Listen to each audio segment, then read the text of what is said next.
Thank you. Very good morning to one and all. Myself, Dr. D.N. Ganjewar, IQC Coordinator and Head, Department of English, MSP Mandals, Arts, Commerce and Science College, Kille, Dharur, District Beat, Maharashtra. Friends, I welcome you all for the one-day national webinar sponsored by Marathwada Shikshan Prasarak Mandal, Aurangabad and Dr. Babasaheb Ambedkar, Marathwada University, Aurangabad. This webinar is collaboratively organized, sponsored and organized by MSP Mandals, Arts, Commerce and Science College, Kille, Dharur, District Beat. Friends, I welcome you once again. It is a one-day webinar on modern and contemporary literatures in English, from heritage to identity and power to confrontation.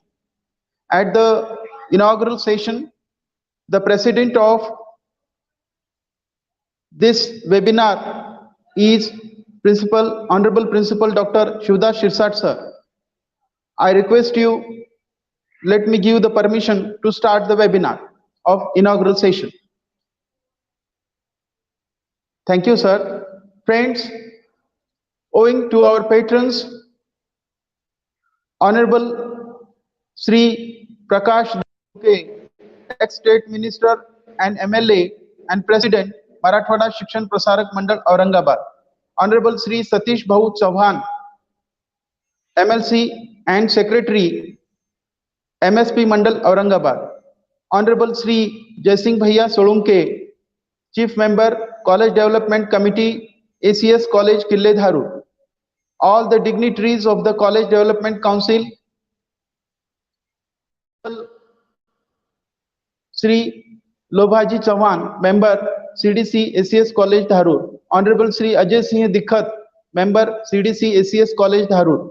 Honorable Sri Indrajit Jadhav, Member NYT, College Development Council, ACS College, Dharur. Honorable Professor Sri Mukundrao Sawant, Member NYT, College Development Committee, ACS College, Dharur. Honorable Sri Dr. Ram Shingare, Member NYT, College Development Committee, ACS College, Kille, Dharur. Honorable Principal Dr. Shivdas Shirsath, the President of the inaugural function, Vice Principals Dr. M.N. Gaikwad, Professor M.A. Jogde, and the Chief Organizer Committee of this webinar. Friends, it is a webinar that has to be organized by us in the first session of the before Diwali vacation. Due to COVID-19, we have taken the permission of Honorable MSP Mandal, Aurangabad to organize this webinar after post-Diwali vacations. Friends, I welcome you one and all, because this is a modern and contemporary literatures in English webinar. First of all, I request the President of the inaugural keynote address session, Principal Dr. Shivdas Shirsath sir, to give the introductory speech. Principal Dr. Shivdas Shirsath sir.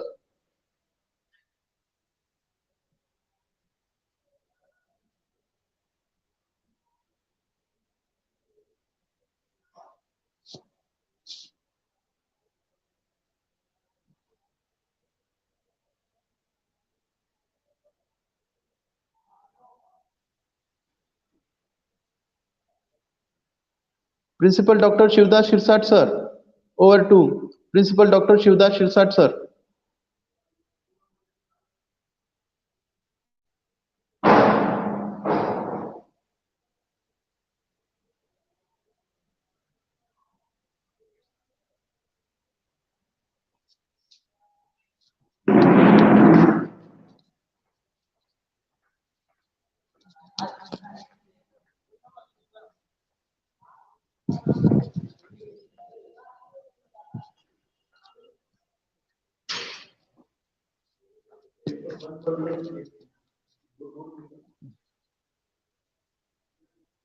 Sir is going to be online.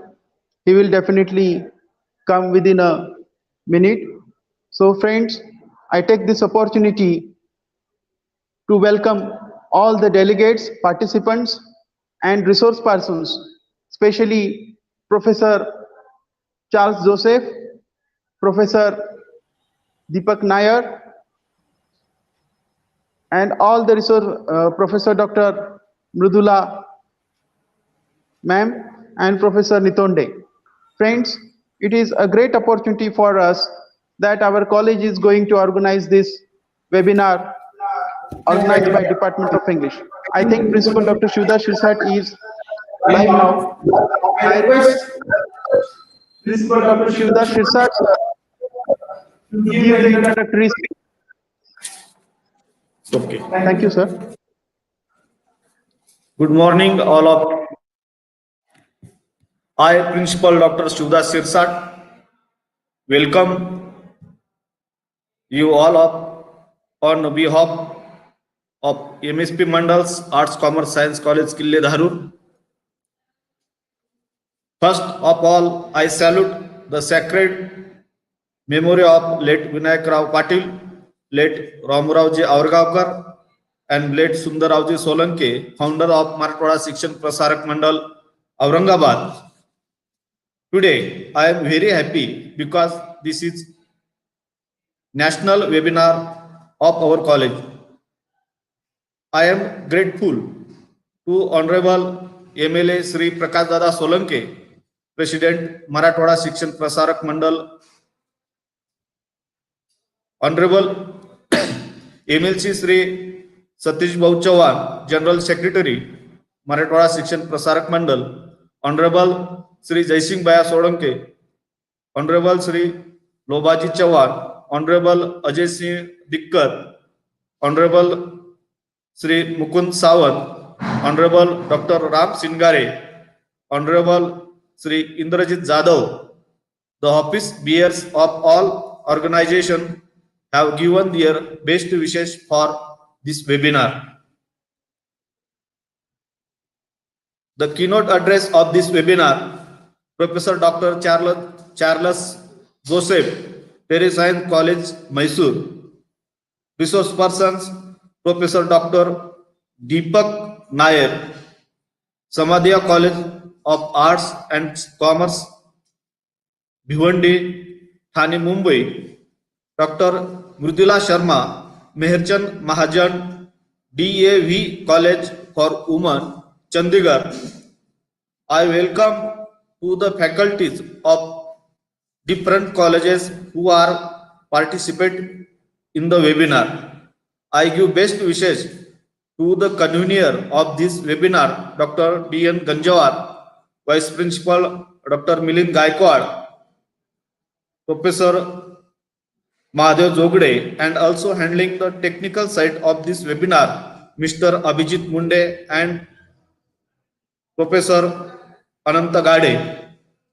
It is the important day for us today that we have hosted the online one-day national webinar on modern and contemporary literature in English.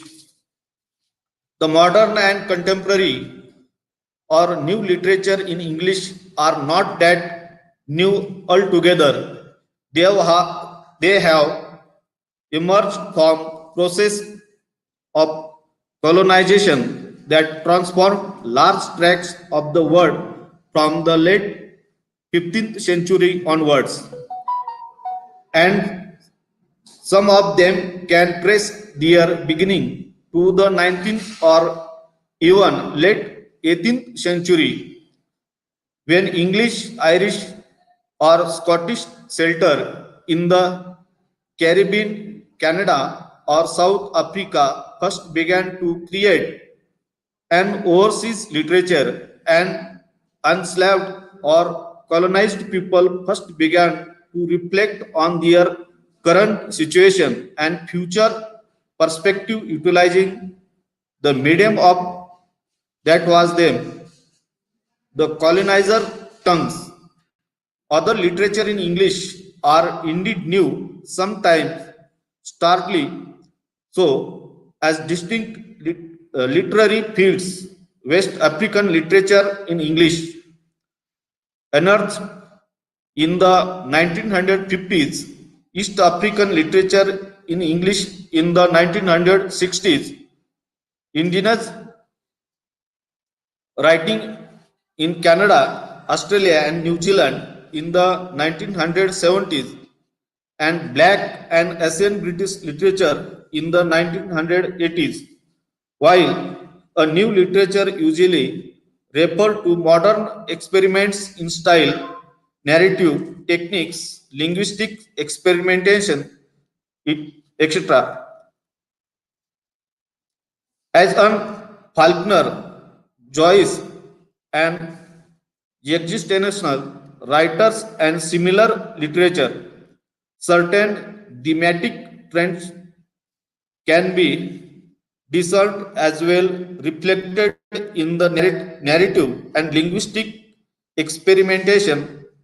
Among among them are the relations of selfhood versus membership in a society, the balance of history and future prospect, the inner dialogue of the mind of characters versus the linguistic speech acts of the character, and of course, the rewards and danger of moving away from tradition towards individualizing them mark a new function or literature, not merely fictionalizing storytelling function, but a social challenge to rethink the world around us from time to time. New literature joined a larger modern art movement to look a thing carefully, to give leisure importance to the past. In short, the present literature in English act as form expression for each individual. Some books mirror society and allow us to better understand the world we live in. However, this literature confirms the real complexity of human conflict, as we know very well that literature is reflection of humanity and a way for us understand each other. Thank you very much.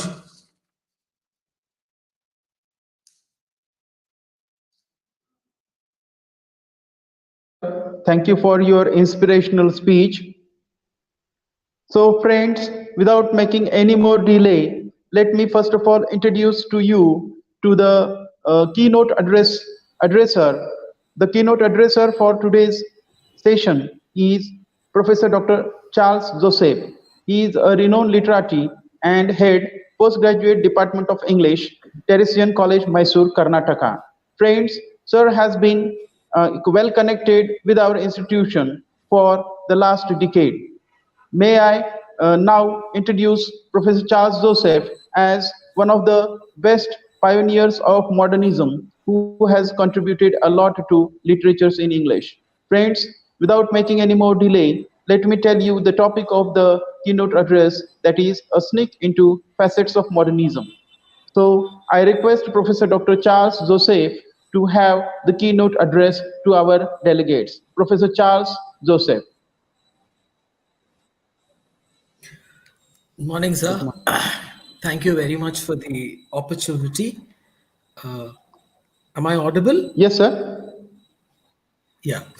Thank you very much for the opportunity, and it was quite interesting to listen to the principal speaking so much about modernism and literature and even Caribbean literature. It was quite exhilarating to listen to him about the different facets that he has registered, that literature has done during the modern era, and it was quite appreciative that he also had the view that colonialism was very much responsible for the very version of modernism that we have, which is a very great research idea and a research output as it is. Now, coming to the very question that I need to discuss is that there's quite a lot of things in modernism to speak, but then to begin with, I will do my PPT sharing so that over a period of time, I will discuss things which we have. I hope my PPT is visible.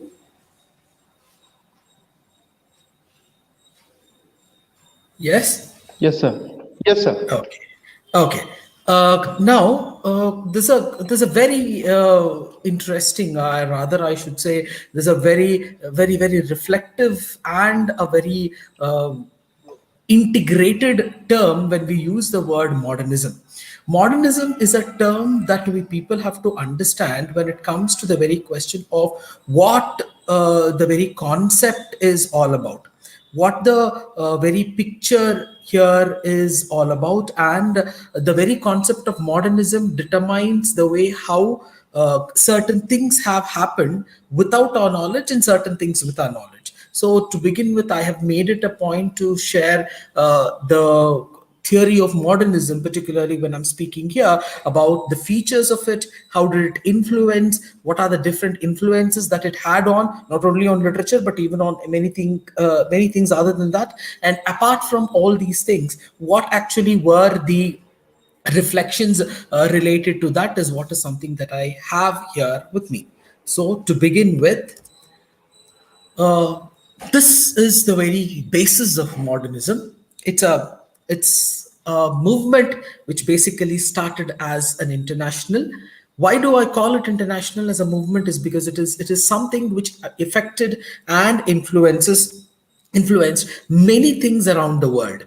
In fact, to be very particular, it drew a lot of ideological status from what we were to what the kind of situation it was. If we have to very clearly say, most of those writers who came at the end of the Victorian era, the kind of language that they started using, or the kind of ideological apparatus that they started reflecting in the book or in their works, started representing so much of modernism. Though they were in the Victorian era, going by the time that we are into, we find them so much of find them so much of modernistic thinking into them. Something very beautiful about the very concept of modernism here is that it is a movement which influenced architecture, arts, craft, film, literature, movies, even for that matter, it even influenced painting. Where we were still in the very brink of or on the edge of Victorian era, where many things influenced us to get into modernism, or rather many things influenced us to become modernist in ideological apparatus, modernist in ideological thinking, as it is, where we were named as modern only at a very later stage, but then we started having the very modernist ideas quite before the very term modernism came or modernism was branded on us. And even to add salt to injury into this point is that even before modernism came to an end, we are living in a postmodern world. So these are things where you do not find a very peaceful or a very socialistic or a very programmed kind of an end of anything, but then it divided itself into it. That's the reason. So you find it started in the later half of the 19th century, but then it came to an end, or rather I should not say, the very features of it started becoming very brittle, started becoming quite old and frail, by which it started to get into the 20th century feature, where in the 20th century, in the middle of it, postmodernism and even a lot of structuralist theorists began to dominate the very feature into it. This was the very idea, this was the very feature that we find that not many things developed itself into it, not many things developed itself into the very idea of it. This happened to be the most important feature that you find that 20th century developed itself into these kinds of things. Now, what is the very time or what is the very composition of it? To be very particular, it falls between realism and postmodernism. So this is a period where, or this is a theory which lived between the time when people were bored off with the realism, or people were quite stuck with the realism or the very realistic identities that they had, and they started to develop themselves into postmodernism. So in betweenness of something is what is something where modernism is. Now there is a very important point here to be noticed with modernism here, is that it is not the question that realism died and modernism it gave birth to modernism. It is not that. There are many books other than the literary works that we have which gave rise to it. One of those most important writers that I should very particularly mentioned in this particular juncture is that a theorist or a critic and a fortune teller, I think for me he's a fortune teller, a fortune teller like Matthew Arnold gave the real idea that there is no image of culture, there is no image of idea that we had in the previous world, and we are here to develop it at the present situation. That is one.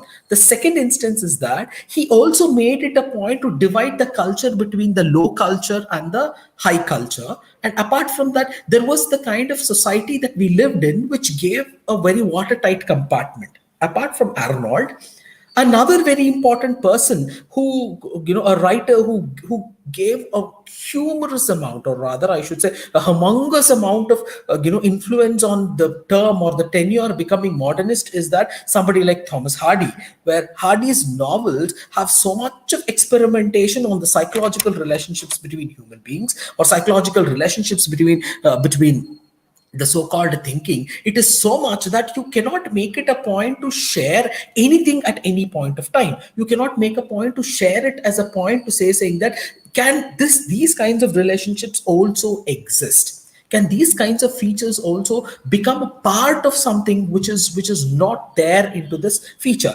See, for example, when you read a novel like Return of the Native, where you find Climio Bright and Eustacia Y, the way that Eustacia Y wants a man who comes from the center of the world, which is none other than Paris, and this man, Climio Bright, is nowhere interested in going back to it, and she wants somebody to take the person there. And these kinds of things did not happen in any of the books previous or earlier.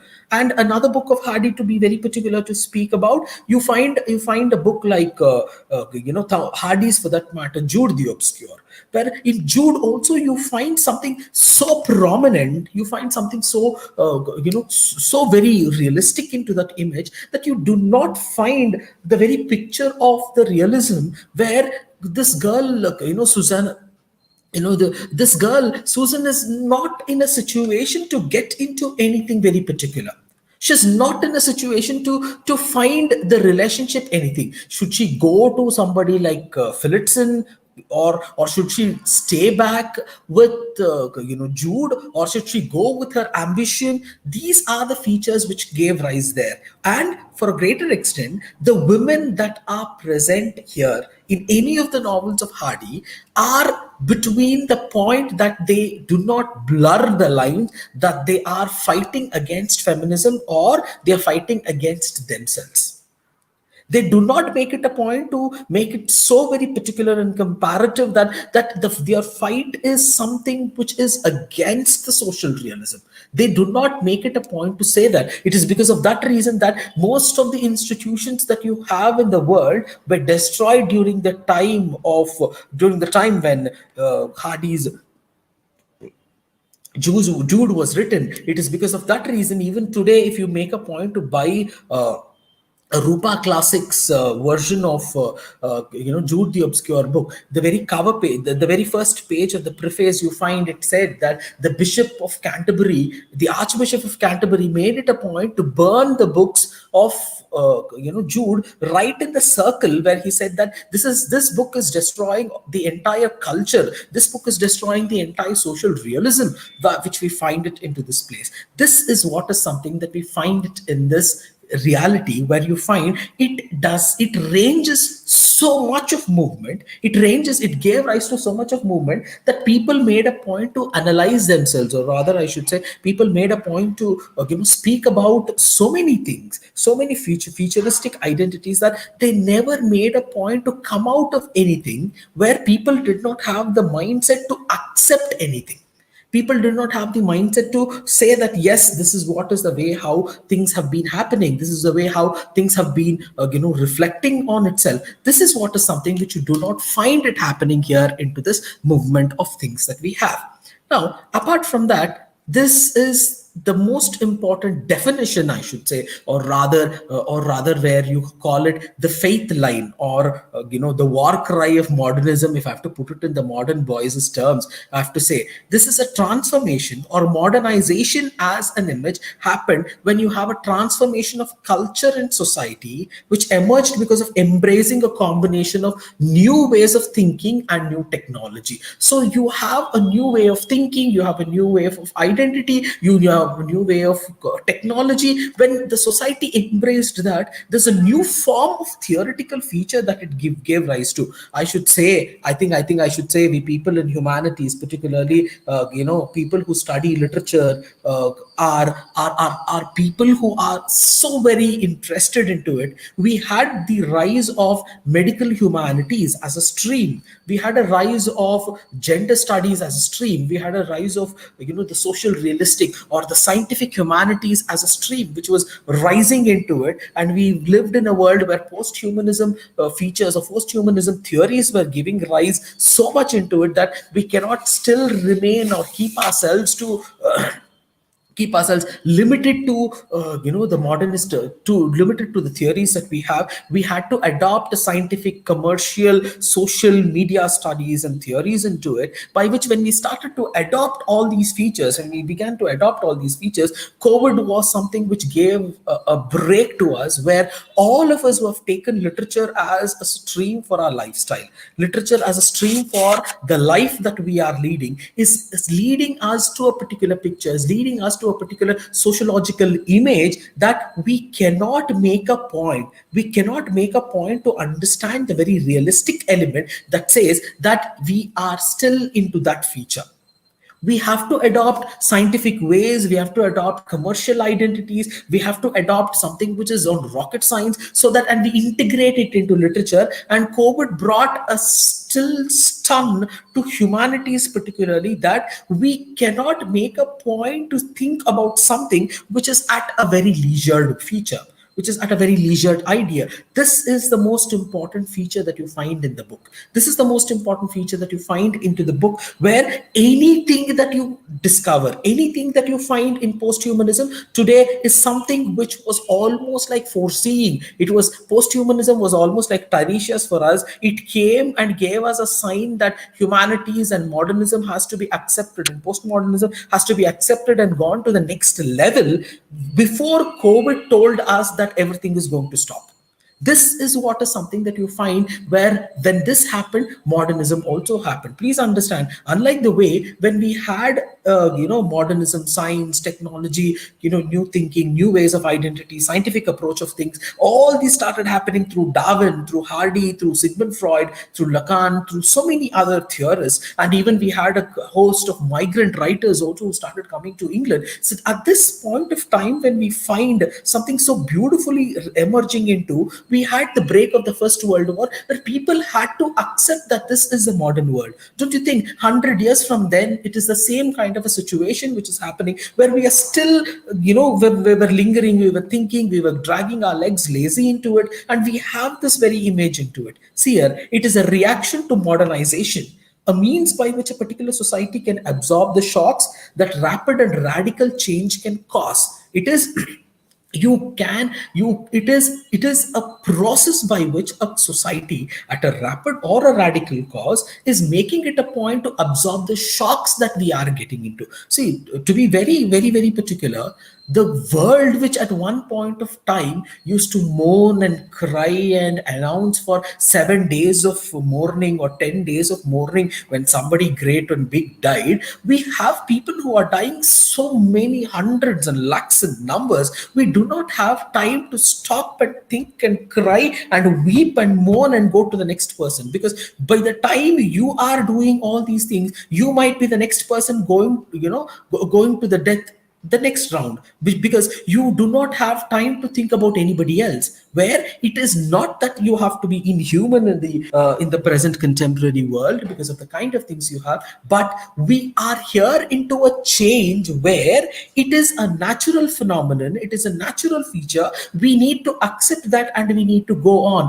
This is what is something which modernism also told long ago, post-humanism is also telling now. where we need to make it a point to relate ourselves to the features that we have at present and go on.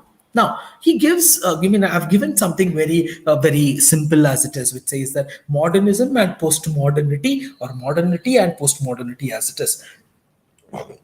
It refers to historical and sociological configurations where you speak about how it gives rise to the different kinds of social features, how it gave rise to, for example, a book like Catch 22, or for that matter, when for instance, when you find a book like The Grapes of Wrath, John Steinbeck, or even for that matter, a very famous book like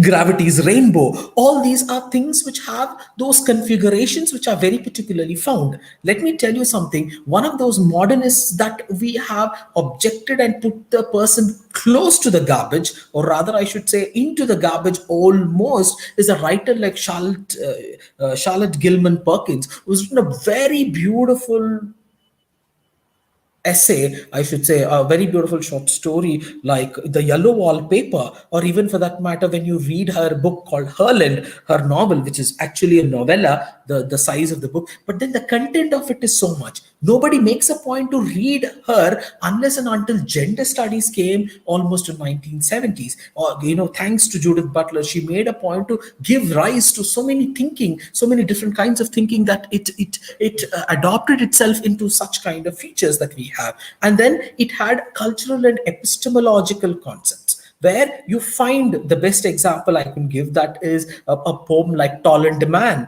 or even for that matter, where you find something very beautiful for cultural and epistemological concept is that burnished throne of Cleopatra that we read it in Wasteland, where you find the way how the throne is described of Cleopatra, or even for that matter, the grail element that you find in the Christian idea, which is so very neatly and easily accepted and understood, which is so very neatly accepted and understood when it comes to the very identity of it. This is what is something that we find in the book. This is what is something that we find it very obvious and very particular into the epistemological feature that we have. This is what is something that is more identical. This is what is something which is more epistemological into its consequential feature. And then modernism is a cultural experience of modernity. See the way how, though both the terms are like the verb and the verbal noun of it, you say it is a cultural experience. How are you going to look at?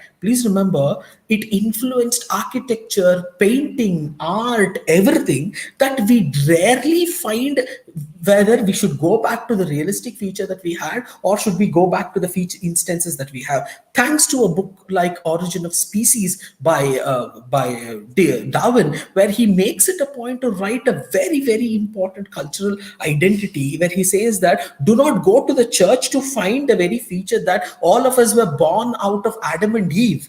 We had our history, we had our ancestral history coming from a developmental feature where we have been striving and struggling to get into this feature, where he says that very interesting feature that it is, there's this artificial, development that happens, there's the scientific development that happens, there is this genetic development that happens, where the kind of things that you adopt makes you the kind of person that you have. Don't you think what Darwin says, that for your survival of the fittest, which he said way back in his book in Origin of Species, which suited the very rise of modernism? Don't you think we need a book like that? We need a book like that to suit to the very idea of things which is into the present contemporary post-humanistic world. Thanks to a writer like Richard Dawkins, who says that everything is a scientific discovery that we have. But then there is a very big gap between what Darwin says and what is happening at present. There's somebody who's necessary to fill the gap which is at the present feature that we have.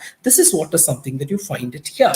And he says it is an aesthetic complement of modernity. There's a change in the social sphere. So there is aesthetic complement of modern ideas. There's so much of aesthetic ideas which you find it. There's so much of aesthetic feature that you have here as an element to understand and adopt to the very juncture of it. And then it says it's a drive for change which is rooted in the disruptions to social life brought about by modernization. It is a drive. It is a change. It is a root which has disrupted so much into life that we cannot make a point to go back into it. For example, a very good line, a very good thought to make a point to understand here is that if you read a novel like Ulysses of James Joyce, though James Joyce's Ulysses and Wasteland were published in the same year, something very beautiful that you can find here into this picture is that they say that the way he started preparing tea, where until the point when he comes to the point where he starts preparing tea, the story is running horizontal. After the point when he starts preparing tea, where the story is running inside him, the story is vertical. The story is vertical. Now, the very question is that what is your social life? It represents, and even for that matter, where you find a social life in a book like Wasteland, where he finds, he says saying that a hot gammon, we need to present there, and then a hot water at 10. Yeah, he says hot water at 10, and then a gammon, and then a closed car if it rains at 4, and then go back and you sleep. And he says that there are camisoles and suits and slips and petticoats everywhere around. And you have here a person who is here at a typewriter waiting for somebody whom you don't know. See the way how modernization is about so much of differences of social thought. Thanks to people who have written modern theories, modern ideas which you have, where they saying that there is nobody who's serious about anything, even the so-called sex, which is physical, which interrogates your religious relativity into it. People are not serious about that. You have to be married to get into these kinds of physical relationships. People were not even bothered about this. This is the most important element that you find. This is the most important feature that you have it here. And he says, now, modernity, when you say, or modernism, when you say, it's a historical period. It had, a tradition which was marked, where we had the tradition of society, religion, education, relationships, even ideological status, and even to a greater extent, the structure of architecture that we had, which brought change, innovation, and dynamism. These three things brought such great differences. We lived in a world where people did not give rise to innovation, did not give rise to dynamism, where the fight which happened at that point of time is what is something that it gave rise to a feature like this. And then this modernity which you find, it consists of industrialism, which speaks about the transformation of nature or the development of the created environment, where industrialization was one of the most important features for people to move from there.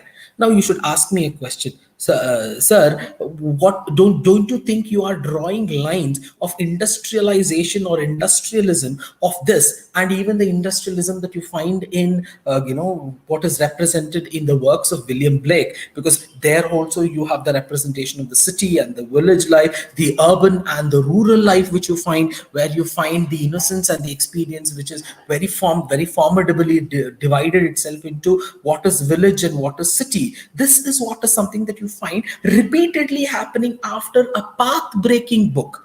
A path-breaking book is something which is so very clear into our picture that we are somebody whom we cannot make it a point to understand the very realism that we have. And at every point of time, we are at one juncture, we are at one futuristic view that we cannot make it a point to saying that this movement has affected nothing. It affects everything that you have. And the world wars were the most important landmarks into it, because it brought a feature that people lost faith in everything. People lost faith into anything that we have. Please understand, here it says capitalism and surveillance of social supervision that he speaks. And here also we lived in a world where people felt, the whole world felt before COVID was stuck into it, that we can buy everything with money. You have money, you can buy anything and everything out of money. We got into a feature where we were nowhere concerned, where we were nowhere into the picture, which says that yes, this is what is the very instance that we have. This is what is something that you find it in the surveillance. This is what is something that you find it with capitalistic features also, where there was a lot of money power into it, which was adopted at one point of time. And then he also speaks about military power. He also speaks about the way how the wars influenced. And this modernity was marked by the poverty and the squalor of industrial cities. It was marked by poverty, it was marked by the industrial identities. It was, as all of us know, was influenced by two world wars. We had death camps, we had the threat of the global annihilation. Don't you think all these four things, except the world war, even to a greater extent I can say, world war rather than two, I should say, yes, two only here, the COVID and the vaccine, which is the two destructive. Don't you think all these four suits the present time that we are into, where there's poverty everywhere? Nobody is rich, nobody is poor. There is destruction of the world because of the very entry of COVID, and people are back into the very picture where there is a reconstruction happening, and there's a, at the same time there's a deconstruction also happening. And then, being positive at the note, all of us have seen the huge amount of dead bodies. We have seen a war happening around us.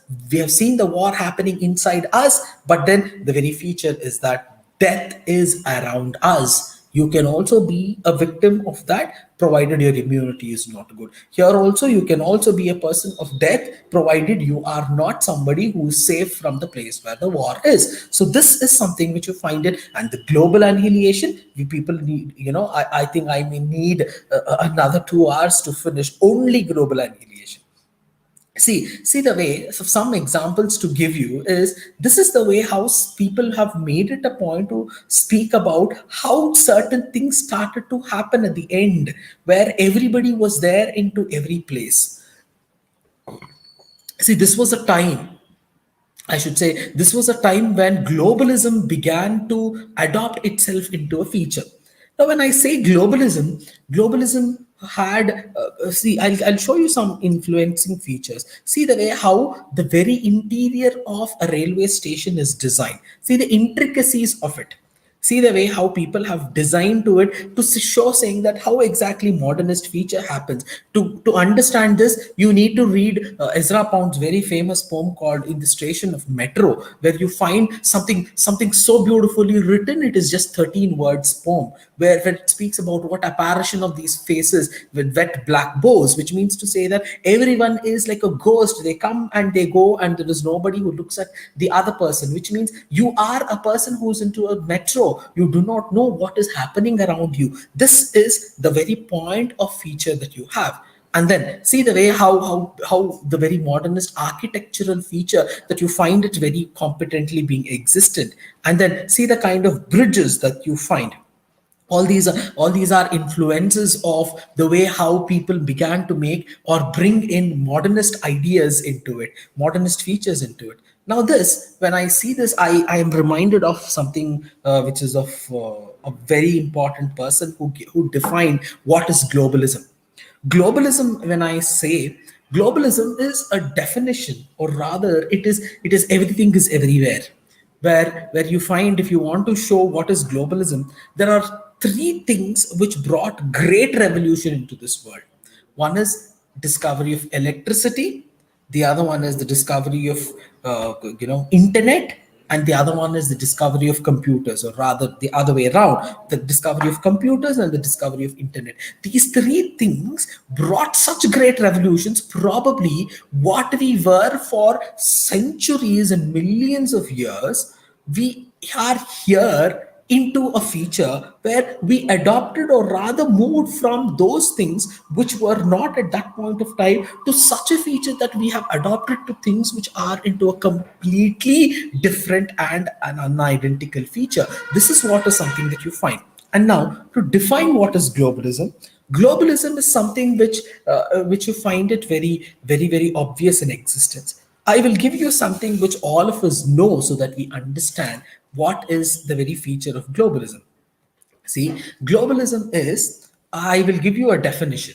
It says, it is like this. If you have seen the headlines of the death of Princess Diana, okay, where you find the day when she died, the newspaper had this feature. She's an English princess, a Welsh princess, who had a consort, or rather a person with whom she was into, who was an Egyptian, basically a Pakistani, I should say, connected. This man made it a point from there, where they came out of a French hotel, got into a German car, which was driven by, which had a which had a Dutch engine, where it was a Scottish driver who was full of whiskey. uh, he drove her into a Swiss-built chunk tunnel, where they were chased by Italian, Korean, Chinese mobikes and scooters. She was rummaged into a tunnel which was built by an African, and she died. And an American doctor treated her with a Brazilian injection, and he said in French, saying that she's no more. This is the very feature that we are global citizens. Everything is everywhere. This, thanks to modernism, it gave rise to so many features of this. Thanks to modernism, it gave rise to so many other ideological instances which were relating to this. This is what is something that you find, that the book is giving you an idea, that the book is giving you a feature which is not so completely into indifferential things that we have. And see here, he says, the history and civilization were inherently progressive. So they were progressive to such extent that we began to adopt things, thanks to a book like The Golden Bough by James Fraser, where we find things existent not only from the point of view of what is referent or what is indifferent, but then we also get to know, saying that we need to reread history, thanks to books like Naipaul's India Wounded Civilization, or even for that matter, thanks to a book like Achibe's response to Joseph Conrad's Heart of Darkness, where he said that they are black and things like that, and how exactly racism has to be fought. And see the way how this man made it a point to reflect on it, that black was not dirty. These are things that you have. When you speak about modernism slowly, efficiently, directly, and even to a greater extent gave rise to a thought, gave rise to a feature, gave rise to an identity, which said that yes, there is history, there is philosophical feature, there is an ideological impetus, there is an ideological feature that we have. This is what is something that you find. And then the progress was something different, where the progress was not something which was always antithetical to the society, but then you should also understand that progress brought in a lot of development, that people began to make a point to discover things from one point to another. Now, there were people after this point of time, people made it a point to stay or say that this was one of those features that they found, that they had this as an element into it, this has an element into it, by which some people said that modernist thinking was not necessary for us. We did not have to live into a world which was like this. For example, a writer like Arthur Schopenhauer, where he made it a point to saying that the world still has a lot of ideas, the world still has a lot of thinking which is realistic and identical into it. This is what is something that we have. And even for that matter, Darwin's evolution theory that I discussed already with Origin of Species, where there is a lot of thing which happened here into it. What Darwin writes is something which is against what Bible had written way back from the 4th century. Here now, something which is very important is that Bible is a book of books which had the documents of so many people, so many things, and so many ideas. But then something very beautiful for us to understand into Darwin is that what Darwin writes was something which was against what Christ or church or so-called religious belief had already believed and built an institution in itself. They did not accept that man came from an ape, or or man is an alter version of an ape. They did not prepare to accept, because they all felt that man is an accepted version of what is something that you find with what God had created, what Adam has created. Now, the same version is what is something that you find it with the works of, with the works of Richard Dawkins, where he makes it a point to have his books like The Selfish Gene or The God Delusion, for that matter, which got into such interesting amount of features, such interesting amount of thinking that we had. And then even somebody like Karl Marx's Das Kapital, thanks to the Marxism that we have here, thanks to the Marxism that was adopted by Guy Delusion, Guattari, or even for that matter, Michel Foucault, the kind of things that they discuss, power and autonomy and things, the way how they wrote is what is something that these people have adopted itself into it, and then the way how archaeological ideas into it. And even Sigmund Freud, he studies about the way how hysterical and the primacy of the unconscious mind, which is at the very central point of the mental life, or how exactly certain things happened into it.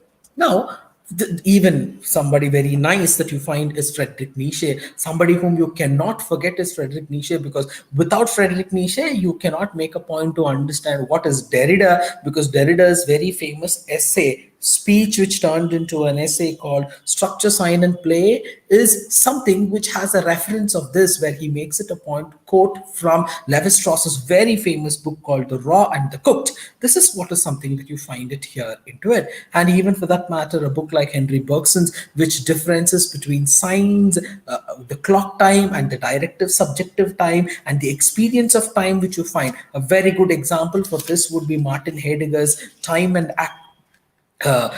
Time and Action. This is what is something which you find it where you find the Heideggerian identity, which is completely different, which is completely futuristic that you find. And now, when you began modernism, I should say, from where did it rise? Who were the contributors? How exactly did it come?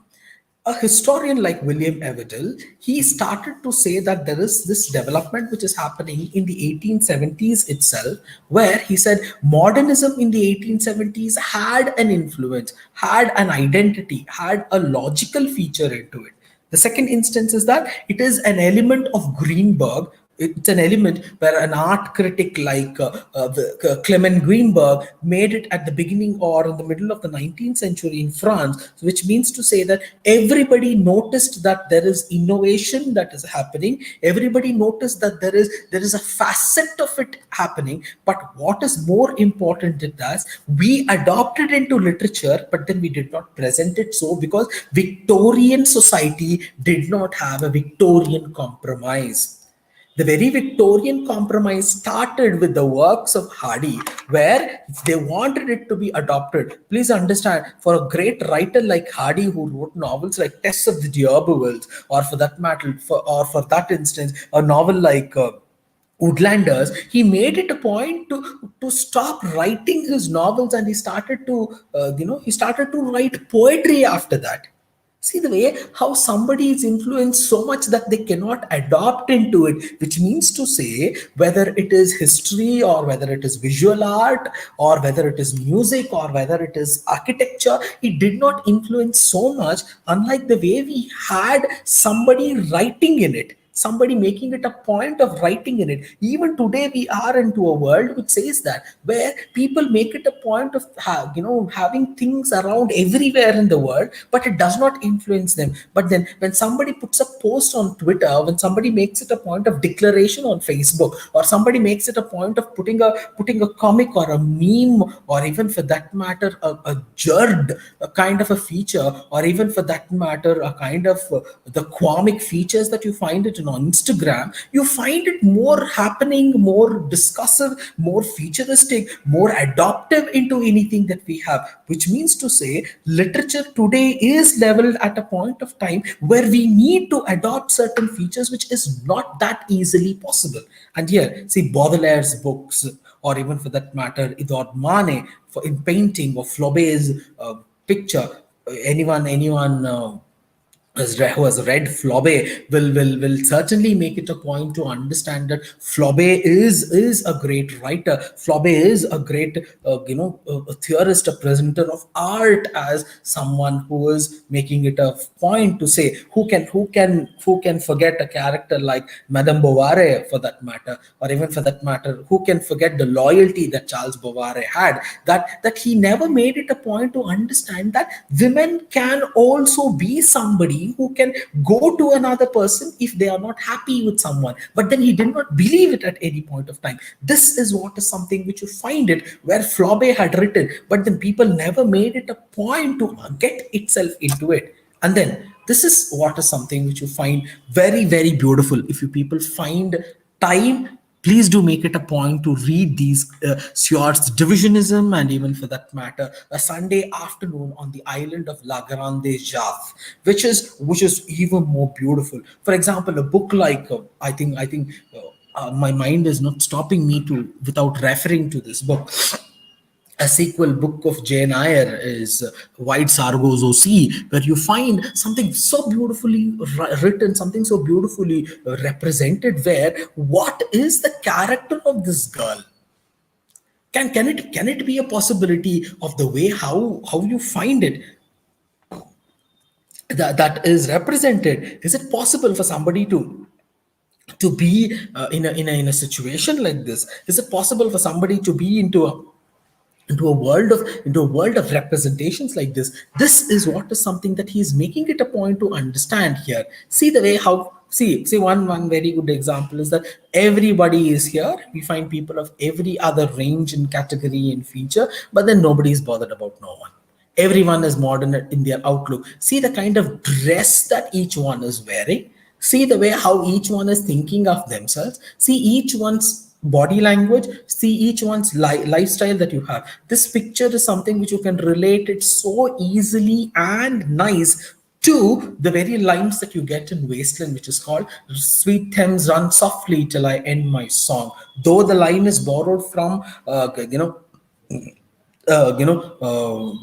Spencer, you find something very beautiful here is that this is the lines which you find it. This is the lines which you have here where people are destroying it. You find a reference of this destruction. You find a reference of these kinds of things happening here, even in Wasteland also, where it is not something where he's complaining about it. Where at the end of the Wasteland also, you feel saying that there is life after spirituality. Sorry, there is life after destruction. There is life after all these things which are happening here into it. And then he says, see, modern, the very term comes from the word, it's a Latin word where I have to go for an etymological feature here, which says that it comes from modo, means current or movement or of the movement, where the unexpected breaks with traditional ways of viewing and interacting with the world, which is unexpected. The way you were all these years,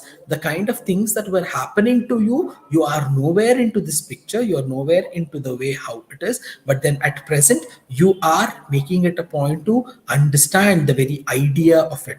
You should understand the very, very, very juncture of it. And then it's a reaction against the Victorian culture and aesthetic, and it is a stability of quietude of Victorian era, the thing of the past. So it means to say that you are somebody who has the ability to react to the Victorian society. And the Victorian society was something which was very traditional. The Victorian society was something which was more realistic into its feature. It had a religious clamor. It did not allow anything to go out of the breaks and bounds. It did not allow anything to break its variance that you have.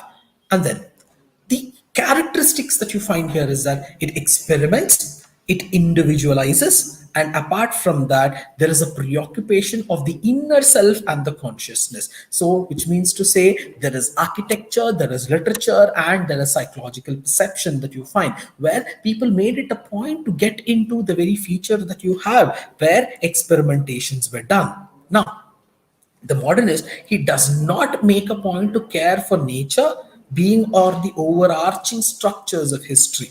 So he's making it a point to understand, saying that he is not only somebody who is a nature, he is not only making somebody who's overarching with a very structured history that you have, but he or she does not progress the growth, because there is alienation into every human being. There is loneliness that is grown in every human being. There is this feature of faith and liveliness, or even for that matter, there is low identity which is growing here into it. This is what is something that you find it here. And then the beginning of the distinction between the high and the low art, which you find it in in the works of in Culture and Anarchy, in Hardy, sorry, in Matthew Arnold, or for that matter, even the educational reforms of the Victorian age, thanks to Macaulay, who made it a point to introduce English education system. But if you simply say thanks to Macaulay because he introduced English education system, to put it in a very simple words, it is like crediting the man who scored the winning run to be the only one who played the entire match. It is like that because of the effort and the effect of so many people, the very instance of English education came into existence. But today we all thank Macaulay because he was the one who presented the bill at the point when it was considered. The others told that in a very different way. So this is the Clooney method of teaching English,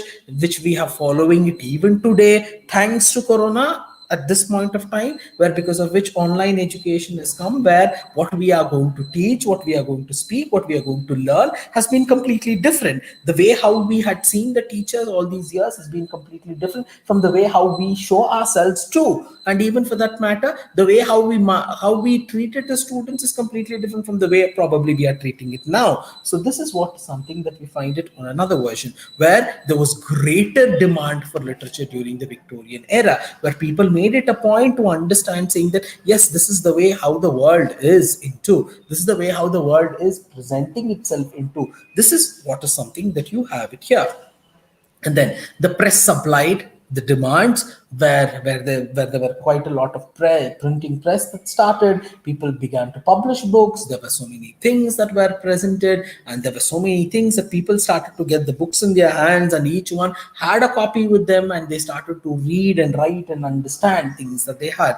Sophisticated literati spawned new popular literature.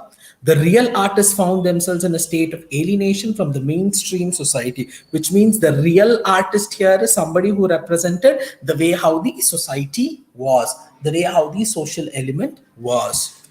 And then all the truths became relative and in a state of flux. So the truth which was there, it became a state in which people began to adopt things that they have. They never made it a point to understand the very differences that each one made a point to have it at one level of thinking, or at one level of social feature that they had. And apart from that, there were no guiding spirit, rules and events of the world. Absolute destruction was kept in check by only the tiniest of the margins. So these were some of those things that you have. These were some of those instances that we developed into it.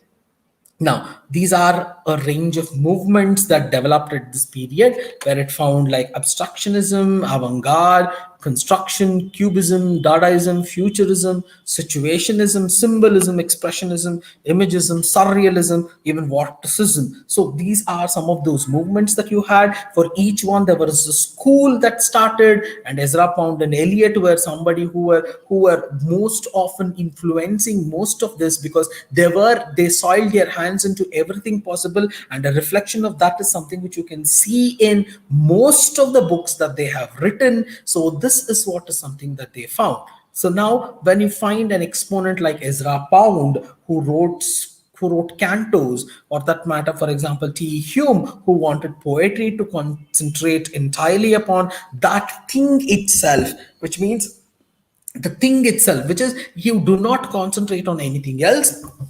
You do not speak on anything else. You speak only on the thing itself, where you do not speak. When I say book, you don't speak about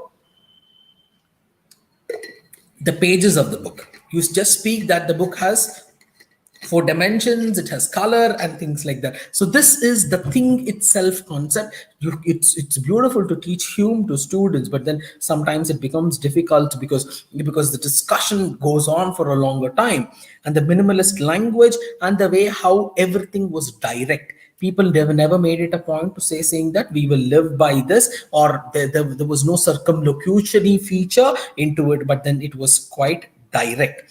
So there was dreaminess, there was pastoral poetry, it was abandoned, and there was a new cold mechanized poetics. So this was something which was unrhymed. There was adjectives, there were verbal things, there were a lot of verbose, because Victorian poetry had a lot of things in suffusion to it. For example, when you read some poems of Hopkins, you will find a very beautiful line like this: I caught this morning, minions, kingdom, day, light, dapple, dawn, drawn, falcon. So you're using such ornamental language there. You're using such ornamental painted feature that you find it. And then it is characteristic, where you find features of people like this, where you find so many modern ideas into it. Ezra Pound was someone to whom, even for that matter, whatever that was characteristic, whatever that was written already was dedicated to him. You people know that very line which you find in Wasteland, which is called Il Miglio Fabo, which means to say my better craftsman. So this is what is something which people made it a point to understand in Ezra Pound. See the way how the facets have been changing. See the way how the identity has been changing from one feature, from one adopted idea to another, from one adopted version of lifestyle into another. Something very interesting for all of you to understand with this idea is that you find things happening at this point of time, things happening at this juncture of life, not because of the reason that there has been something very different, but you have to easily understand that there is something which is completely identical into it. There's something which is completely regular and referral into this. And he says, regardless of the apparent senseless or ugliness of the outcome. So this is somebody who is Gertrude Stein, who makes it a point to speak about modernism, where Stein also adopts to certain things which have not been into a modernistic world. But I'm shifting myself at a very faster pace here, because it's not the reason that I have to go slow, but then the time given to me is something like that. So he says, the duty of the work of art to strive for ugliness. Only in that way it could be truly new. And then he also makes it a point to say that the beauty is lingering in the trace. It is growing in the past tradition. It's growing into the traditional world. See, Stein is making it a point to saying that the work of art is to find what is the most unrealistic world, what is the most dirtiest thing that you find it, and you have to present it.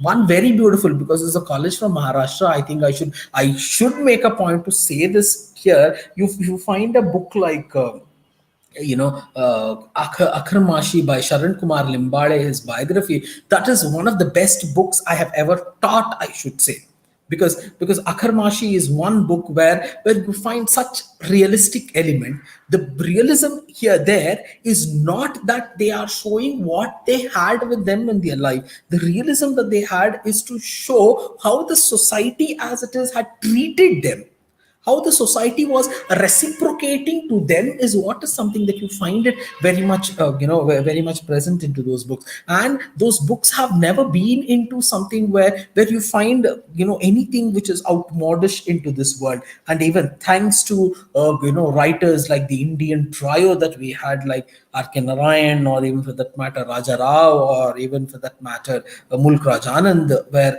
the trio made it a point to present a world which was completely different from the world that we lived in.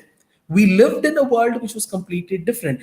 Anytime you see or any book of R.K. Narayan you read, the first thing that you get across, or the first thing that you come across, is that you find the East and the West dichotomy there.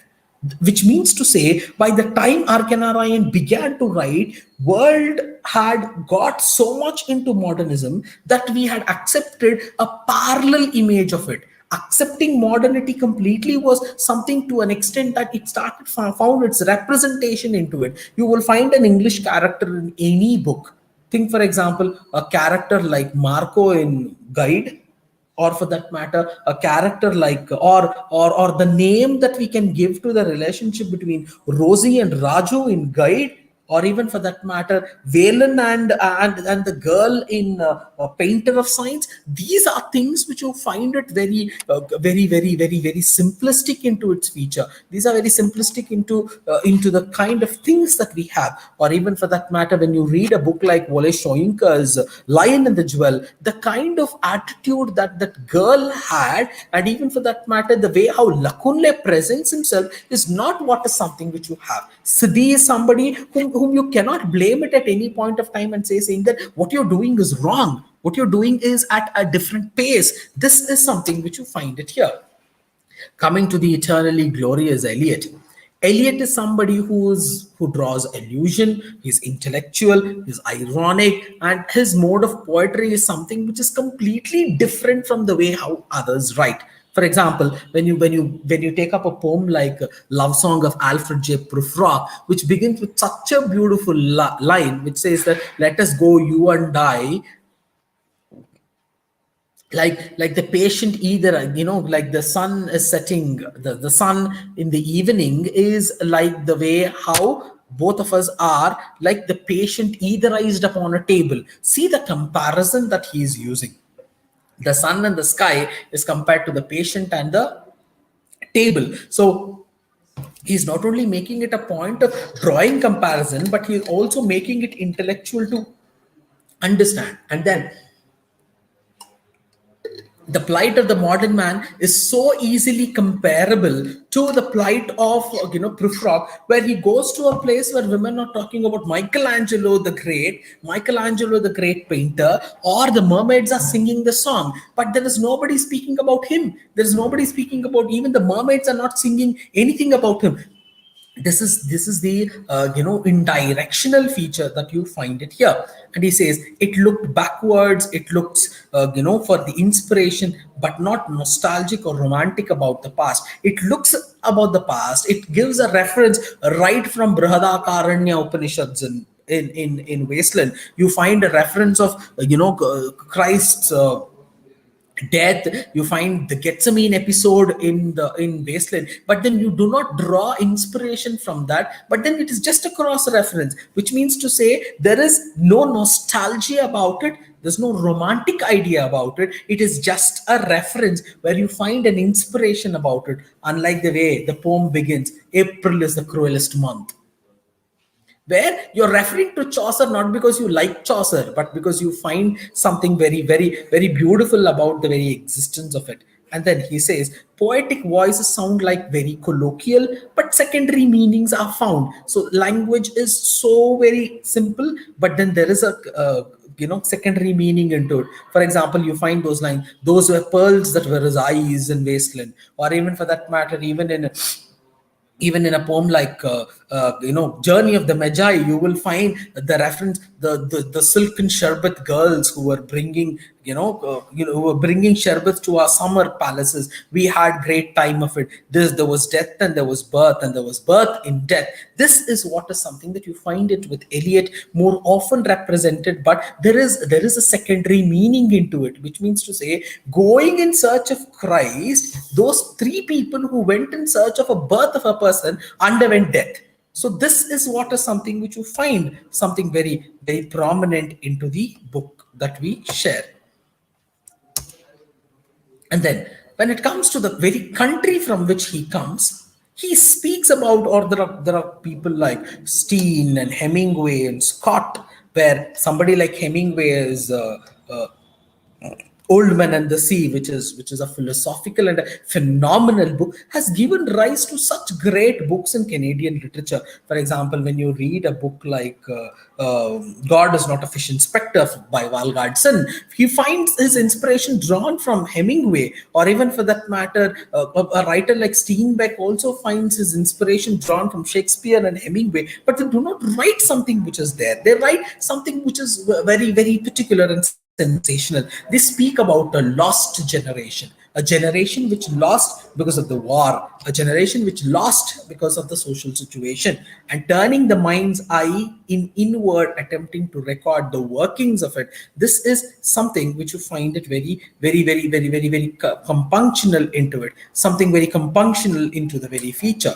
And now coming to the very genre of the novel that we have, he's speaking unreliable, and he's speaking about the narrator, he's speaking about the supplanted, he's speaking about the omniscient, he's speaking about the trustworthy narrator. For example, Tiresias in Wasteland, he's everywhere. Who is the third who walks beside me? The man with the hood. Here is a man with a wrinkled breast, but with a man who here has the features of a woman also. This is what is something that you find. Stream of consciousness. I think I should, the moment you say stream of consciousness, the first person that comes to mind is either Henry James or Virginia Woolf. The way how you find it in To the Lighthouse, or the way how you find the characters in Lighthouse, the way how Lighthouse has been lit with so many interesting instances, or even for that matter, Stream of Consciousness is, Henry James, the way how he presents, and even to a greater extent, the way how we find James Joyce's Dubliners, or even for that matter, when you read a book like Finnegan's Wake, you find the book being very thin, but the notes given to that is around 800 pages. This is what is something that you find very beautifully written into it. Surveyed the inner space of the human mind, where the human mind did not have a space to represent something which had its own reflection into it.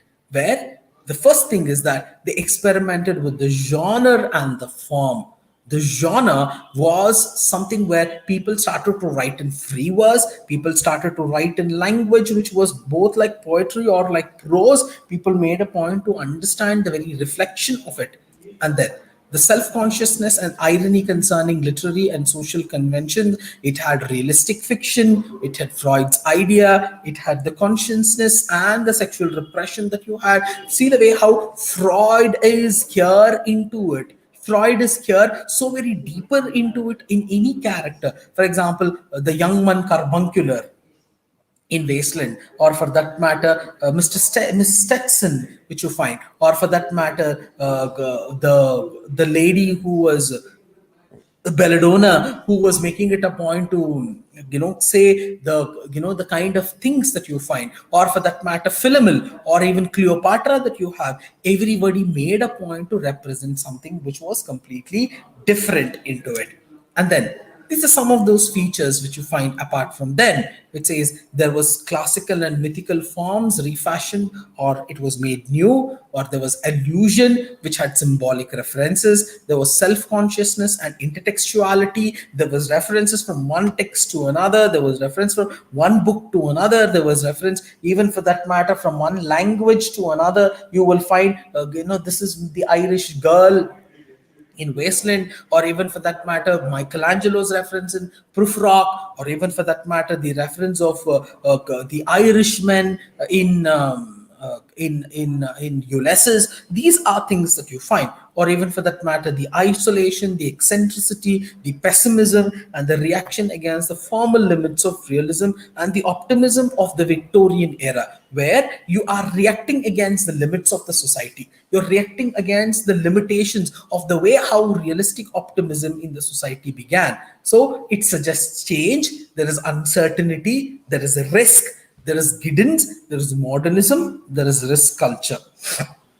And then there is all knowledge which happened there into that feature. There is open version of it. There is open feature into it. There is open identity into it. This is what is something that you find very formal in its existence. So now the literary archetype.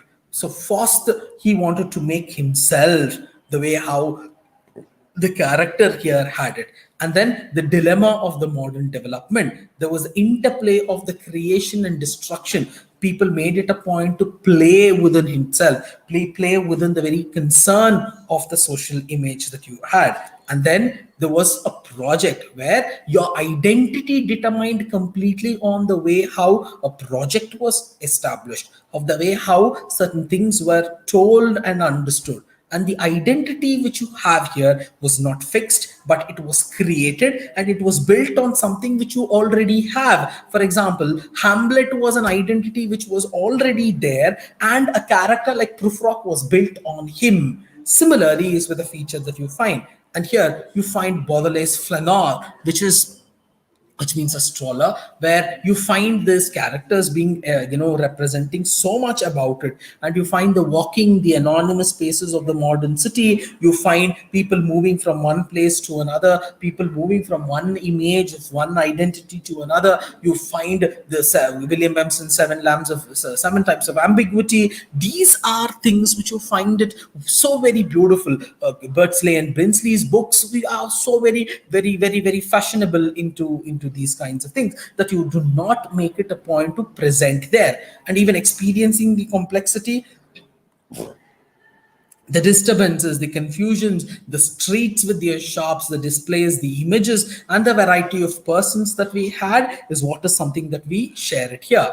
And then the kind of insights from psychology and sociology, the anthropological study, the comparative religion, you find every other thing that I'm representing here through many works of Eliot or Pound or Hume or Steen, or even for that matter Auden, or when you read Auden and Yeats, for that matter, you will find Leda and the Swan by Yeats, which speaks so much about, or even for that matter among school children, when you read, he speaks so much in reference to it. He speaks an epic in Leda and the Swan. This is what is something that you find. And the shifting power structures, the way how the structures have been shifted, and the way how certain things, and even women into workforce, or women working everywhere, or women getting into the workforce of things that you have, and the very concept of the new city that you have. But only this concept of new city consciousness, I can speak something so very great, because there is this third space which was created by them, thanks to people like Henry Lefebvre, or even for that matter Edward Soja, who made it a point to create this consciousness that a city that you have at present cannot be created as a city in somewhere else, because things are different. And radio, cinema, movie, mass media, information as technology started to began to things from everywhere. I think today, if you're blaming TV, we have to blame modernism, because the modernism gave rise to all these things. We are now into a world which is like this, and no more we can say that TV is an idiot box, because it has developed versions of itself. It has adopted to change, where everybody is into a social Darwinism, where if you want to survive, you need to change, you need to show yourself into something else.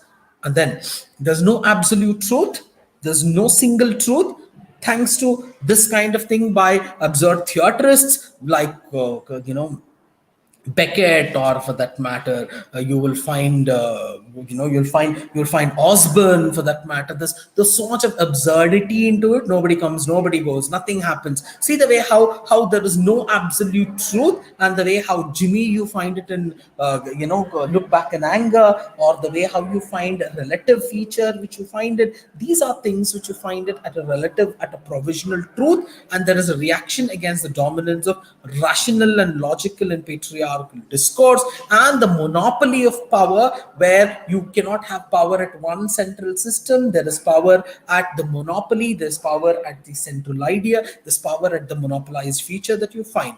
And then there are no linear points, there are multiple plots, there are multiple narrators, there are multiple features that you find. You will find, for multiple narrations, you will find the books of streams of consciousness, you find, or even for that matter the works of Virginia Woolf, or even for that matter the good old God of Small Things. You find the multiple plot and things that you have. So these are things which are so very completely resolved, or even for that matter the Inheritance of Loss. These are books which you find it very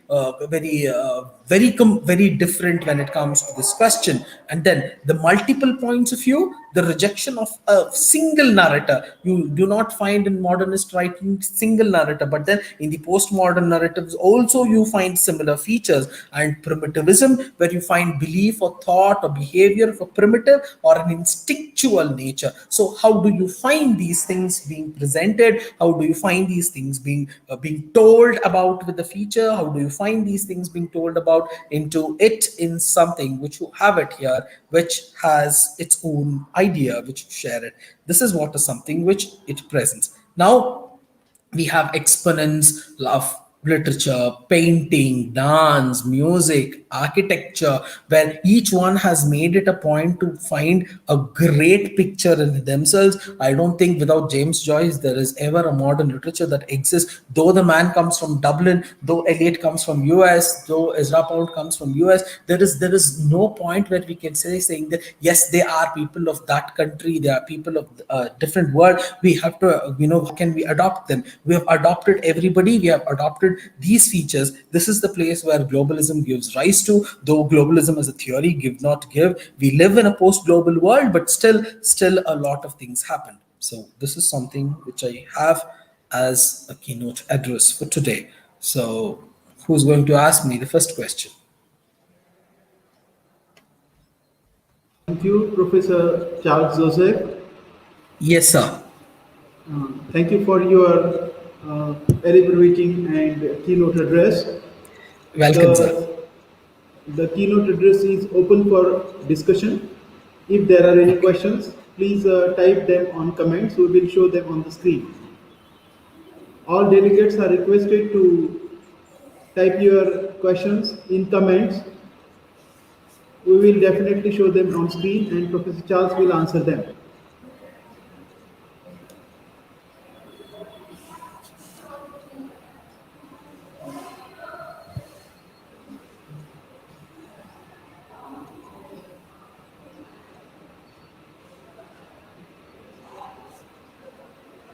Munde sir, are there any questions?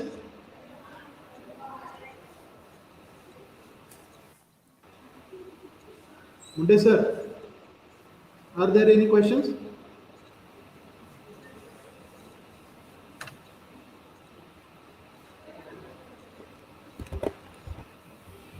Okay.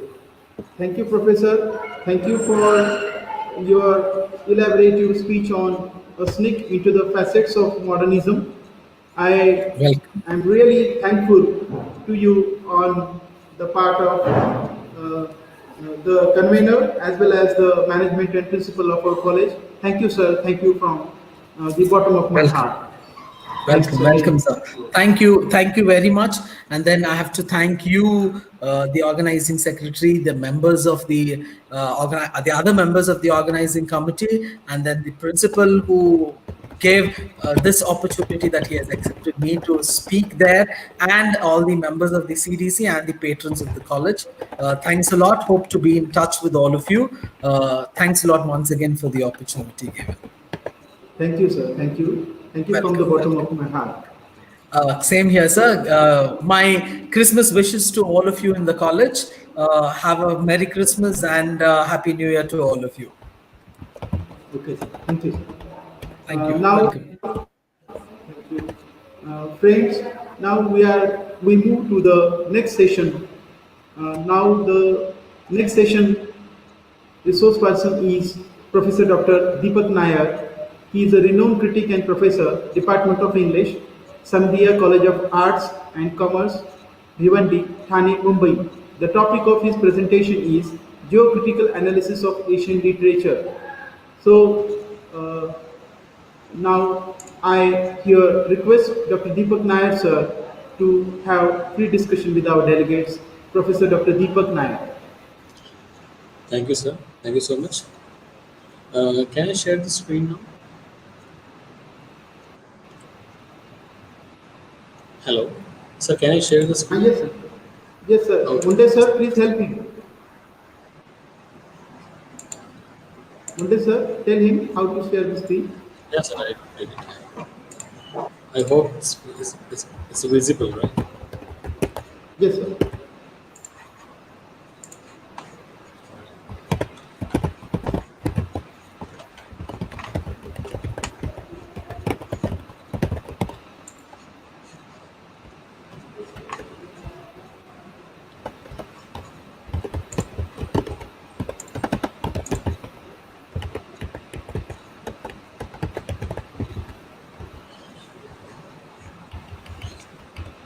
Okay. Good afternoon, all the dear participants, and sir. First of all, let me thank you and your management, principal, and everybody involved in organizing this seminar and to give me this opportunity. So just a second. To present my talk on the geocritical analysis of Asian literature.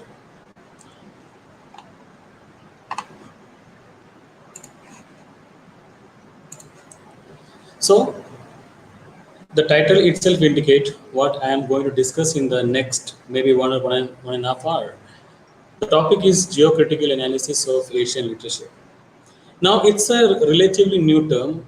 It's not a very common term, which is, it can be traced from 1960s or 70s, not before that. Though it was there, there were many writers, there were many philosophers, there were many critics who had actually focused upon geocritical aspects, spatial criticism, and all those things which are associated with geocritical themes. But you may see that after 1960s or from 1960s onwards, this theory or this approach has achieved, or it has actually garnered more focus by the writers as well as a critic.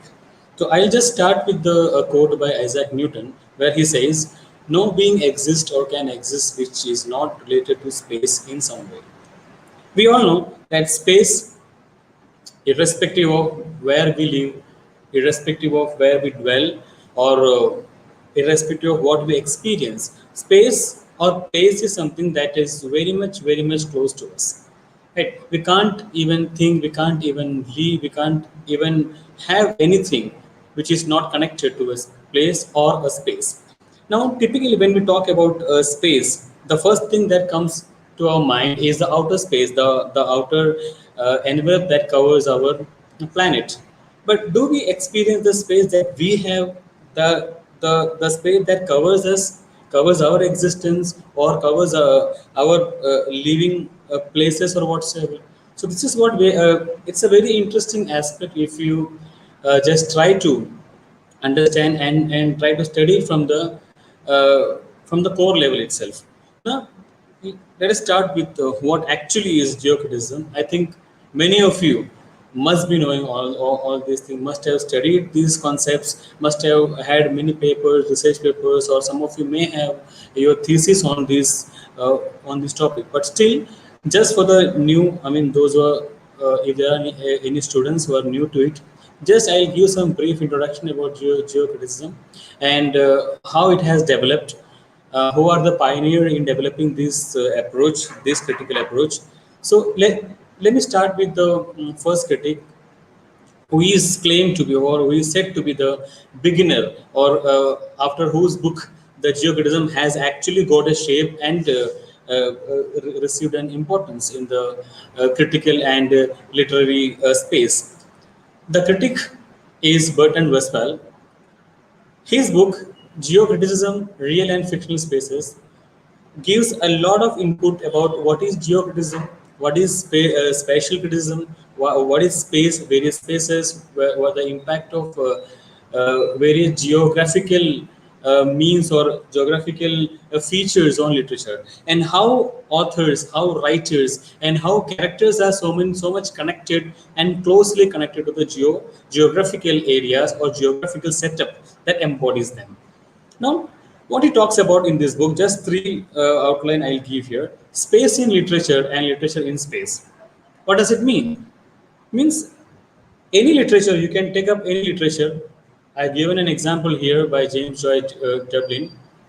The title itself indicates us a place, and when we go on reading this book, you will come across a lot of various features about Dublin, how it is, the people, the culture, the setup, the environment, even the atmosphere, everything of Dublin is somehow and somewhere you can connect when you can actually picturize, imagine, and you can also feel, olfactory, if I give me a sense, you may say, while reading Dublin by James Joyce. So space in literature and literature in space. How writers create various spaces in literature.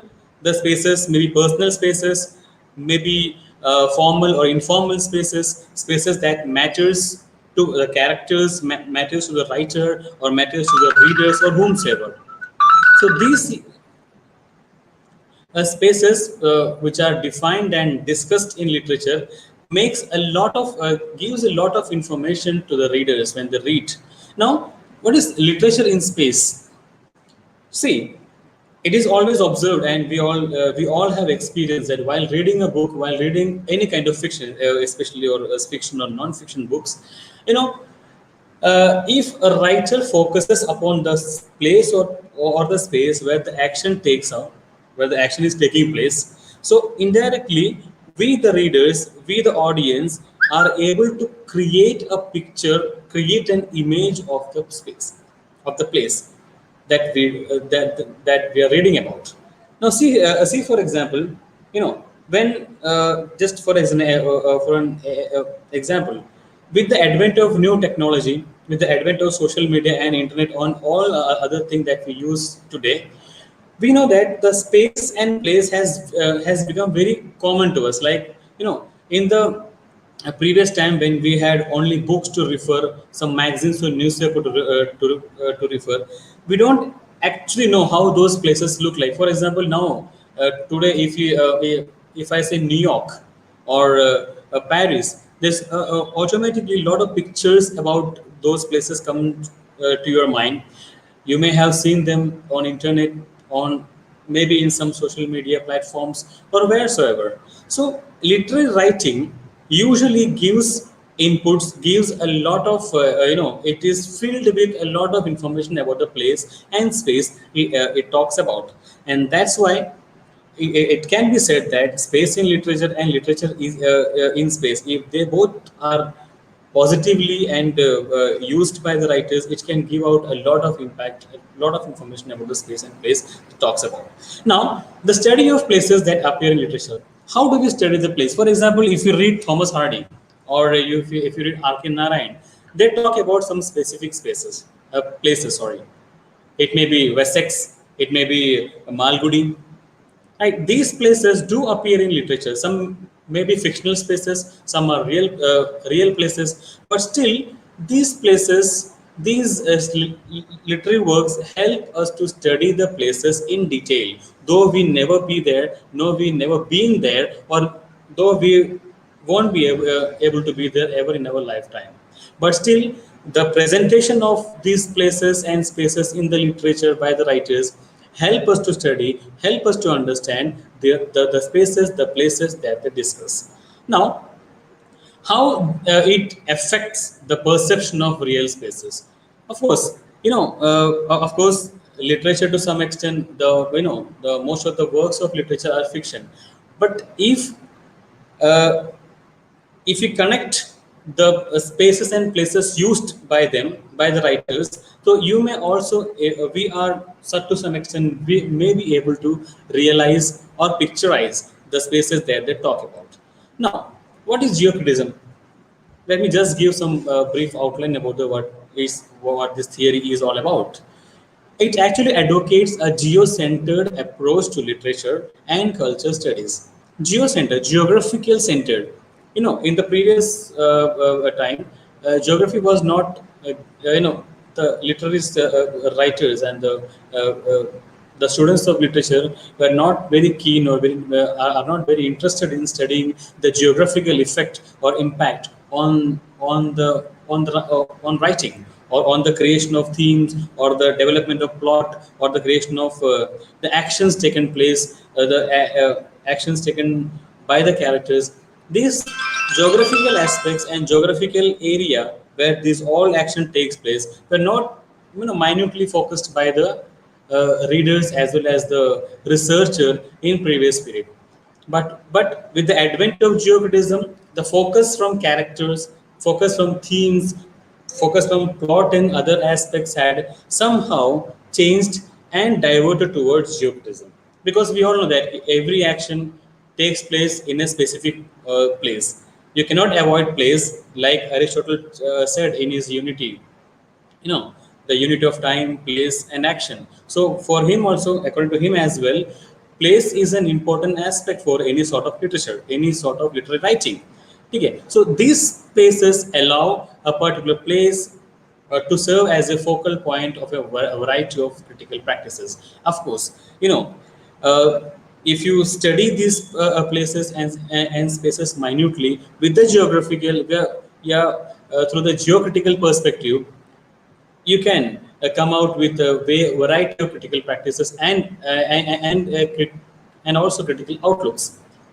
It looks at the various depictions of that multifaceted zone, whether using classical myths, modern fiction, historical works, tourist brochures, or something else to form a pluralistic image of the place.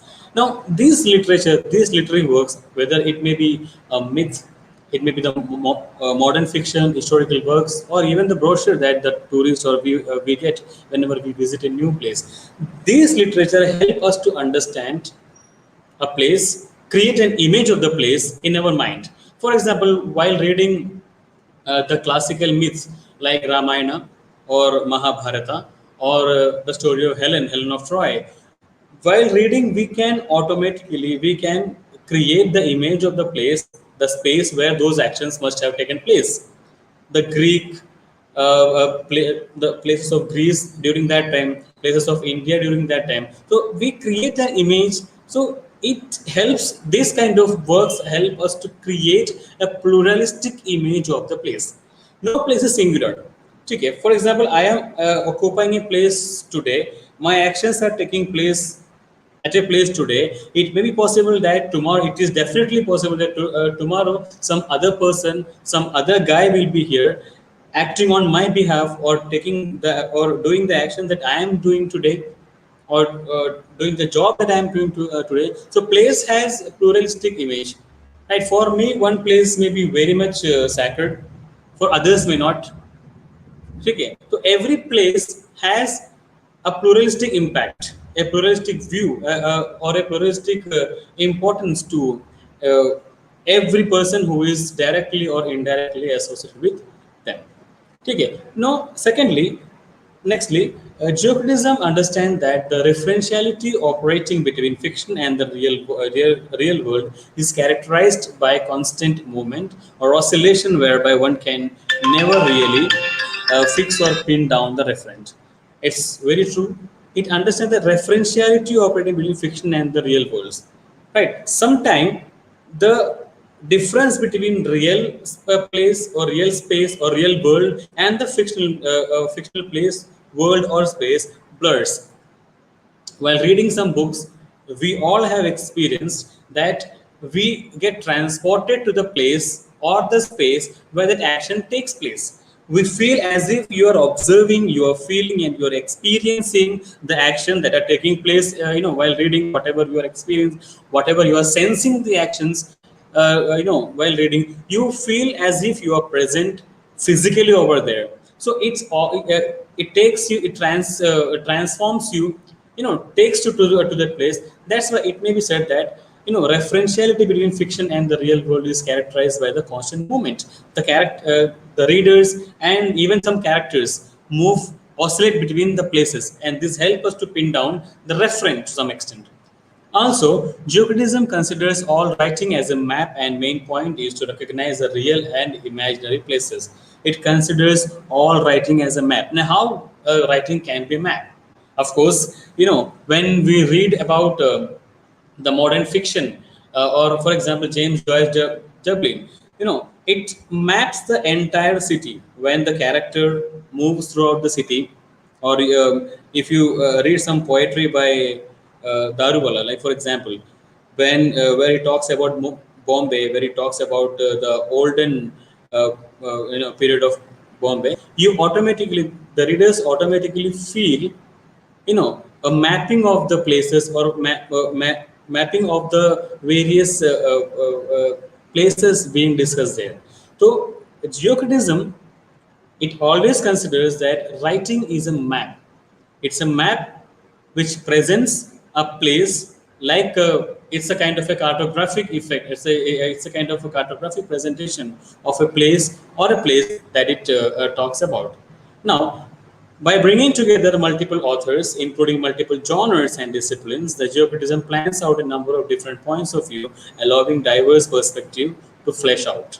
Okay, but so it always geocriticism try to bring in multiple outlooks, multiple viewpoints to look at a character, look at a place or the action taking place in that specific place, and the character which are involved in the actions or how they are connected to those places. It helps the reader to feel or have an experience, a kind of first-hand experience while reading or watching them. Now, what are the key points? There are some key points which we all should keep in mind about geocriticism. The first one is multifocalism. Yeah, multifocalization. Now, what is multifocalization? There is no any particular or specific view. Any kind of study, every kind of study, every kind of study of space requires different angles or different ways of looking at it. No, every character. For example, you take out a novel, a modernist novel, or you just read while reading the novels of R.K. Narayan. You see that the same place where the action place takes place. For example, the Malgudi. Every character, every story that are set in Malgudi by R.K. Narayan, each and every character has their own view, their own problem, their own issue, their own setup about the place, their own view. So multifocalism is something that geocriticism focus upon. Okay, how these geographical features, how this multi vision of a place help in creating the place or to map the place more coherently and more informatively to the readers. This is what geocriticism is more concerned about, that is multifocalization. Second, we can see here what it deals with is polysensuality. Now, what is polysensuality? Space is not textually constructed by vision alone, but also by other senses. We all know that space is not just what we see, what we observe, or it's also something that we feel. For example, our house, though we live in a four-wall space, a place which we call as house, the wall that we have, the wall we share with maybe with our neighbor, but the house, the internal space that we use, that we call as our house, has its own importance to us. It has various senses, it has various means to us. So it is not just vision, it's not, a space is not only concerned, it's not just concerned with the vision or how it looks, how beautiful it looks, how ugly it looks, but it also concerned with other senses. Some places you feel relaxed. For example, when we visit a new place, many of us may not be relaxed. Many of us do not feel very familiar or could not find ease. It takes some time to get into familiarity with it, to adopt that place or space that you are just now got into. So a place is not a mono sensory thing. It has polysensuality. It's not only connected with your vision. Every place has some impact, has some importance, has something to do with your other senses as well. So every space, as the geocriticism claims, that it has polysensuality. Now, what the other point geocriticism makes is stratigraphic vision. Now, what is it? What is stratigraphic vision? A certain literary space appeals to other texts from the past. Spatial symbolism and interpretation evolve over time. We all know that. It's not like one place or one space is dealt or discussed by one person or one writer alone. Like T.S. Eliot tradition, even every uh, writing or every place may have, or not every, but most of the places have produced multiple books, multiple impacts, and multiple influences on writers. London is not the only place. It's not the someone like Shakespeare is not the only writer who talked about who speaks about London, its people, its environment. There are many writers, there are many people uh, Bombay is not the only, few writers like KK Daruwala. He's not the only writer who talks about Mumbai or Bombay. There are many writers who also talks about the same place. So while reading all these writers, definitely we will come across and we will understand the various views and various cultural, you may say traditional, or the physiology or the physical presence of this place. So it is geocritical approach can give a stratigraphic vision of a place. It's not limited to one viewpoint. It's a kind of a traditional approach where, while reading various, for example, like when we read the poems and stories of 1950s, 60s of Bombay or any other city, you may take example. You may picturize while reading them. You can picturize the kind of environment, the kind of space that Bombay had, or the kind of environment Bombay had during that period. So this approach, geocriticism, helps us to create a kind of, what you can say, a tradition, a kind of a kind of continuation from past till present. Now, the fourth one, which is very much concerned with geocriticism, is intertextuality. Of course, how one space or one place or one geographical aspect or one geographical entity is presented, maybe in various books, maybe in literature as well as in painting, literature as well as in cinema, or in any form of art.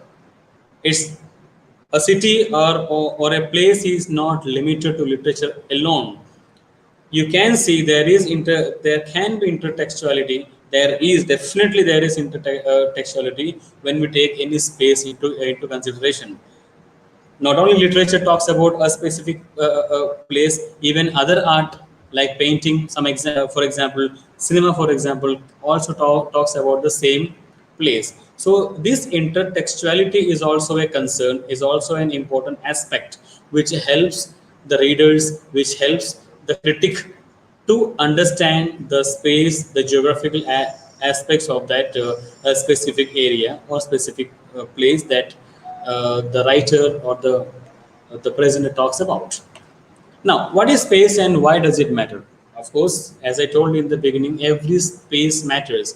It may matters personally, it may matter professionally, it may matter emotionally, it may matter in any way. For example, while walking through graveyard, for example, just for example, okay, if suppose you have someone there, you have buried someone there, some, for example, so that you may have a emotional connection with the graveyard.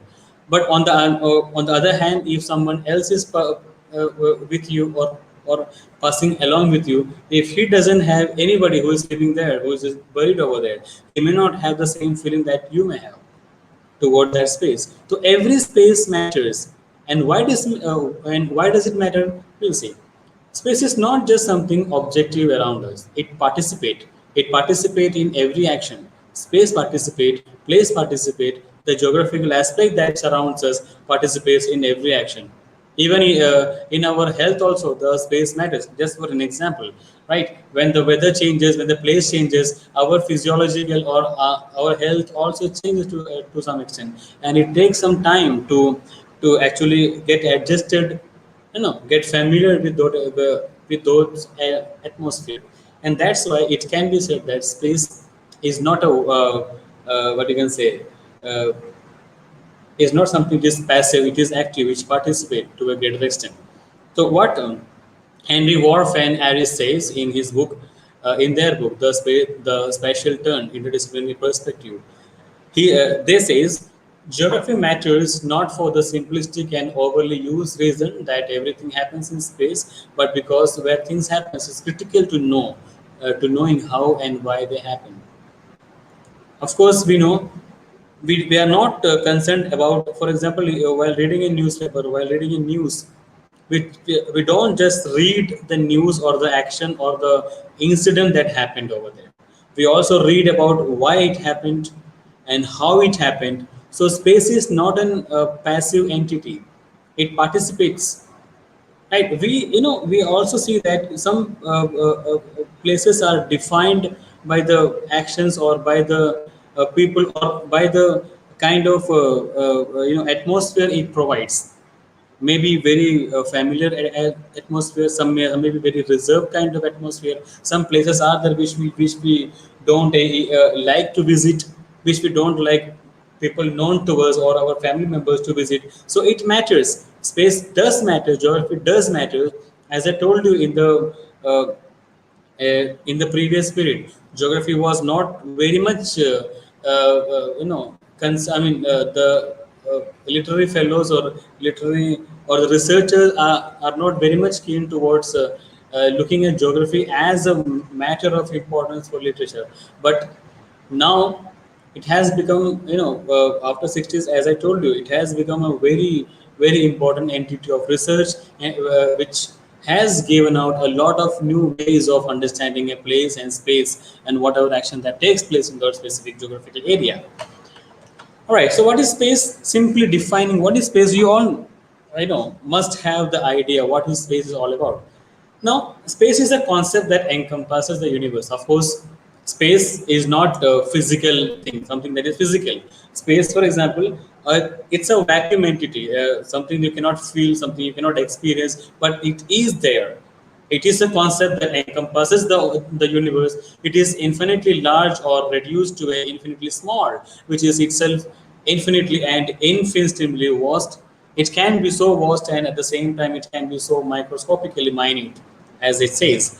So how a space? No, it depends on the human beings or the animals. What or the character, no, for example, if you talk about the characters in novel and how a space matters to them, it depends on how they take it, what kind of action they involve in, what kind of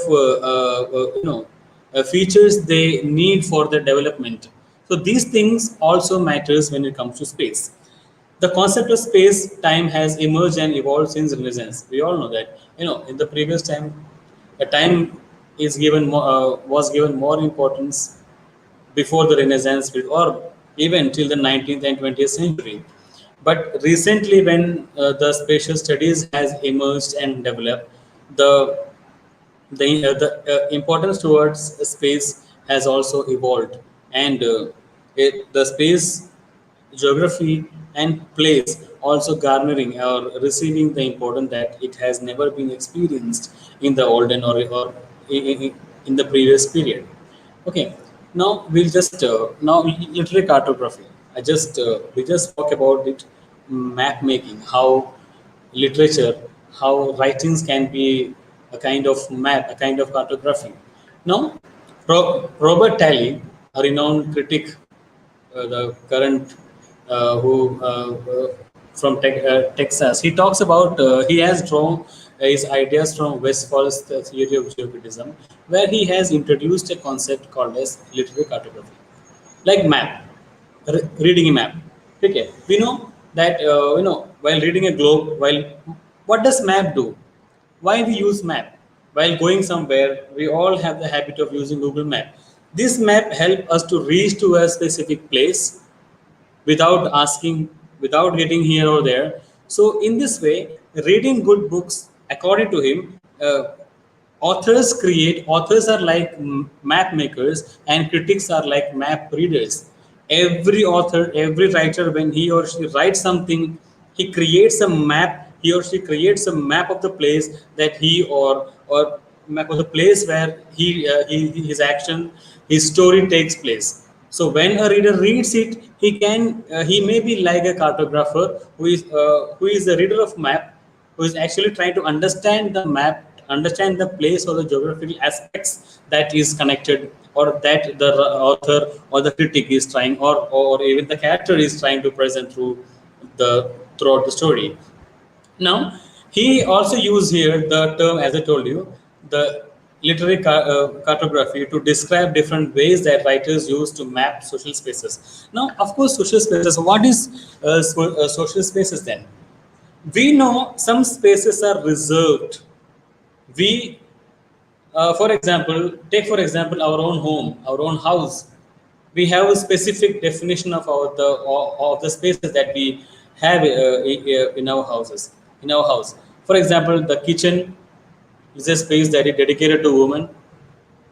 The hall or the drawing room where the man sits.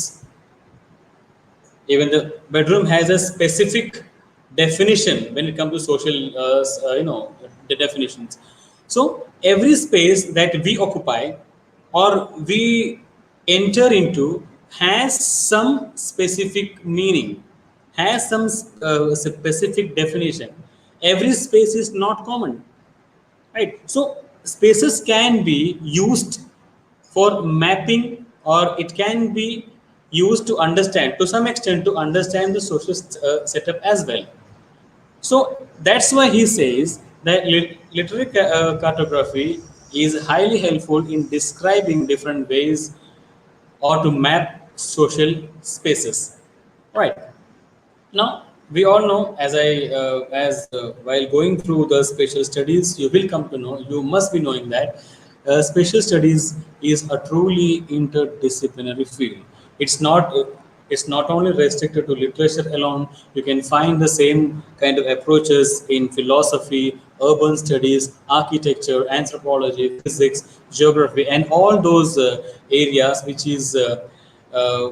are, of course, concerned with geography. They all have some touch or some elements of a space in them. Of course, geography is the primary a study which has developed and evolved about the space. Even physics, even anthropology, by studying anthropology also.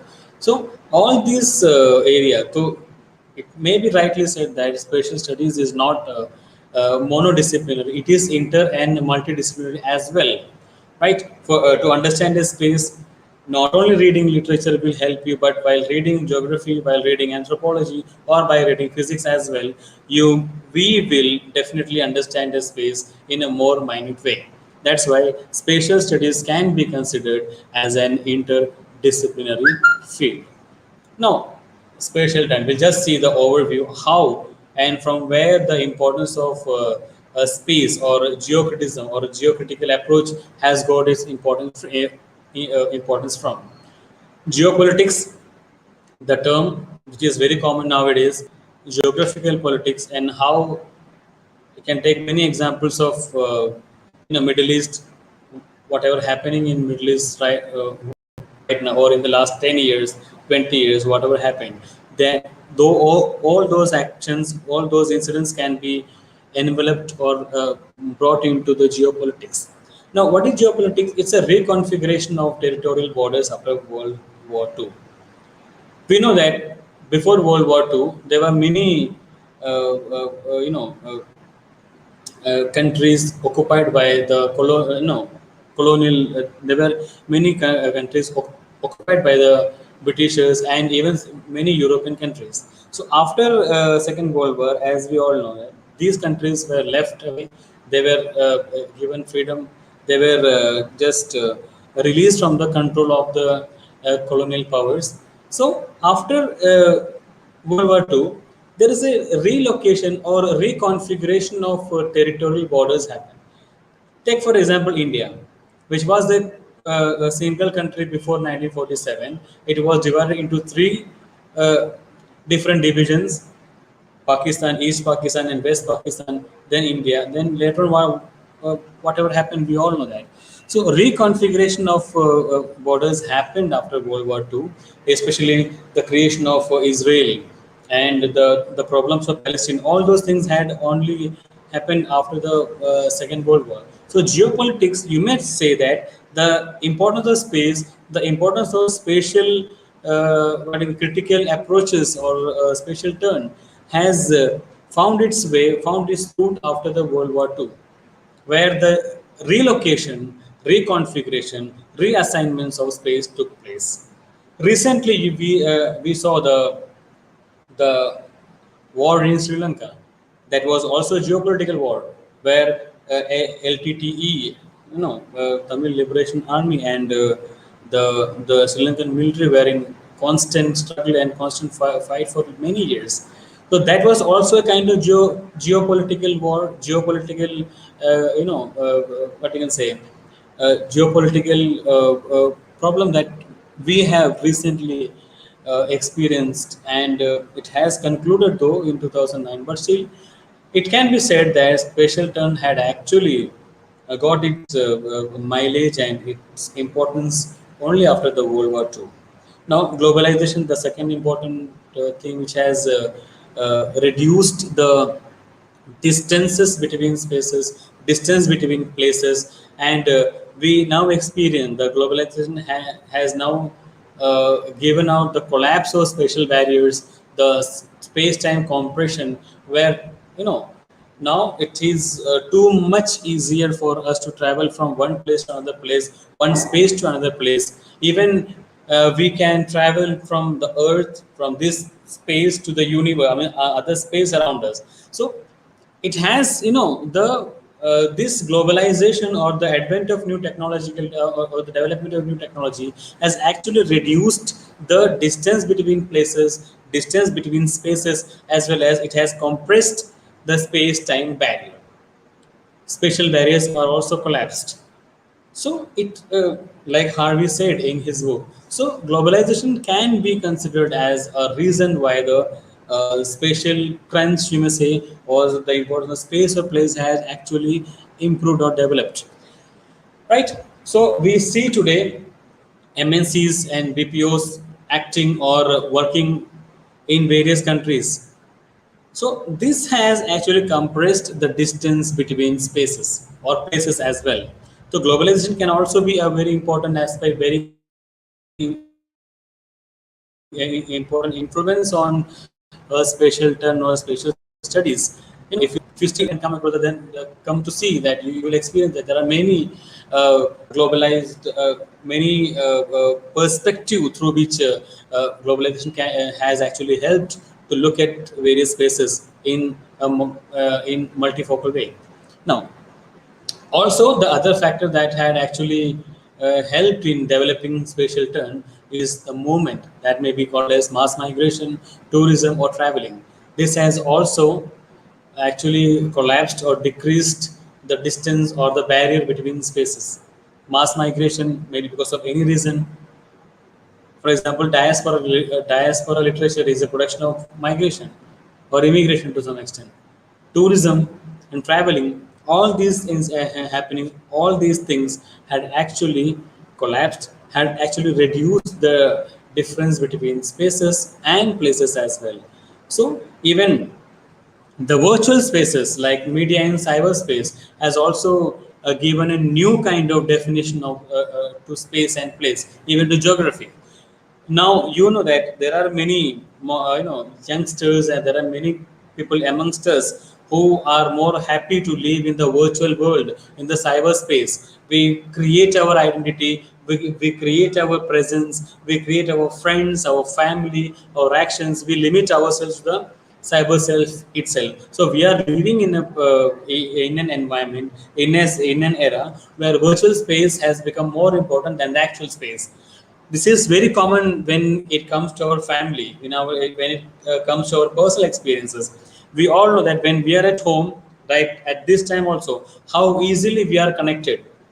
The cyberspace, the virtual space has actually made this happen, made this webinar to happen.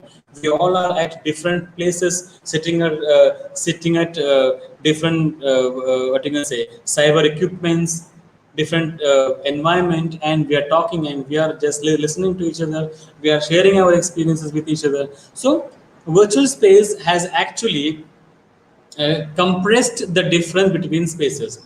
You know, usually before 1 year, you may say, or before a few months, when seminars on conferences used to be conducted, we need to travel to some that specific college or the place to present our paper, to present our to just participate in those seminars or webinars. But now, you know what happened now, because of this COVID-19 impact, everything is happening from wherever it is. The people are connected from various places. They are on a same platform by using a single platform. They are connected. They are talking. They are discussing. They are sharing their views, their ideas. So virtual space has also constrained. It had actually compressed the spaces. It had made the geographical, what you can say, the uh, geographical differences, the geographical distances easier.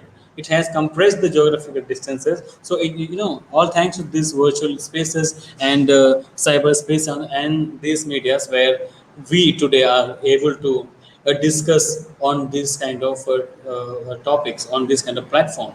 So places are no longer clear support to our identity. True. It is not, for example, many of us are migrants. I am from Kerala. I was born there, but later I came over here. I did my studies here, my schooling, my graduation, my PG, my research, my PhD, everything here. So my identity is now my identity is not now connected, or it's not limited, it's not directly connected with Kerala where I was born. Now it is directly connected with the place where I am working in now, where I have completed my studies now. So places are no longer clear support of our identity. For example, if I say, just by in the previous time we used to identify a person by the name. For example, a South in the name, the surname itself indicate that the person belongs to South India. But this, because of migration, because of globalization, you cannot say that a person may only be connected or related to a specific place or space. So geographical only places are no longer a clear support of our identity. We need to have more things, multiple things to define our identity. All right. So as I told you, place has become not only the physical place or the geographical place, even the cyberspace or the media is also responsible for this compression of space. Right. So the key ideas, just we just go through the key ideas which has propounded by the by various critics and the philosophers about the space. He and Henry Lefebvre, in his book The Production of Space, he says, space matters. Space is never neutral or innocent. It is produced by society through complex subjective relations between who is perceiving it and how it is used and surveyed. The postmodern critic, where he talks about space, according to him, space is not at all neutral. It's not a passive participant, but it's an active participant. It's not innocent. It has subjective impact. It has complex subjective role to play in in our life, uh, in the life that we live in the life that in our the social existence, you may say, in our cultural existence as well. So space has its own importance. It is not at all, it's never neutral, it's never innocent. It takes place in our activities, or our, it directly involved in our life as well. The special turn key ideas, according, we just see some few key ideas about the special turn here. Michael Foucault, what he says in Space and Power, his book, he says our whole history remains to be written of spaces. As I told you, as we all know, space was not given the sort of importance it required to be given in the previous period, previous time. The critics were concerned with the time, with the characters, or with other environmental aspects which actually help in creating the plot or theme. Space was not given as much important as it should have received. But these critics like Foucault and many others, they have actually uh, tried to bring space to the to the foreground than from being in the background. So that's why he says the present epoch will perhaps be above all epoch of space. Right. So now we are not only concerned with the time only, even the space does matter. He says it in Of Other Spaces, his book Of Other Spaces in 1967, which was published. So he also talks about a very interesting concept of his in the same book, heterotopias. So what is heterotopia? You all must be knowing that a place that society allocates to individual in the state of crisis, maybe. For example, like some pictures I have shared here during this the wars, in fact, that are taking place in Middle East, we know there are many people who have migrated from Syria, from Iraq to various European countries, and they were put in some camps where they are living, where they are dwelling, where they are trying to struggle out and figure out their future plans. So heterotopias are usually the places that society allocates to individual. For example, if somebody, if a criminal, for example, a person who has committed any crime, society demands that person to be put in a jail. The society will never allow the same person to roam in the normal social spaces, because we feel a kind of terror, a kind of fear from that person, and for that reason we want that person to be in jail. And we believe, the people believe, that while after spending some time in jail, the person may get, his behavior may get developed, and he will be a cleansed man. His all crime will be diluted and get away. That doesn't happen. For example, someone who is not normal, mentally not normal, we have a mental asylum for them. So in this way, there are many spaces and places which are predefined by society. Like, take for example a city. A city is also divided into various segments. For example, who live where to live. For example, a person, there are many cities, there are many places which are defined by caste. Right, a place may have various division. There may be a specific space where a specific caste or specific people lives. There may be some other place or space where some other caste, some other place, some maybe, not only caste but class of people live. So they never like others to come into their places or space, and they don't like themselves to go into other places or other spaces. So these that's why he defined heterotopias are the place that society allocate to individual in the state of crisis. Okay, so every single culture may have some heterotopia. They evolve according to the particular socio-historical context. As per the need, as per the requirement, these heterotopias are created by society, by some the people who define society, who actually has the right, not the right, but has the that impact or that kind of influence to define a space or place. All right, so this is what he talks about. I mean, of course, I won't go in depth into it. Just a brief outline of heterotopia I just wanted to give over here.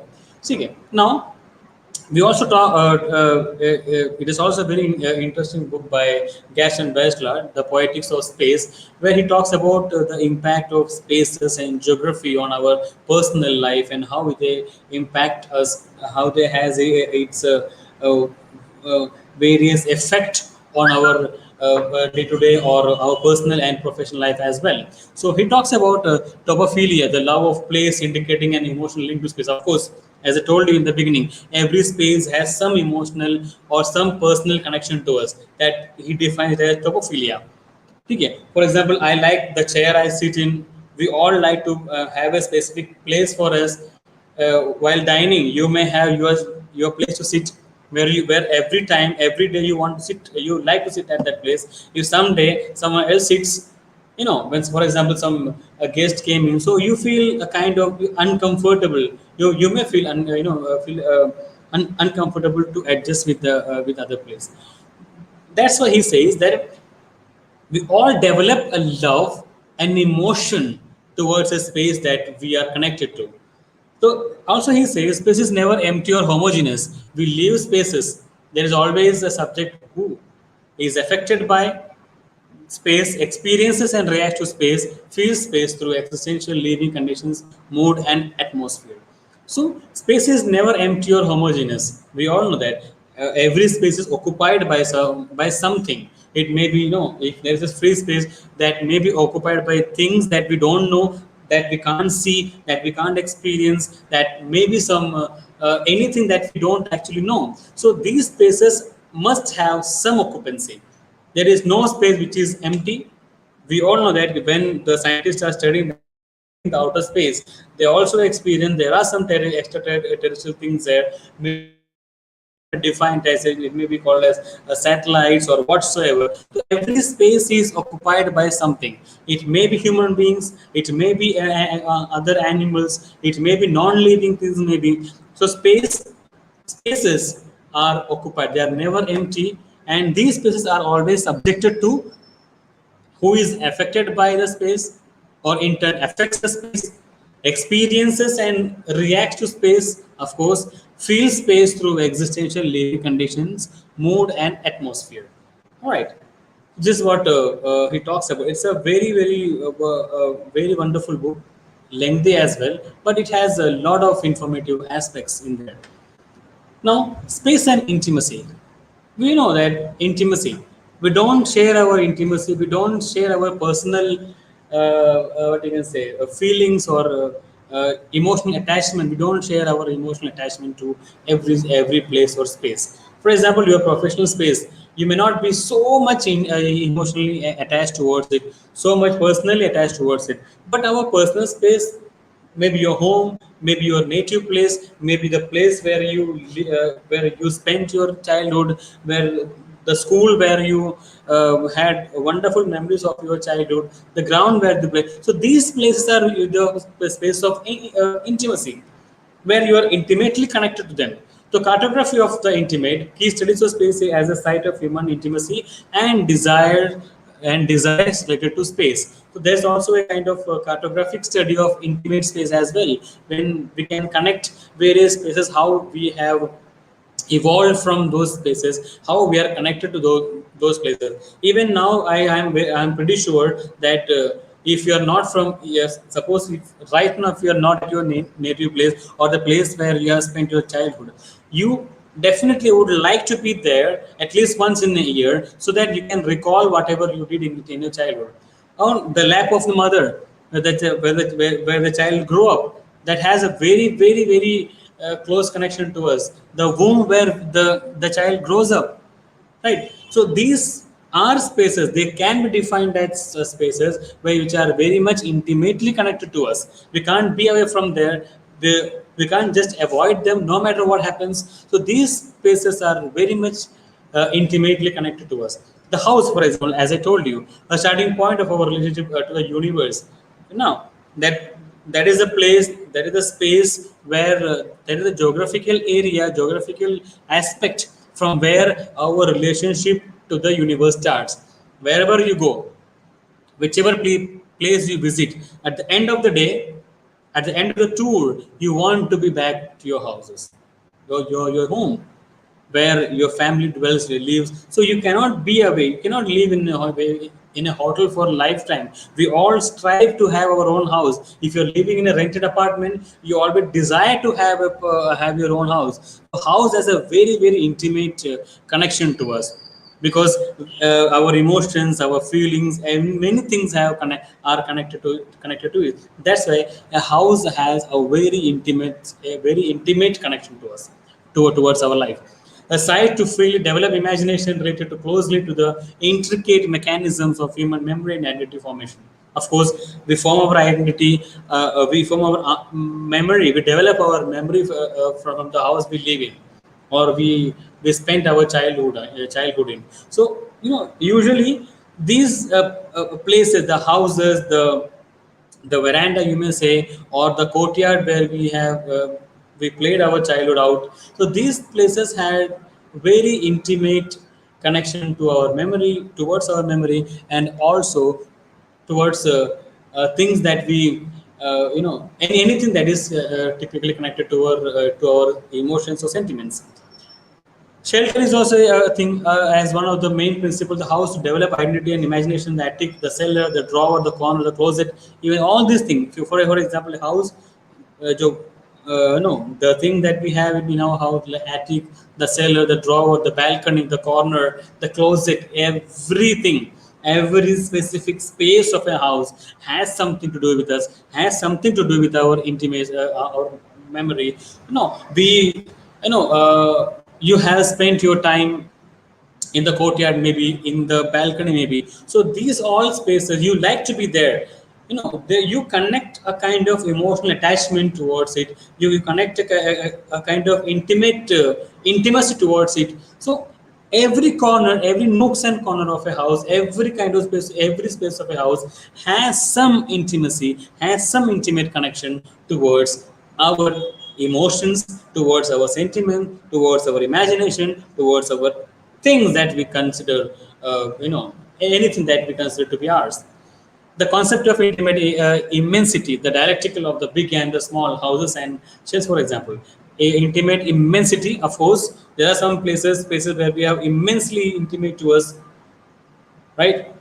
You may imagine whatever those places are. I will not just talk about, but you can imagine immensely intimate, right? Where, of course, you must have imagined what I mean to say. So these spaces and these places are immensely connected to our personal and emotional grounds, emotional, uh, things like. Now, who else, who better can define, intimate space than Virginia Woolf in her Room of Unseen? You all must have read it, read the book. At least you all must know about the book, where she talks about, the space for women, why she needed space, and what kind of space she desires to have. The room represents the state of exclusion from the educational institutions and the financial power, and claims need of reaffirmation of women within the literary scene. So you all know, she talks about a woman should have her own room where she can think, where she can imagine, where which gives her own space, which gives her intimacy, a freedom from other spaces, which is not very common in our social setup, right? A woman do not have a specific space to live or dwell in. The kitchen, as I told you in the beginning, a kitchen may be defined as a space of women, but that space that doesn't provide the kind of intimacy, the kind of freedom that a woman desires to have. So, as Virginia Woolf said in her book, a woman should have some space, some place where she can be alone with herself. She can be with herself only, where nobody to there to disturb her. So especially when we talk about space, we are primarily concerned about the space occupied by the men. We don't talk about the space, which is which are occupied by women, or which the women desires to have. Right, social spaces, as we have seen in the previous slide, social spaces. Who defines social space? Social spaces are defined by men only, men alone. It's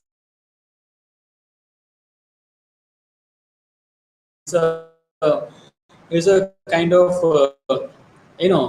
how should use. Even the space of women are defined by men.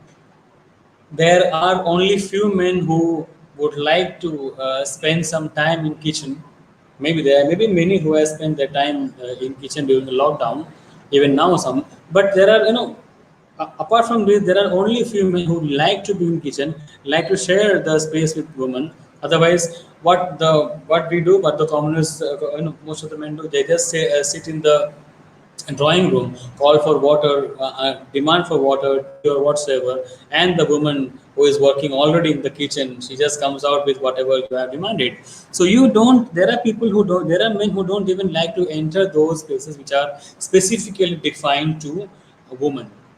So that's why Virginia Woolf's claim that a woman should have her own space, her own place, is rightly a good claim that should be given a priority, should be given importance to, even in the Indian social context.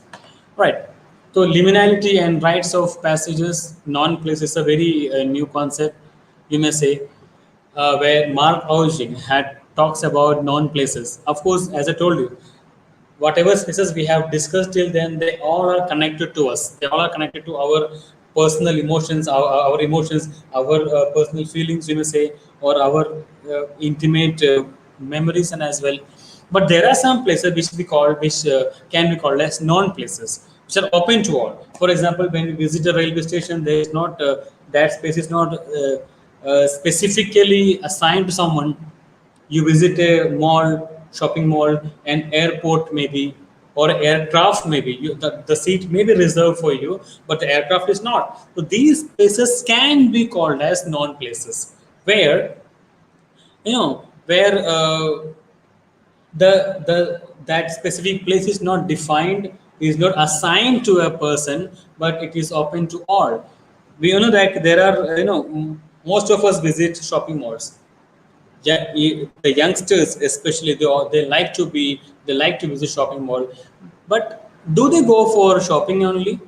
Only few may spend their time in shopping, but most of them spend their time in the food court, or just roaming throughout the shopping complex, because there is no specific definition of these places, and hence these places can be called as non-places, where there is no specific definition, there is no specific authority, there is no specific occupation. For example, even the seat you use it while traveling through train, while traveling to aircraft, you may have reserved the seat for that journey only. Once you get out of there, one once you deboard the train or deboard the aircraft, the same place, the same seat, the same space may be occupied by some other traveler, some other flyer. So these are not, these hence these kind of places can be called as non-places, as Mark Auger defined in his book Non-Places. All right. So now it comes to how geography, space, and literature are connected, or a geocritical approach towards literature. We'll come to Asian literature later on. I'll just give some brief outline about how can we analyze by using geographical or spatial studies these literary books, or these fictional books. Okay, geographer Penny Wharf and Santa Aristide, in the introduction of their resourceful book on space and geography entitled The Spatial Turn, 2008. Geography matters not for the simplistic and overly used reason that everything happens in space, but because where things happen is critical to knowing why and how they happen. Just now we have seen they define in their book The Spatial Turn that geography does matter, not just because to know where things happen, but it also helps us to know in detail why and how happened. A reporter need to visit the place where an incident happened to understand, to study how and why happened. He or she cannot be at the at his newspaper or newsroom without visiting. They cannot get the actual happening, or actual why and how behind the incident. So geography does matters, because it's not just uh, a space or a place that defines where happened, but by to know why and how it happened, you need to know the place as well. Space is not passive, innocent, as we have just discussed. It participates in every action. It matters because it participates in every human act. It contrasts to what's stereotypically and generally portrayed as in this space is a passive backdrop of human life. Of course, it's not passive. When we study deeply, you will realize that these places are not passive, but it has very active impact, active use, and active presence in our life. Like, for example, like in the works of Henry Lefebvre and Michael Foucault, like we have seen, they have given importance to space in the Marxist social theory. So we don't go into it very deep. No, now, it's not, as I told you, geography and the concept of space is not a new thing. Even Plato had his own idea about space, which was like other concept of Plato. The same was refuted and what you can say, uh, defended by Plato, because defended by Aristotle. Plato had a different concept, a conception about space, where he had believed that space is a receptacle or a passive vessel in where the whole creation takes place. Even place is created out of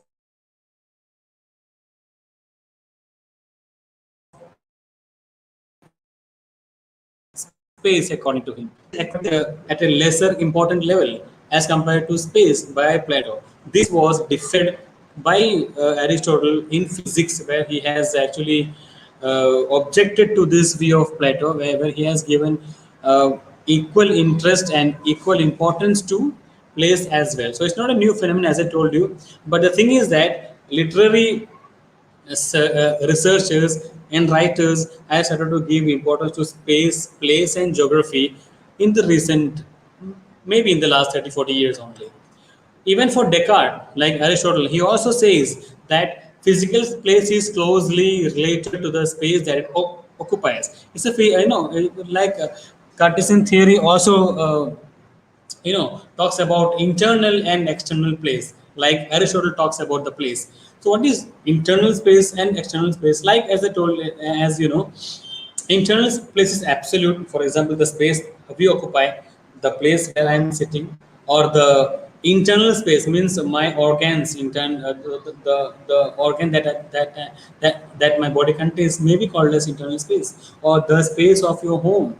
It is absolute, of course, but it has correspondence with the external space as well. All right. So external place is a relation and is equated to the space between body and the other object. For example, I am sitting here and one person is sitting next to me. We are related because of the space or the place that we share between us. But somehow Kant refutes Descartes' this point of view by claiming that space is nothing but a nature of mind. Space is neither an endlessly extended container nor it is formed in the relation of existing object, but it is subjective, issuing by the constant law from the nature of the mind for the coordinating of all outer senses. He has a different view about space. According to space is not a physical entity, it is a mental action or mental entity. It has nothing to do with your physics. But these are not so much concerned. We should not be very much concerned about these views as far as literature is concerned. Michael Foucault, as I told you, he has also discussed about various spaces, Marxist, from the Marxist point of view, and how these spaces are important when it comes to define a person's social appearance, social importance, even to some extent the literary production as well. All right. So one of the important thing he talks about in his book Discipline and Punish is panopticism. You all must be knowing about it, where, like, for example, on the right, on the bottom right, you can see the picture of panopticon. It's a kind of place which are developed by it's a kind of jail. It's a kind of place which is developed to observe people, a kind of jail where there will be a central place where the watchman or watcher fellow can stand and watch whatever happening around him or her. So now this is what happens. Of course, we all are under surveillance. You see that we are not in surveillance panopticon, which is defined by Foucault at that time. We are facing today. We all are using smartphones. We all are using internet. We all have CCTV cameras. We all are under surveillance. Nothing, though we are sharing some of our information, it may be claimed that end-to-end encryption are there, whatever, but there is no guarantee that we are not in surveillance. Like in jail, there may be a watchman, a person who is watching the inmates. At the same way, in the modern time, though we looks to be free, though we feel to be free, moving freely around, but somehow, we also know that we are also under surveillance. Having a smartphone makes you easily accessible by others to know where you are, what are you doing, what are your personal information and all things. And we are very much keen to posting them in our social media platforms. So panopticon, which is a concept which he had defined there to define about discipline and punishment, kind of all those things. Even today, it is highly relevant when it comes to our personal, our own modern life that we live in, the smart life that we live in by using the smartphones. All right. So even Michael Serchu, the Spanish geographer, he also talked about various geographical aspects in his book, The Practice of Everyday Life, where he talks about that space we create space by daily actions,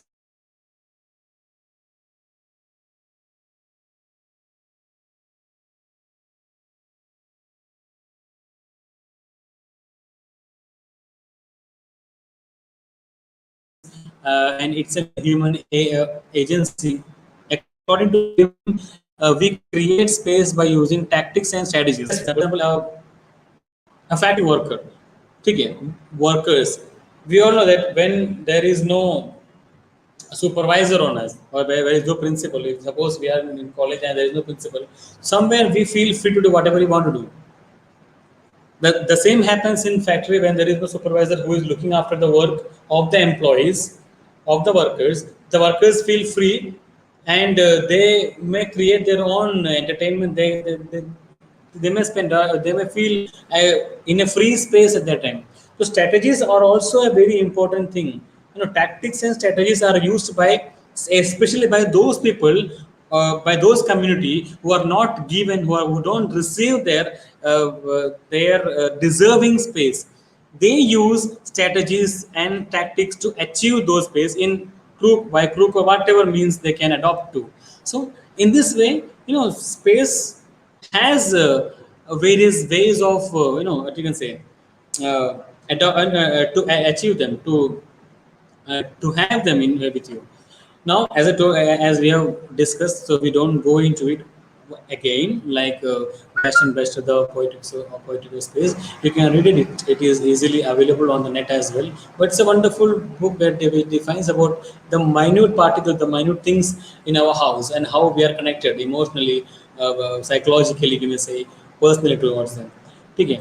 Henry Lefebvre, you all must be knowing that the Marxist theories, the modern theories, he also talks about a space. He talks about, according to him, space is not neutral because it is ideologically formed. According to him, every space, since he is a Marxist theorist, to him, every space is ideologically formed, created. They have their own, they serve some hegemonic, they are used as a tool by some hegemonic powers, right? It is, you may be, you may say, yeah, he is absolutely right to some extent, where he tells that, where he claims that these places are the tools which serve to the purpose of hegemonic powers, right? Defining, as we have discussed earlier, a city is divided according to the power, according to the financial power, according to the class, the level of classes. So places and spaces are not neutral according to him. They serve for the agenda, for the purpose of hegemonic powers. So it's a purely Marxist point of view discuss here. And there are many theories like David Harvey, Edward Soya, even they also talks about various spaces, various geographical entities, and how these entities and material practices, and how they're connected towards each other, and all those things. So I think we won't go so deep into it because we are already almost 1:30 now. So even geocritism, the first book, as I told you, produced by, written by Burton Westphal, he also talks about geocritism in depth. Geographer Doreen Massey, in her book Space, Place and Gender, also talks about how gendered spaces, you may say, how spaces are gender defined by gender, the space for woman, space for man, or whatever. So these all theorists has actually given a vast area, a vast information or vast inputs into the study of geocritical analysis or geocritical studies. So even writers like Cat Millett, even many others like Gillian Rose, even they have defined feministic spaces. Now, when it comes from female writers, when it comes from feminists, of course, they definitely they are more interestingly talks about the feministic spaces. So they also talks about the other space, the feminine space, how it is defined, how it could be defined, and what are the elements of this feminine space. And all those spaces are defined by these writers. Or if someone is interested in the research in spatial studies or geopolitical studies, these writers can be of extremely very useful, very helpful for them to analyze the text or to do the research there. Now, apart from this, let us just see some common spaces that or common geographical spaces that we encounter. Familial spaces. Now, what is familial spaces? Usually, we know that the space familial roles are gendered, not only gendered but defined by spaces as well. No, even the actions. There are some specific and certain roles we define for female, for male, and both of them never try or never want to be in the place of others, or they don't. Especially the male don't want to be to do the role of female. So familial roles are gendered, we know, but it is not only gendered roles, but they are also spatial ordering. The women's place in the family, particularly in a particular society, is constricted. We know they there are a lot of limitations the patriarchal society put on the women: where to sit, where to go, how to work, with whom to work, where to stay. If someone comes in, if some guest comes in, the women are not supposed to sit um, in the drawing room. They should be in the kitchen, or maybe in the bedroom, or wherever out of sight. Simply telling. Okay, so even these places are defined, or even they are spatially gendered. These places are. Right. So family also becomes a kind of imagined spaces to some extent, who fantasizes new lives and new living spaces. An ideal family projects a model of equation wherein all members of the family, especially women, are considered to possess equal values and right. But it's not very common. It's not very general in our society, especially. We don't we don't try to give the kind of equal importance to the women that the members of our family. I have seen many family, even you must have seen many family where the man sit on the sofa, on the chair. There is a specific chair for them. The women sit on the floor. And at night, when the man is tired after coming back from office or from his job, it's a duty of a woman to press the leg, give us a massage. But what about the woman who works throughout the day? Does man care? Does man give? Does man do what she does for him, giving a short massage or just asking her how this doesn't happen. So familial space are also constricted, defined by society. There are specific roles which we expect from members of family to do, and we don't allow others to, or we don't actually expect others to infiltrate, if I'm not wrong, to in those spaces. Now we have ethnic spaces. Ethnicity is an important aspect when we geographically analyze the thing. Geographism, ethnicity is also very important aspect, because while studying geography, you also, or while studying the history of human, or history of people, we cannot stay away from the ethnicity. The history, maybe politics, neighborhood, media, all they contribute to a greater extent the formation of ethnic background or ethnic definition. So ethnic space also play a crucial role in construction of society, as they are key constituent of maintain the diverse society. To maintain diversity, to construct society in a proper way, ethnicity or ethnical or ethnic space must be given importance. Also, cultural spaces, of course, culture, and how, what kind of spaces does culture provides, what kind of spaces culture helps to create. These all are also very much important for very much of human concern. These all these cultural elements can be uh, used as a mark of identification. All these cultural spaces can be used as a mark of cultural definition as well, or identity as well, right? So in this way, cultural spaces are also important to important aspect of geocritical analysis. I won't go so much deep into it. Now come to the national spaces. I'll just quickly go through the next of my slides, because okay, national spaces, even then nation. Now the nation spaces is not limited to few community or few people. The national space has, with the advent of globalization and all those things, all those the or even the migration all has actually expanded and made the national spaces more constrained now. But also beyond, wherever we go, wherever we live, national spaces, or the place where we come from, the space where we come, is constantly connected to our identity. An Indian living in Europe or America will always be defined as an Indian, right? So our identity, if you are living in some other state or country, our other countries, of course, your identity is closely connected to your nation. People call you, people define you by the nation from you come from. Okay, so this identify our nation defines our identity, and also it also provides an identity for of the and the living space to a person who is born in there. So if, in that way, national spaces is also extremely important for for the geocritical analysis. Now we'll just go through quickly some of the Asian writers and their major works, and a thematic overview of their works, and how geocriticism can be applied and can be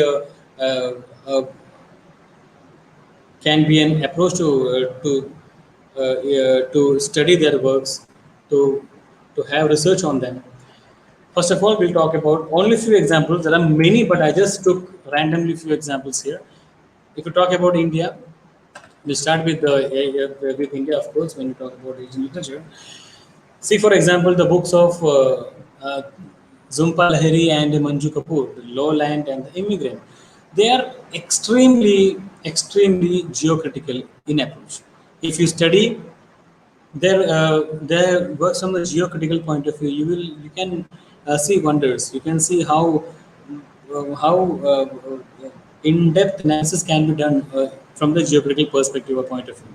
Like they have there are examples of like in the lowland, there are examples of Naxalite movement. There are examples of inequality and poverty, and how uh, the space, of course, the struggle for space that is shown through the Naxalite movement, how they fight against the government for to keep their spaces and place safe from occupation and all those things. So if you read Zumpa Lahiri is the lowland from the geocritical perspective. You can see how these spaces, various spaces, are defined by the character, defined by her, and where the character dwell in, even they also matters a lot. While we read from the geocritical perspective, even Immigrant by Manju Kapoor also talks about how uh, you know the character when she uh, immigrates to a new place, how difficult it is for her to adjust with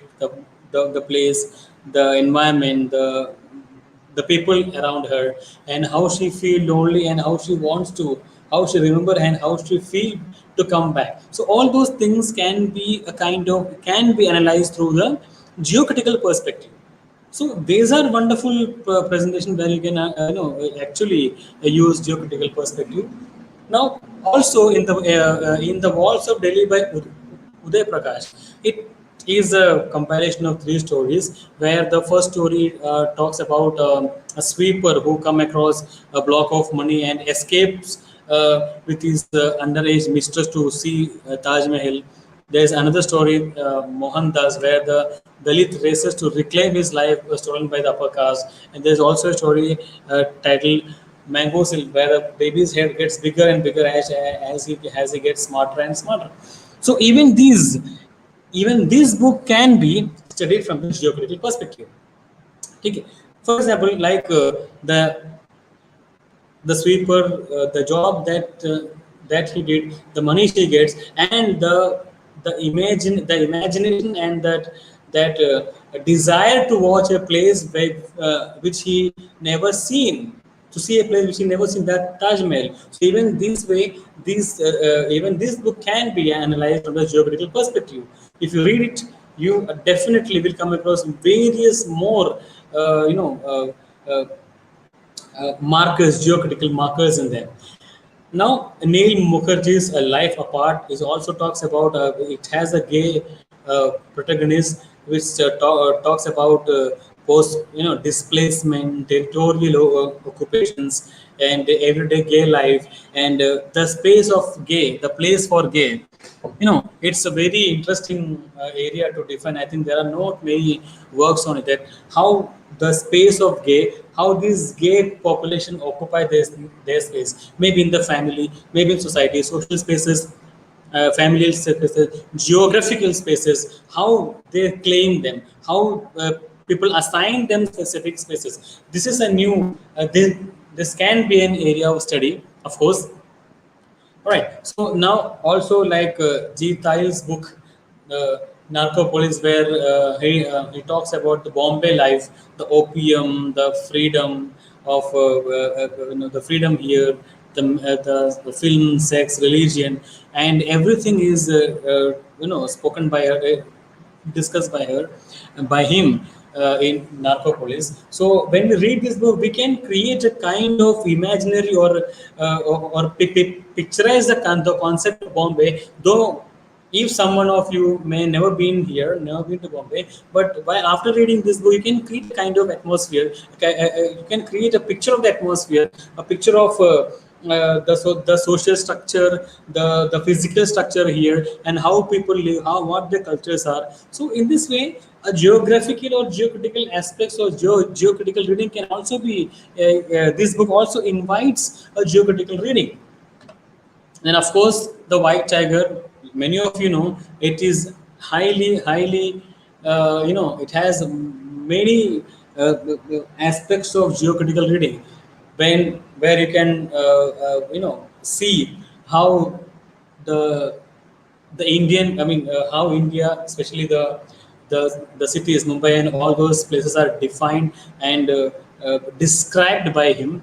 I'm very sometimes I feel very awkward to see that how these. Of course, they are great writers. I don't have any enmity or kind of negativity towards them, but still, I'm not very convinced with the way sometimes some of our writers present India in literature, wherein just for the sake of fame, just for the sake of some recognition, showing in the bad light is not something that I don't agree with. It's my personal view. I'm not presenting. I'm not talking about on behalf of anybody else. It's a personal view, but even though coming to the geopolitical perspective, White Tiger is a wonderful book which can be analyzed very well through the geopolitical perspective. Then we, after India, when we see our neighbor, Bhu- Bhutan, though the country is too small to, and it has no very significant works produced by them, but still, if you see the book by, if you read the book by Alice and Vaheji, the Headwind Lakshmi story, it talks about the Nepal Bhutan insurgency and how the insurgency and agony of Nepali living as a refugee in Nepal and Bhutan, India, and how all these kind of the poem, exile poem by Devi Subedi, even these writings talks about the various issues, the insurgency issues maybe, and all those kind of issues which may be connected to geocritical or geopolitics or geocritical point of this can be analyzed to geographical point of view as well. Of course, insurgency is a geographical phenomenon. It is a part of a geographical phenomenon, of course. Now, we'll have come to other neighborhood, Bangladesh. If you see, this can be divided into two categories: East Pakistan era and Bangladesh era. That means the books which were written before 1971 and after 1971, when the Bangladesh was formed.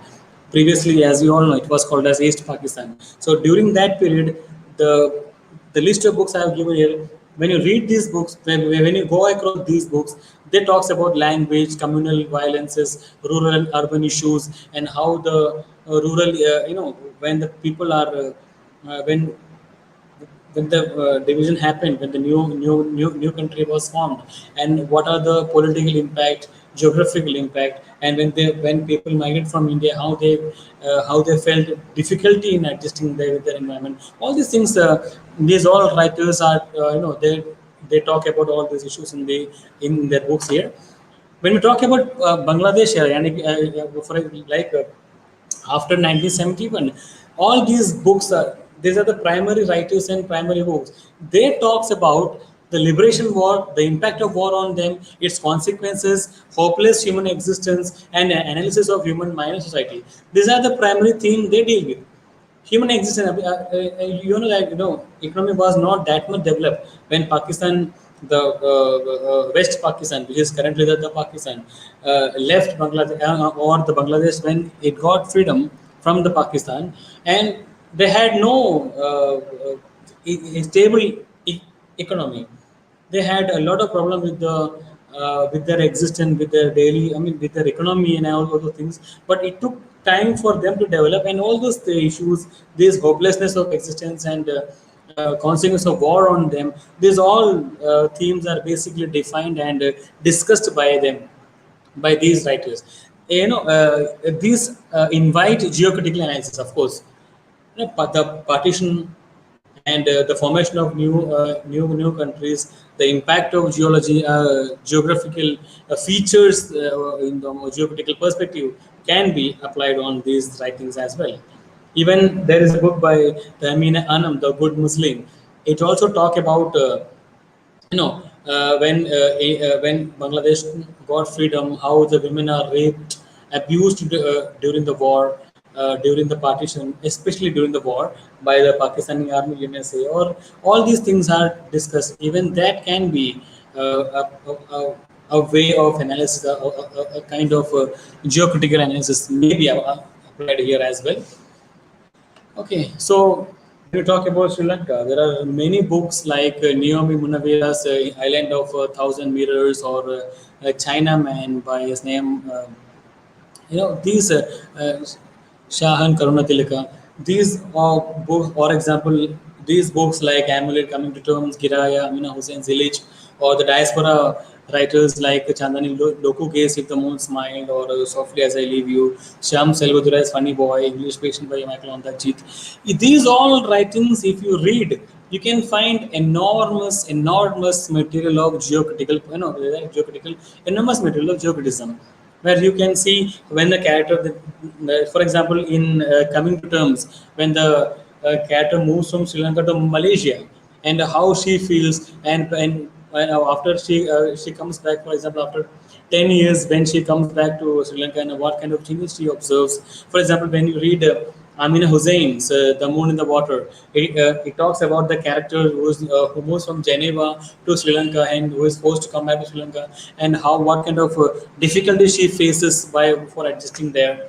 If you read If the Moon Smiled, or Softly as I Leave You by Chandani Dokuge, they both both the books talks about life of Sri Lankan in Australia, and how difficult it is for a Sri Lankan who is a South Asian person, especially a woman, to adjust there, to adjust into a new country and live over there. So these books are actually has a lot of element of geocritism. Now, when we talk about Pakistan, Home by H.M. Naqvi, it talks about you usually how uh, after 9/11, how the perspective of Americans and the Europeans changed towards Muslims, or South Asian Muslims especially.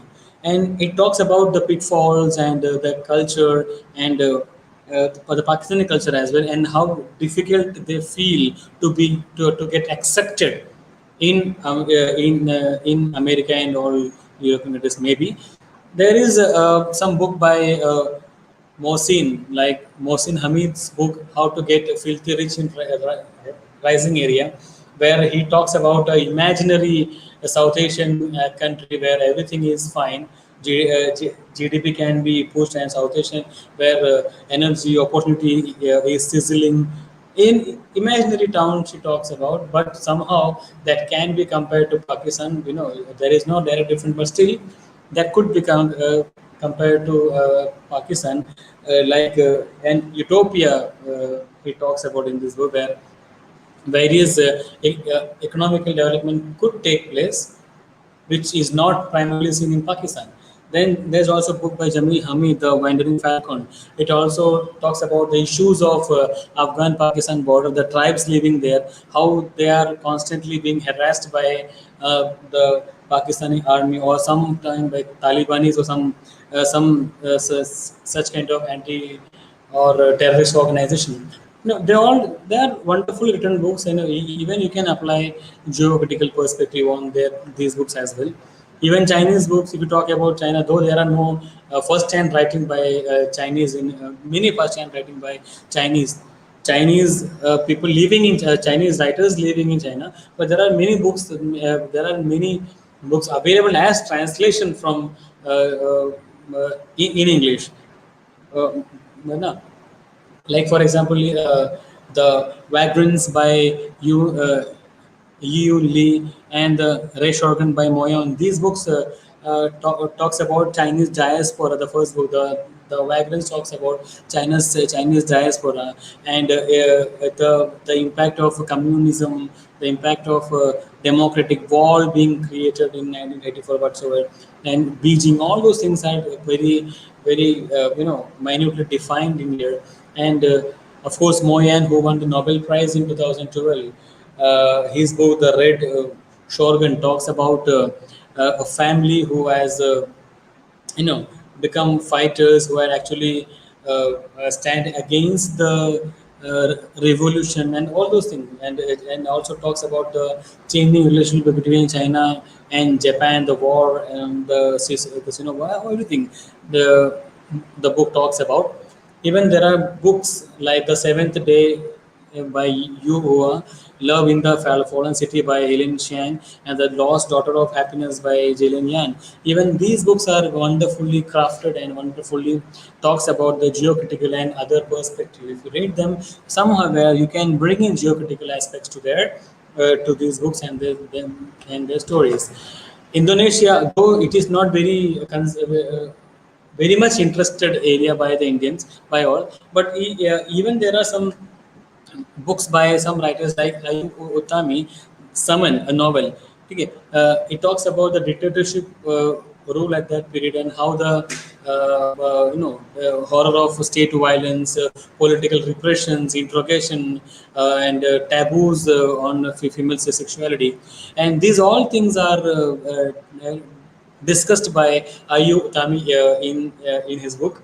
So even here you can apply the spatial critical approaches or geocritical approaches here. So, like there is one more book by Beauty is a Wound by Ika Kurniawan, where a mother or a lady, a prostitute, in fact, uh, who names her daughter as ugly. All right. No, sorry. Who names her ugly daughter as Beauty? So Beauty, how that to define he has she has tried to define the brutality of colonialism, the chaos produced by the post-war era, the 1965 massacre, and authoritarianism. Everything has been discussed by him in this book. So it also invites uh, various geocritical approaches.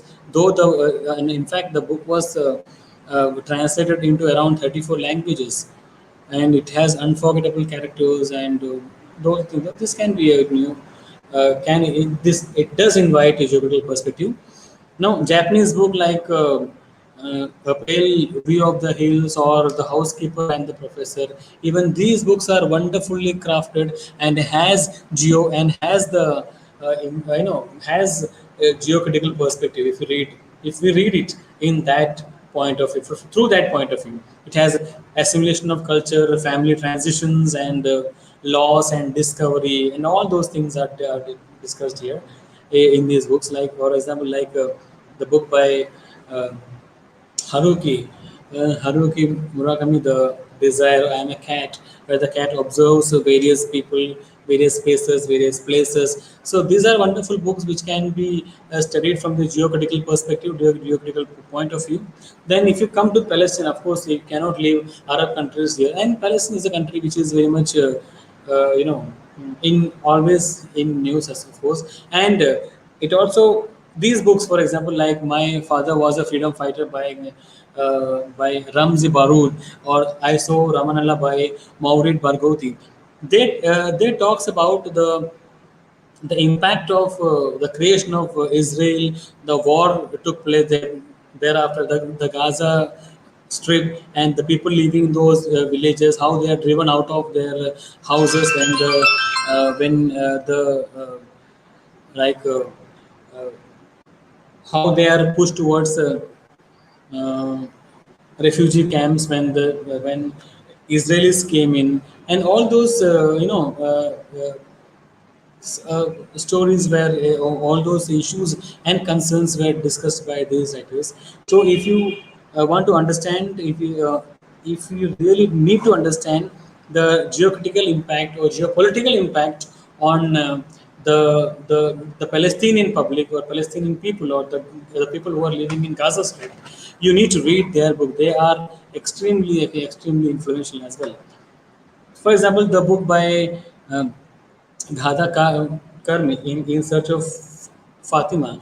It talks about, it's a very wonderfully crafted book.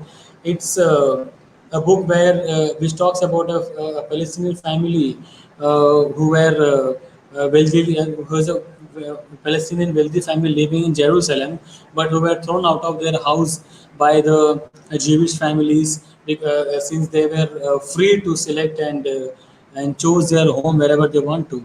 So uh, the effect, suddenly losing your place, suddenly losing your property, your house, where you lived, where you had a lot of your memories, your personal and emotional memories. So these all things, is very convincingly wrote by Chanda Karmi. So this also invites geocritical perspective in it.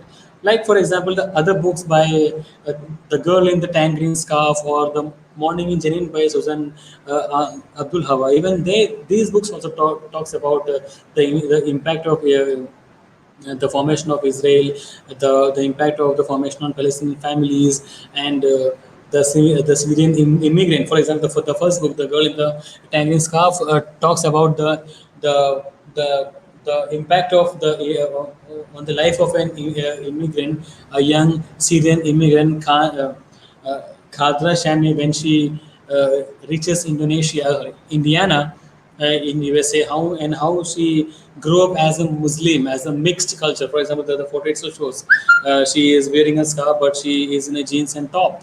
So how the culture is becoming mixed up, how both cultures are like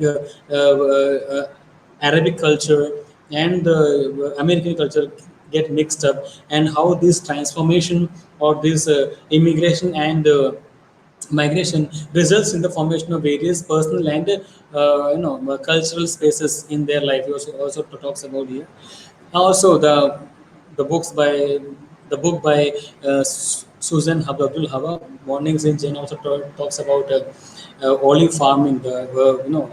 Talks about a family who was forcibly displaced from their olive farming in the village, from a village newly formed Israel's village in 1948. So all these writings are also very much interesting, and all they definitely invite a geocritical perspective. So geocriticism cannot be limited to specific area or specific writing. It has a mass appeal, it has a great appeal, it has a what you can say, a wide range of appeal which can be studied from various views.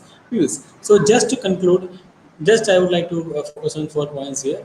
Just 2 minutes more. Every event take place with space alone, and so also the memory. To remember a moment is to remember a place. To have an idea is to have an idea of the place. Simple. Every moment, as we saw, take place in a place. So when if you remember a movement or a moment or a memory, it must be connected to a place. So it is connected everywhere. You can say the impact of place and place, even geography. To occupy space is one of the first act of human life. right? Occupy, building buildings and houses and all those colonies. Also, is the first action that we did. Moving, communicating, sensing, and behaving, all are spatial activities. Humans cannot escape space.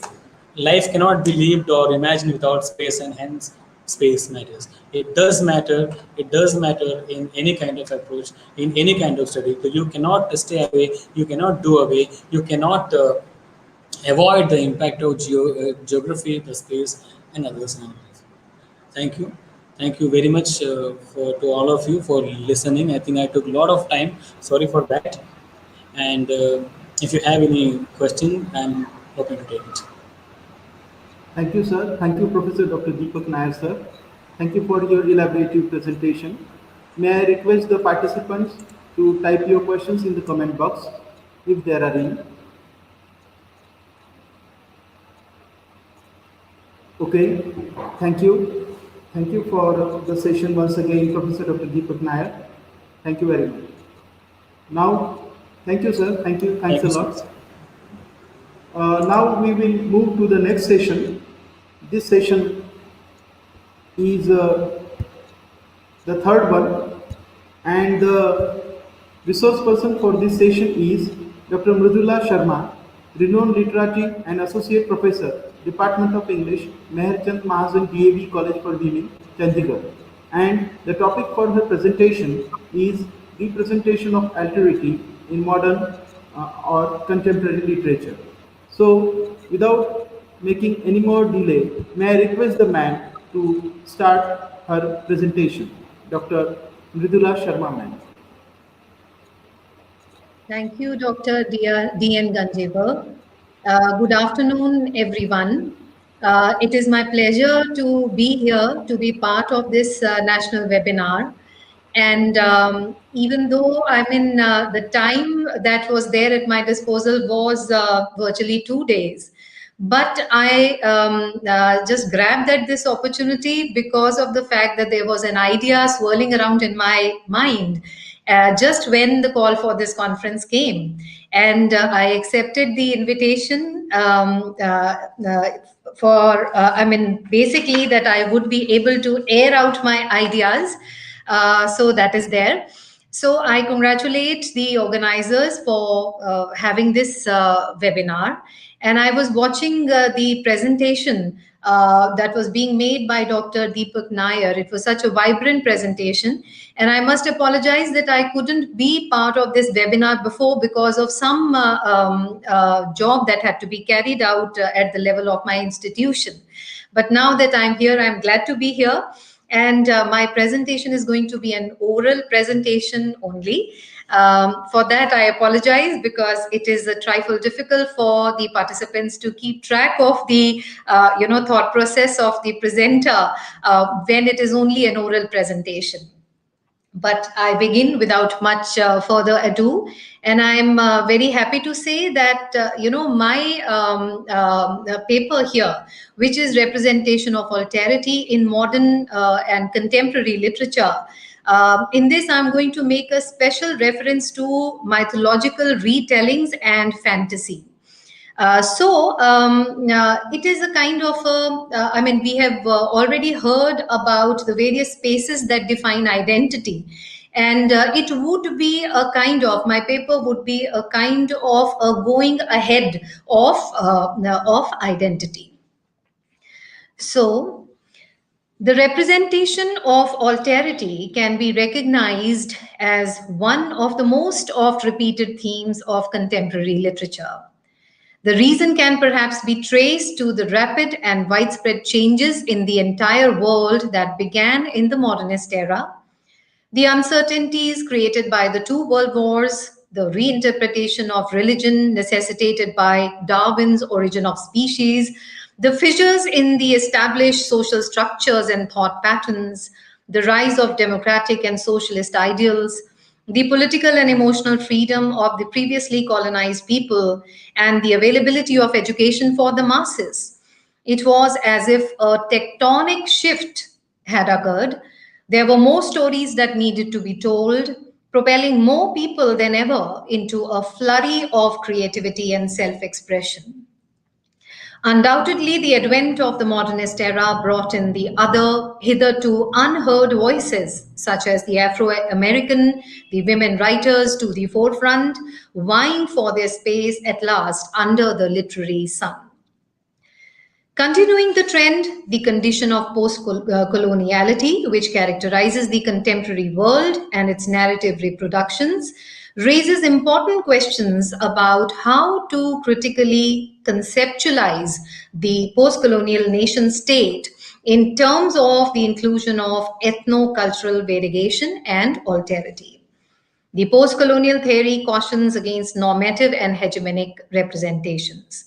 A study of alterity, therefore, remains an interesting proposition, especially in the light of recent discourses of post-ethnicity, post-raciality, and also because cosmopolitanism and multiculturalism at the same time have spouted forth many alterities in the contemporary world.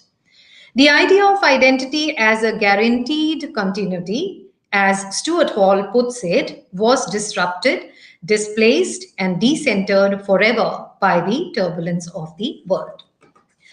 But first, let us consider the meaning of alterity. The concept of identity and its concomitant aspect of alterity has been probed, theorized, and problematized by various philosophers. The plethora of work done on this socio-political aspect has provided the scholars with an insight into this field of inquiry from many different angles. The concept of alterity is lucidly explained by Curtis W. Freeman in his work, Alterity and Its Cure. Alterity, as etymologically derived from the Latin word alter, means 1. The state of being other or different. 2. The character of that which is other in the other. 3. The circumstance of others who are nominalized and distanced by hierarchical and stereotypical thinking. 4. A technical term in post-colonial studies denoting the condition of otherness resulting from the imposition of Western culture. 5. A category such that the markers of difference indicate the alterity of the other is irreducible and infinite. Alterity, and I'm quoting here Cornelius Castoriadis, is seen as a radical otherness, a non-trivial novelty. A non-trivial novelty which emerges as a creative element of historical evolution of humankind. According to Cornelius Castoriadis, who was a Greek-French philosopher, social critic, economist, and psychoanalyst all put together, social change involves radical discontinuities. In other words, a new and radical idea of the world marked by resurgence of the individual.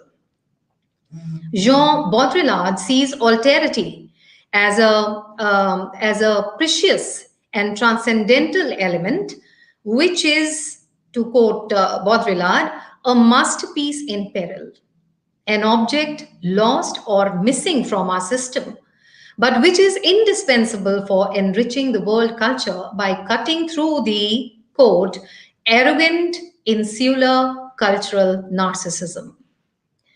Gayatri Chakrabarti Spivak used the term alterity in her text, Who Claims Alterity, that came out in 1989, as a means to subvert the male-dominant historical and political structures. By employing alterity with the tools that create alternative histories like gender, class, race, and ethnicity, Spivak forwarded an alternate point of view to remove the blind and bind of constructed histories. A variety of others can be included in the concept of alterity, depending upon the perspective. These can be the savage, uncivilized, and uncouth people of the Orient, or the supposed primates of the Dark Continent, as mentioned in the imperial discourse. These can be the migrants, voluntary or involuntary, or minority ethnicities, certain religious communities, or economically backward classes, to name a few. Alterity, therefore, encompasses all those elements in a society, locally, across the nation, or globally, which are in difference to the self. The self as established by the dominant discourse in literature. This difference between the self and the other gives a twofold purpose to alterity. Firstly, it provides a scaffold to the dominant voice for constructing a subject. And secondly, it provides a mouthpiece for expression and enunciation to the hitherto subdued voices.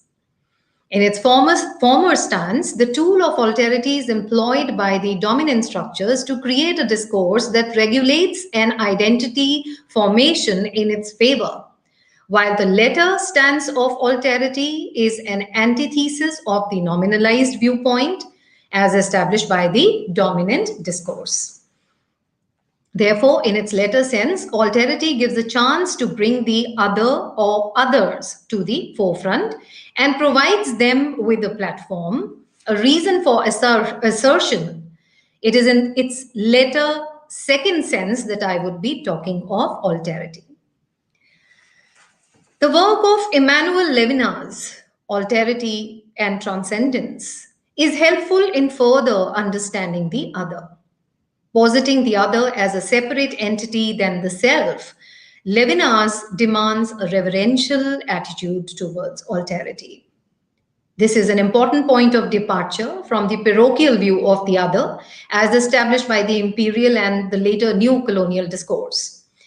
Hence, in a way, Levinas gives us an ethical and, I would say, egalitarian view of otherness. According to him, an encounter with the other provides an opportunity to understand them as they are. This excludes the possibility of any bias or assumption of the other, as proposed and adopted by the imperial discourse.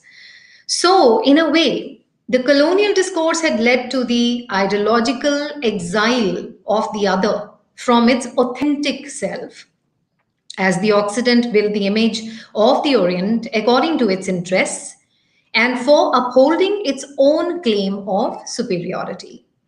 Of course, we have Edward Said and his Orientalism to concretize this claim. Post-colonial literature attempted to counter these colonial projections by subverting them completely. The re-examination of the imperial narratives through the colonized perspective promised the representation of a more authentic alterity, as depicted in the works of V.S. Naipaul and Salman Rushdie, and Chinua Achebe, Ngugi wa Thiong'o of another continent, to name a few. However, in the post-national cosmopolitan world, alterity is rather multidimensional. It exists as and in immigrant experiences, interracial confrontations, class divides, economic disparities, social inequities, etc., and the exploration of all of which is vital. According to Stuart Hall, in his work, Cultural Identity and Diaspora, cultural identity in virtually all its aspects is both a point of similarity owing to a shared history, as well as a significant difference which constitutes what we really are, or rather what we have become. I think Dr. Deepak Nair talked about this particular thing when he was talking about representations from Sri Lanka. So in the context of diasporic identity specifically, Hall defines it as that which lives with and through, not despite, difference by hybridity. This convergence of differences along with similarities in any identity leads to its uniqueness, albeit a troubled uniqueness sometimes. An example in this regard is Zoe Wycombe's You Can't Get Lost in Cape Town, which deals with the issue of feeling exiled within the homeland owing to the colored descent. Based in South Africa's apartheid era, The story explores the experience of colored citizens in the racial crucible of their country. The protagonist, Frida Shenton, born in South Africa, rural South Africa, goes through the vicissitudes of being forced to emulate the whites and then eventually realizing the potential exile that marginalization has conferred upon her. The works of Ngugi wa Thiong'o are laden with issues related to native identity, alterity, and hybridity in an interesting way. In one of his novels, Petals of Blood, for example, Ngugi wa Thiong'o deals with the condition of Kenya and its subjects in the aftermath of independence from the empire. Through the story of four characters, Munira, Abdullah, Vanja, and Kariga, Ngugi questions the stance of people in newly liberated Kenya and what identity they are supposed to embrace: the native self, the emulation of the West, or a fusion of both. Along with the question of identity, the novel also probes into the challenges of capitalism and its politico-economic effects on the native population. Alterity can be seen in Ngugi's work as the fusion of the native self and the Western other, and hybridity as the disruption of native identity and simultaneous fusion with its westernized counterpart, making both different and the same. Moving on to the second part of my presentation. As race is the point of reflection in a major part of the world, in India, religion frequently becomes the tool with which alterities are shaped and created. For instance, Saeed Naqvi's Being the Other, the Muslim in India, gives an account of how the Muslims were othered within their homeland. The book chalks out various historical events that expose the similarities and differences between the Hindus and Muslims, and then establishes the political interventions that have led to equating the Muslim with the other. Rakshanda Jalil's recent book, But You Don't Look Like a Muslim, But You Don't Look Like a Muslim, also gives an account of various occasions when the image of Muslim is appropriated and branded as the other. She urges through her work to undo the bracketing of Muslims as the other and to look at them through a neutral lens. Tabish Khair's fictional and non-fictional world has many figures struggling with their alterity in terms of their religion, race, and nationality. Brindachari's Naked in the Wind gives an account of how the current generation of Roman Catholic Anglo-Indians deal with their alterity. Some have unconsciously internalized even a few Hindu practices of worship, while some of them make a conscious effort in terms of dressing up in a manner that they merge rather than stand out in a town with Hindu majority. In this thought-provoking work of fiction, Brindachari follows the technique of giving chapter-wise separate spaces for narratives of the main characters from different religions, till the time the stories merge in a fiery crescendo.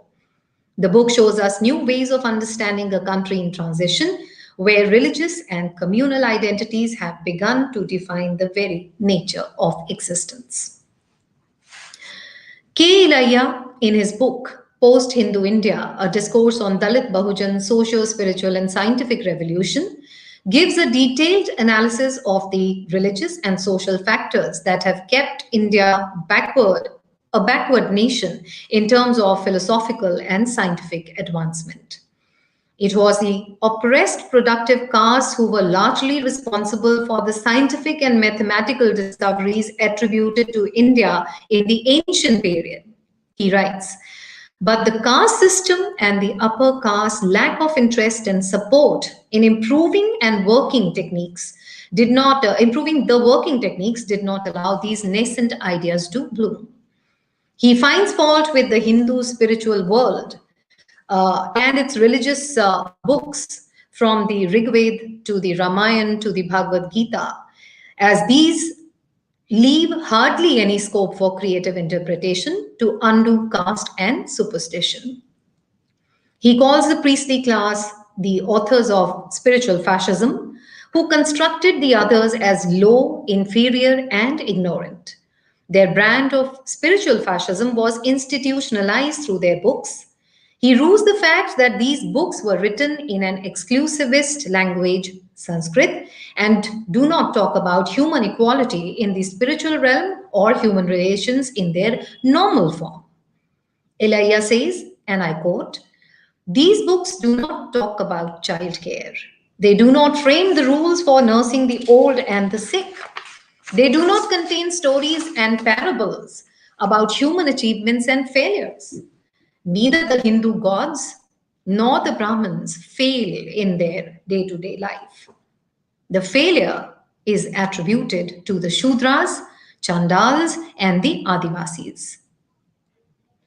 As an illustration, Ilayya quotes the Ramayana, wherein Ram sends Sita to the forest, acting on the accusatory utterance of a Chakali man, charging Sita with sexual immorality. Notably, this caste has been said to occupy the lowest position in the Hindu social order since the earlier times. In contemporary India, Chakali or washerman community is still an underprivileged community, trapped in poverty, illiteracy, and social discrimination. And yet, just due to his bitter tirade in the Ramayana, the Chakali man is projected as the source of suffering of Sita, whereas, as per Ilayya's findings, Chakali men are the least male chauvinist, I quote, because their mind and body has been degendered, unquote. As a result of this representation, both the Chakali man and the Kshatriya woman, Sita, are the agents of historical suffering as their beings are caught up in the cobweb of spiritual fascism. Not only this, Elia feels that the conflicts in these books are resolved only by war, and the idolatory figures are all constructed as warrior gods. The social practice of discourse and debate prevalent among the Adivasis or the Chandals finds no place here. The ethics, morality, and social conduct to be followed, or at least looked up to by the masses, are all put down in the written word by the dominant voices and subsequently established as cardinal principles through relentless repetition. There is simply no room for counter opinion. To make matters worse, exemplifies Elia, in a spillover effect, the morality that emerged out of the Ramayana is made concrete in a sentence that became a part of modern grammar books in order to show the relationship between subject, object, and predicate, which is Ram killed Ravan. The new narratives that have emerged in the last 2 decades or so in the field of retellings of the epics seem to challenge the established written word and voice the less represented, if not the totally defamed or the totally ignored alterities. Anand Neelkantan's books, such as Asura, Tale of the Vanquished, voice the suppressed or the defeated party, and in this particular case, the very antagonist in the original epic. Ravan in this book by Neelkantan is shown as the champion of the cause of the marginalized. Not only this, Anand Neelkantan also presents the versions of some irrelevant and minor characters of the Ramayana, such as Bhadra, a common asur, who has a remarkable story to tell, different from his king Ravan. Neelkantan therefore calls it Asurayan, in which Ravan sees himself as an epitome of a complete human being, with his 10 heads as 10 facets, without any pretense to holiness or restricted by social and religious norms. The Brahminical order is critiqued, and one hears the echoes of Ilayya when Neelkantan writes, quote, "They," that is the Brahmins, "knew how to project even the mundane tasks of burning twigs as earth-shaking scientific discoveries and claimed to tame the forces that control the world."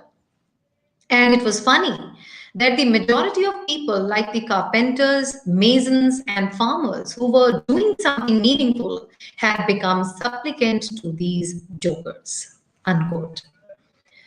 Such writings are frequently debunked as presenting a neo-alternative world of religious extrapolations where sense is subdued with personal whims.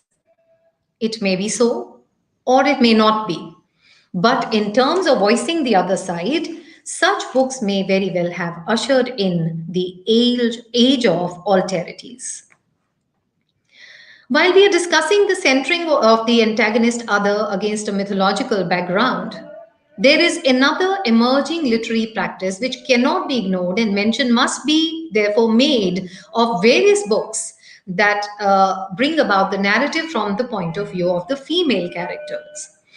Chitra Banerjee Divakaruni's The Palace of Illusions narrates the story of Draupadi by Draupadi. I'm borrowing the lines used by Booklist, a publication of American Library Association that provides critical reviews of books, to summarize the plot. Quote, smart, resilient, and courageous. And I would add intelligent and scholarly. Panchali, born of fire, marries all five of the famously heroic Pandava brothers, harbors a secret love for Karna, endures a long exile in the wilderness, slowly learns the truth about Krishna, her mysterious friend. Unquote. What she doesn't do, however, is take the responsibility of the catastrophic war, which usually she is charged with, and instead analyzes the egos and power hunger of both the sides that propelled thousands to their death.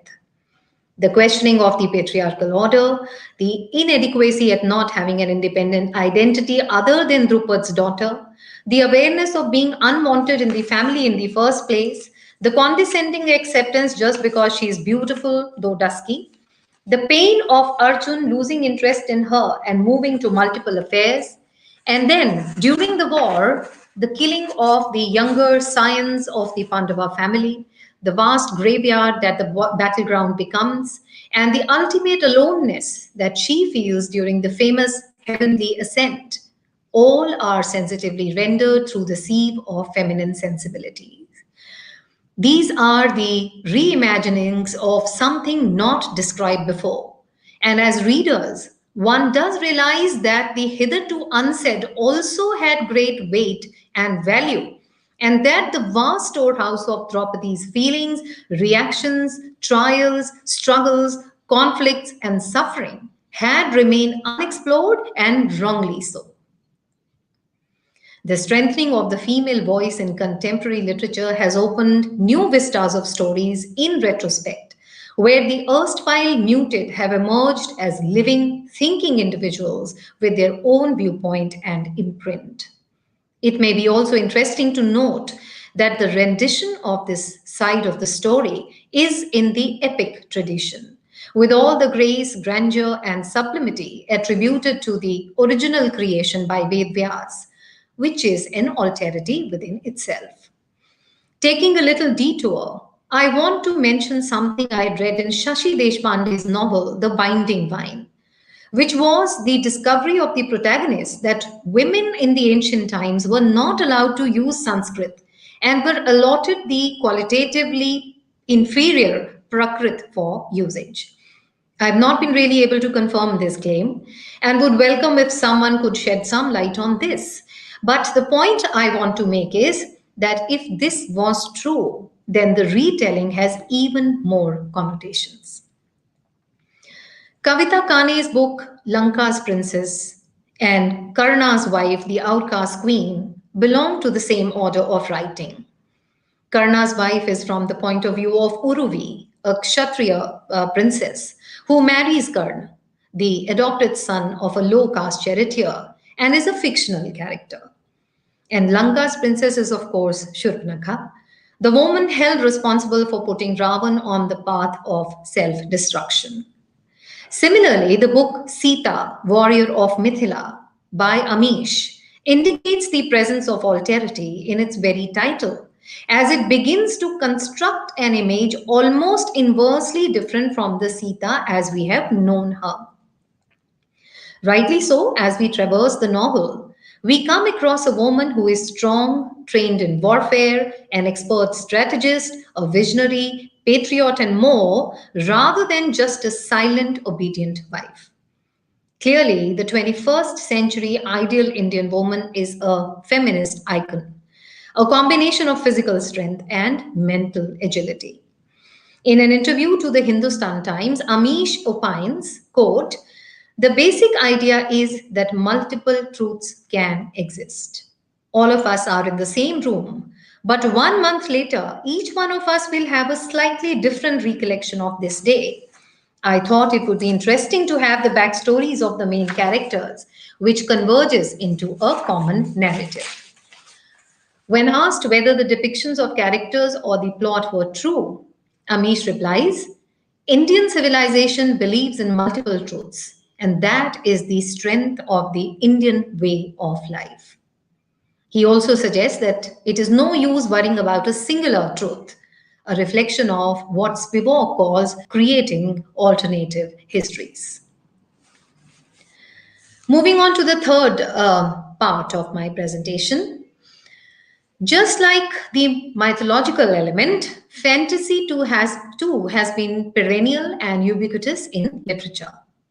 However, the alterity of the world of fantasy acquires more newer meanings in the contemporary context because of the unheard challenges, including apocalyptic forecasts being faced by the inhabitants of this earth in the recent past.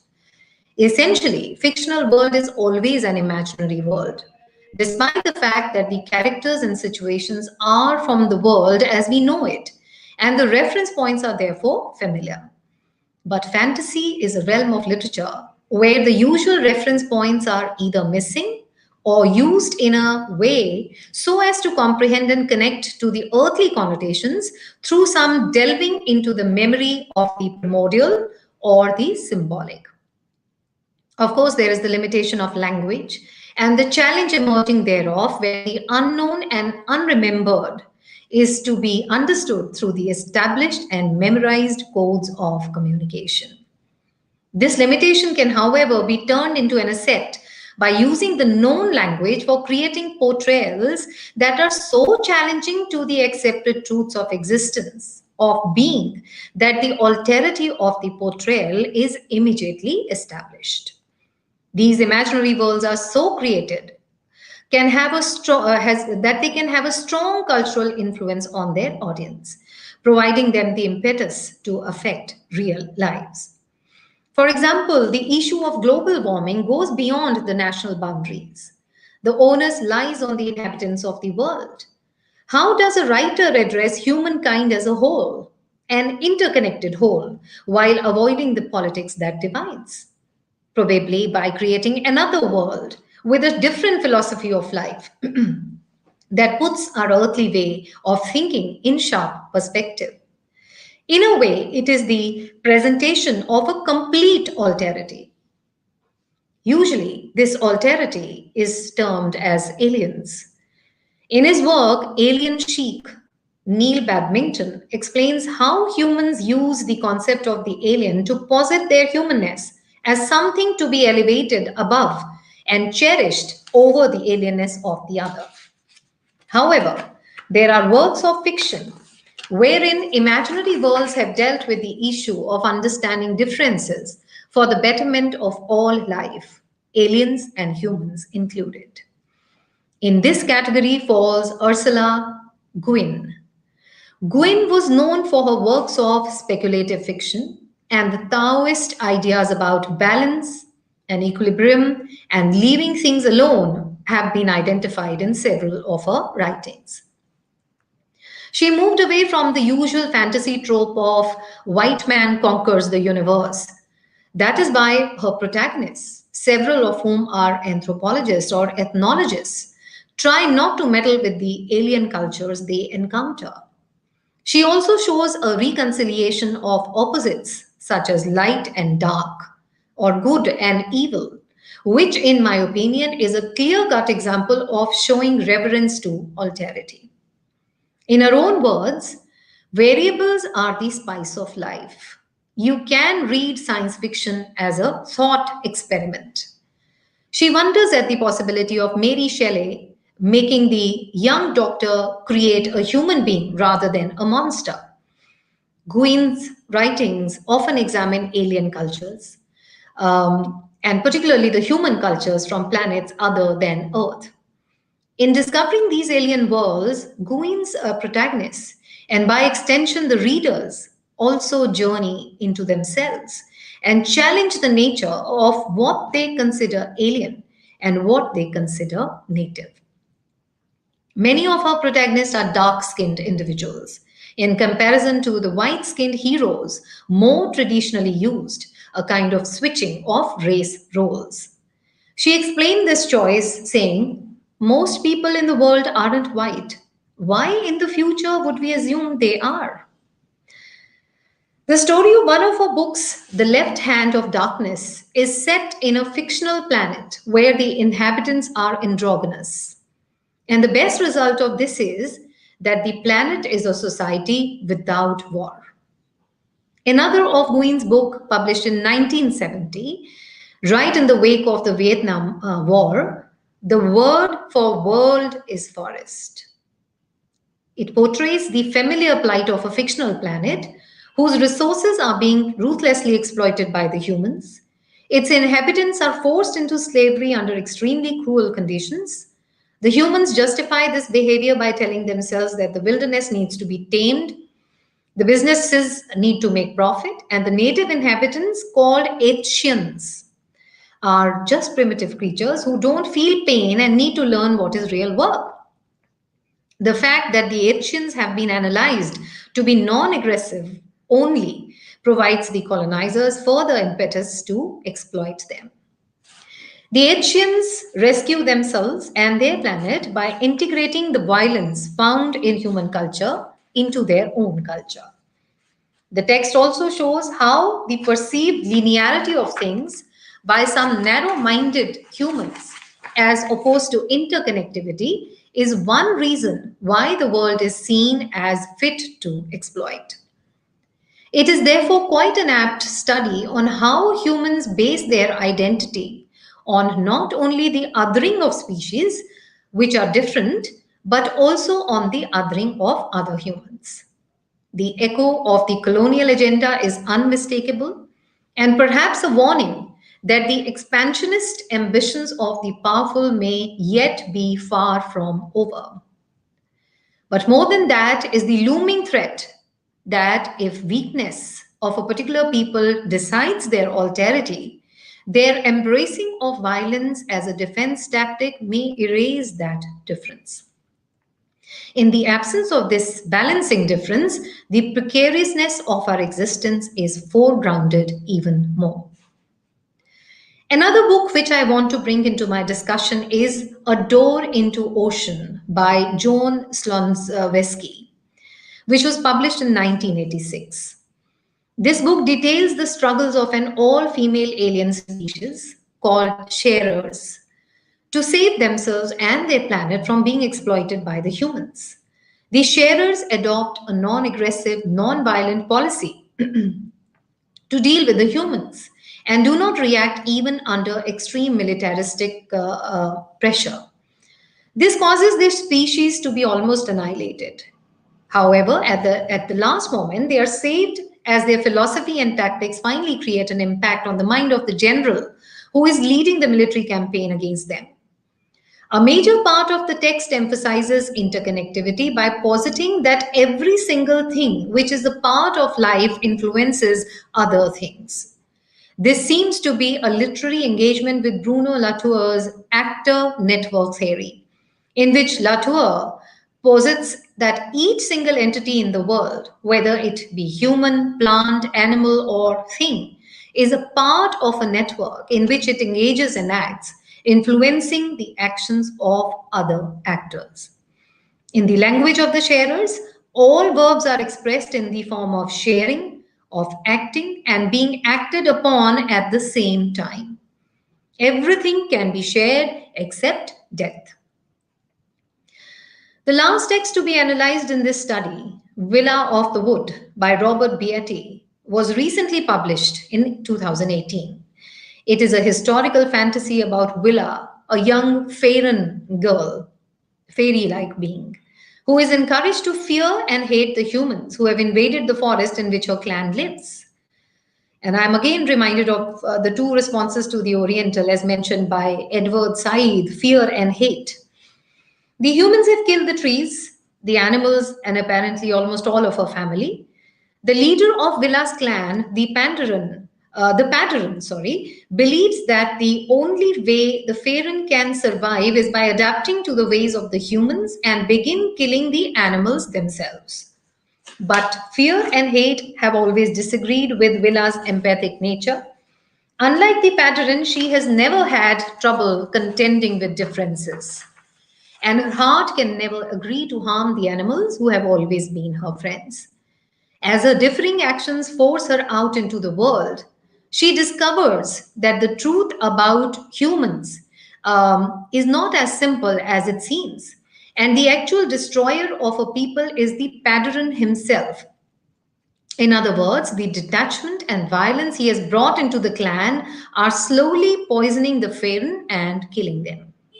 Willa begins to more strongly realize that there are countless ways of living one's life, and all humans do not follow the same ways. The perspective used in the text adheres to an animist cosmology, bringing aspects of panpsychism into forefront, especially the idea that the mind is a fundamental feature of the world which exists throughout the universe. The differences or the alterity may sometimes be just at the level of the physical and the geographical. Quite noticeably, all imaginary worlds in the text mentioned view the world as an interconnected whole, but the differences in this interconnectivity are dealt with in differing ways in each world. The Aetians strongly realize the interconnectivity of the world and know that affecting one part of it will affect other parts as well. As the title, the word for world is forest, suggests, in their language, world and forest are the same world. For the sharers, interconnectivity is vital to survival, which is why they don't kill the huge sea-swallowing beasts that have destroyed their homes and lives. The challenge for them is figuring out how humans belong to this web, or if they do at all. Willa recognizes that everything natural is alive, and everything has its own agency, even the rocks and rivers. She knows instinctively that the survival of all living beings in the forest depends on all other natural things.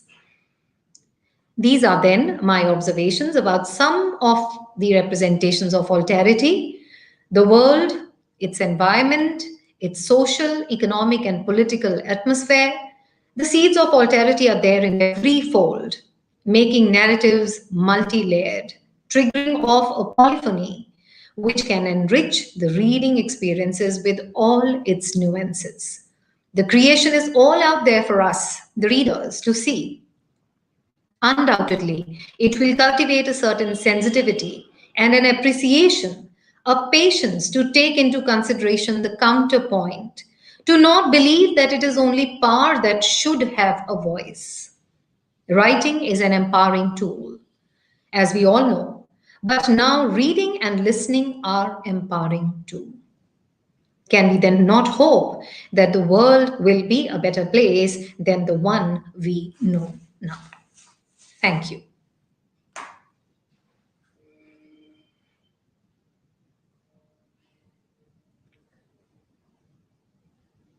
Thank you for your enlightened speech.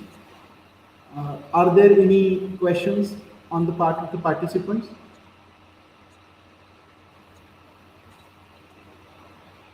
Okay, ma'am. Thank you. There are no questions at all.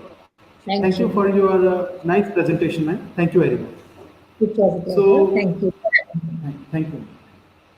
Now we are moving to the last but requisite session of this webinar. So, may I now introduce to the delegates to our resource person, Professor Dr. Rohidas Ritonde sir. Professor Dr. Rohidas Ritonde sir is a renowned critic and an associate professor and IQAC coordinator. He belongs to Department of English, Sri Sivaji College, Parvini. Sir has more than 15 years experience to his credit and many books, reference books, and he has contributed a lot to the national and international conferences as a resource person. His topic of presentation for today's webinar is Nigerian literature in English. May I request you, sir, Dr. Rohidas Ritonde, sir, to have your elegant speech in front of the participants. Dr. Rohidas Ritonde, sir.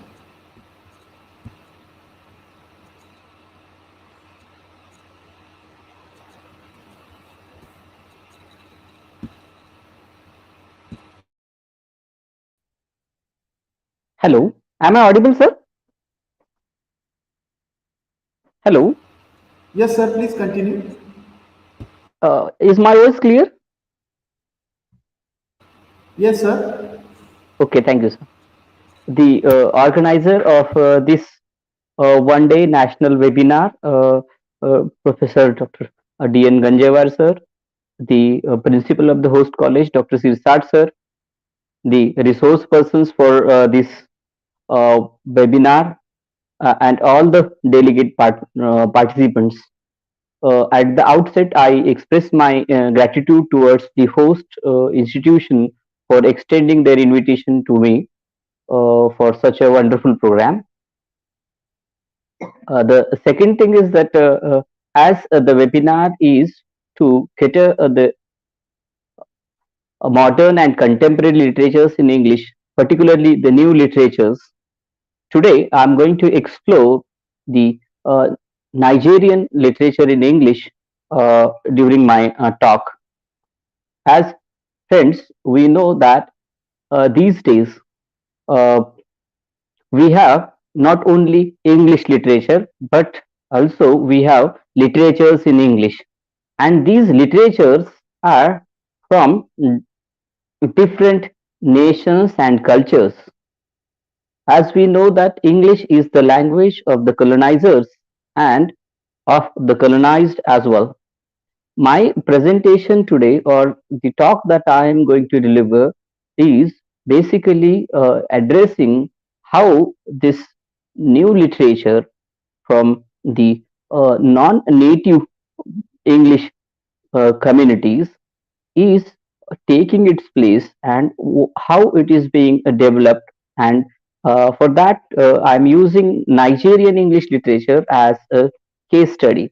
So the whole of my argument is that how those people who don't have English as their mother tongue, or who are not the English nations, and they have started writing in English, and their literature in English is uh, now competing with the established literature, or what we call the canon of English literature, because these writers from these countries are also popular all over the world, as well as they are the bestsellers, and they are having the literary value that is there in many of the almost classical writings.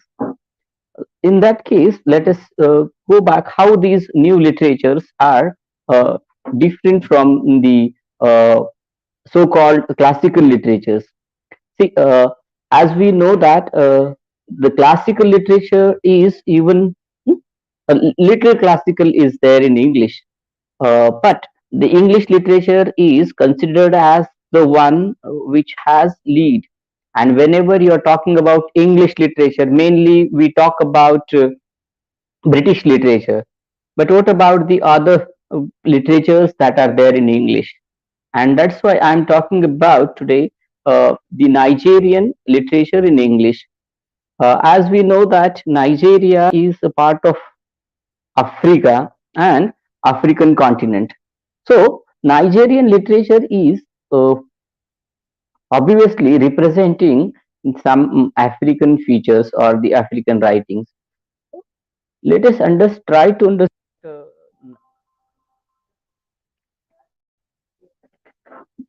African literature is that way.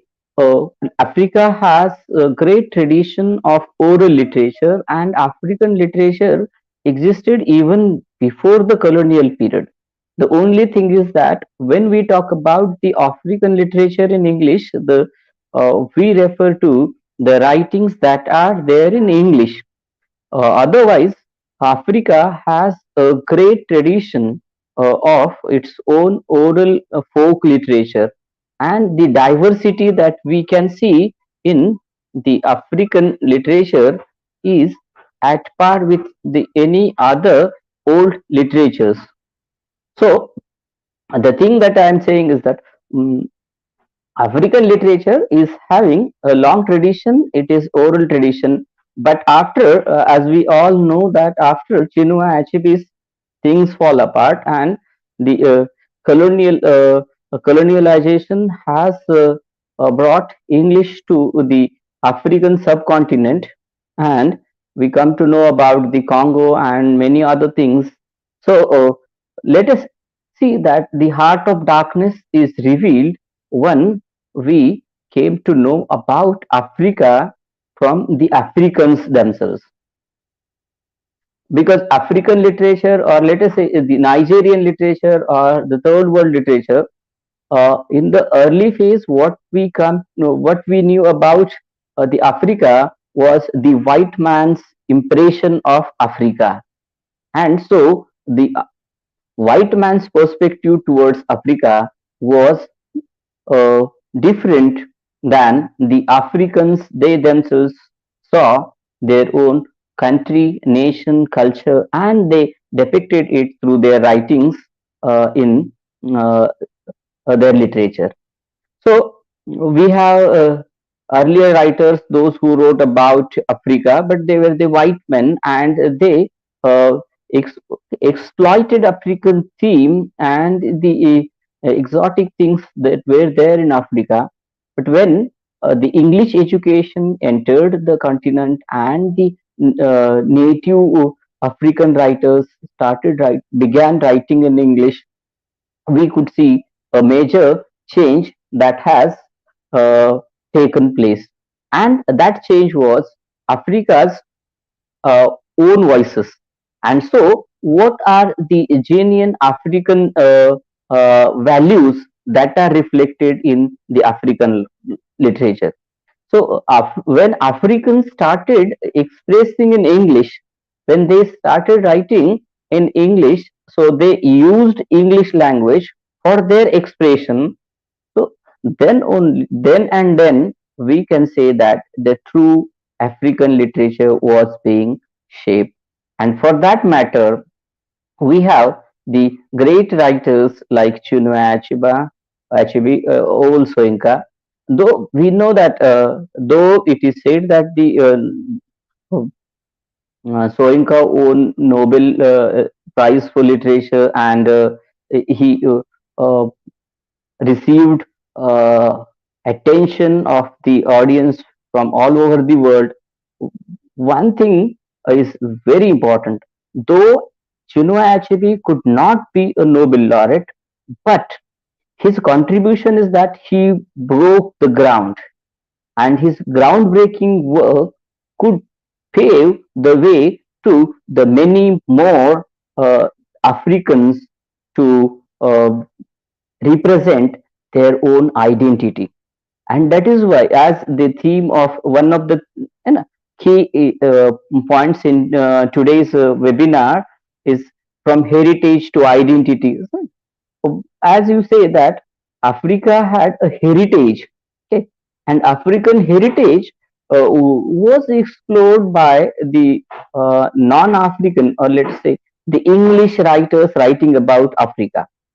But with the beginning of new trend, that is English writing by the Africans, what we could see that instead of talking about those heritage, they started to talk about their identity. And so the African literature was talking about the African identity, the description of Africa as a continent and the nations that are there. As we know that basically African literature is literature in English particularly.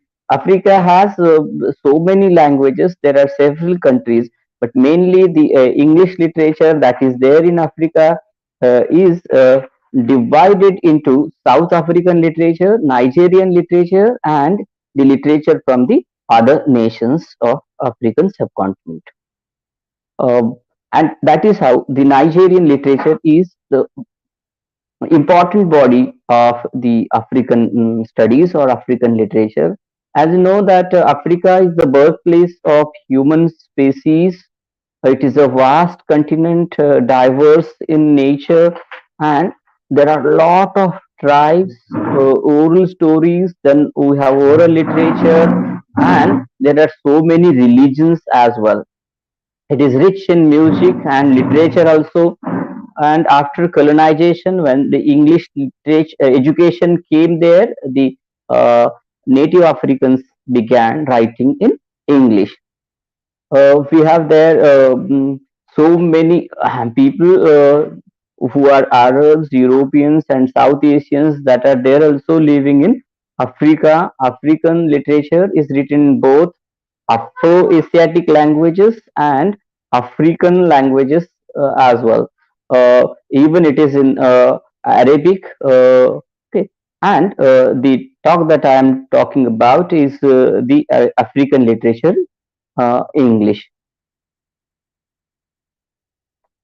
Africa has some Nobel laureates to its credit, but what about the modern African literature? If you say that there are certain writers to whom, about whom, will be uh, uh, exploring in detail. If somebody asks what is there in Nigeria, I mean, Chinua Achebe was there in Nigeria and he has worked a lot. It is not that he has written literature and through his masterpieces that he has served the nation, but the other task he has done is that he has shaped a generation of writers that are uh, exploring Nigerian identity in literature. So let us have a look at these major Nigerian writers. Even what is there in Nigeria? As I said that Nigeria is an African country, and so whatever I talked about, almost that about African literature and African subcontinent, that is typical representative of Nigeria also. Nigeria is a nation which has fought a lot for even initially for its own freedom from the imperialism, and later on there was a civil war in Nigeria which is called also Biafran War. In the Biafra, the civil war took place, and there was for little span the Biafran independent nation, and so the country is going through the political upheaval as well. Whatever we see is that Nigeria is a country wherein there is lot of population, there is scarcity of there's so many things, there are many social problems, health issues, and political um, problems are there. But it is not that there are only problems. Many times we come to know about the problems and oddities, but what about the rich heritage it has got? What about the people, and what about their identity and mindset, whether they are changing or not? And now the Nigerians are moving to the US and UK. So Nigeria is having its diaspora in the other countries as well.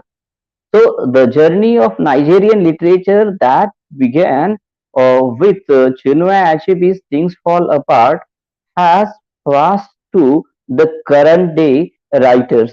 And we see that the current day writers are also representing the nation at a global level. What are the trends there all over the world? They are being found in the Nigerian literature as well. if you ask me what are the three important or a couple of important books, Nigerian books that one should see, and among such books, we can see that as everyone knows, things fall apart. That is the first generation writing of the Nigerian writers in English. We have uh, also Inca's salutations to the gut, and the third generation contemporary Nigerian writer Chimamanda Ngozi Adichie's Americana.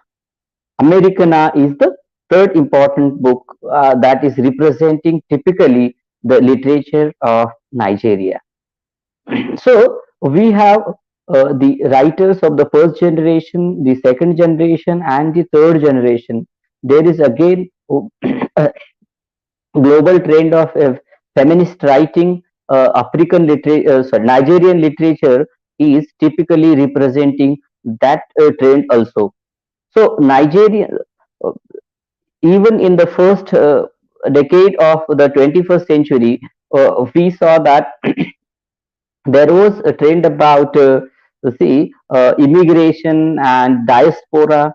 So Nigerian literature is today having diasporic writers as well. It deals with the theme of diaspora. Then we are having racism is a crucial issue these days. Nigerian writers are addressing that too. Again, the one more thing is we have seen diaspora is there, and even whatever the smaller or bigger things that are happening in the current age, the contemporary period, Nigerians are reflecting to that. As we know that uh, pandemic has also entered into the literature, as this is the second biggest thing in the world in this century. The first one, the 9/11 event, and so the terrorism is also one important issue that is being addressed by all the important writers and literatures across the globe. So Nigerian writers are successfully dealing with these representative themes that are there in any English literature. I mean, when I am saying that any English literature, my intention is to compare Nigerian English literature in English with the established canons of English literature. For example, we are having British literature as well as the Canadian literature and American literature also. So these writers, they are talking about their cultures. As we know that Nigeria is having mainly many cultures, but mainly identical. Three important cultures are the Igbo, Yoruba, and Hausa. As we know that Igbo is Achebe's culture, Yoruba is Soinka's, and Hausa is the okay, Islamic culture there in Nigeria. So the Nigerian literature is not the literature typically having representation of only one culture. If you see Nigerian writers in English, you will find that these writers, they represent all these three major cultures. So we are having writers that describe Igbo, then Yoruba, as well as the Hausa culture. And even the speciality of the contemporary Nigerian writers is that the one very single writer is also representing all the three varieties. It is not that the compartmentalization that only one author is talking about one culture and he is completely ignoring the other cultures, because these cultures coexist. Their coexistence will take the country to peace and prosperity. This is the belief among the new Nigerian writers of the third generation. So there are many other things, but the identity that Nigerian literature has gained is typically of mm, comprises of its literary canon, and I would like to name a few writers that are there, basically representing the Nigerian trends in literature. Sorry.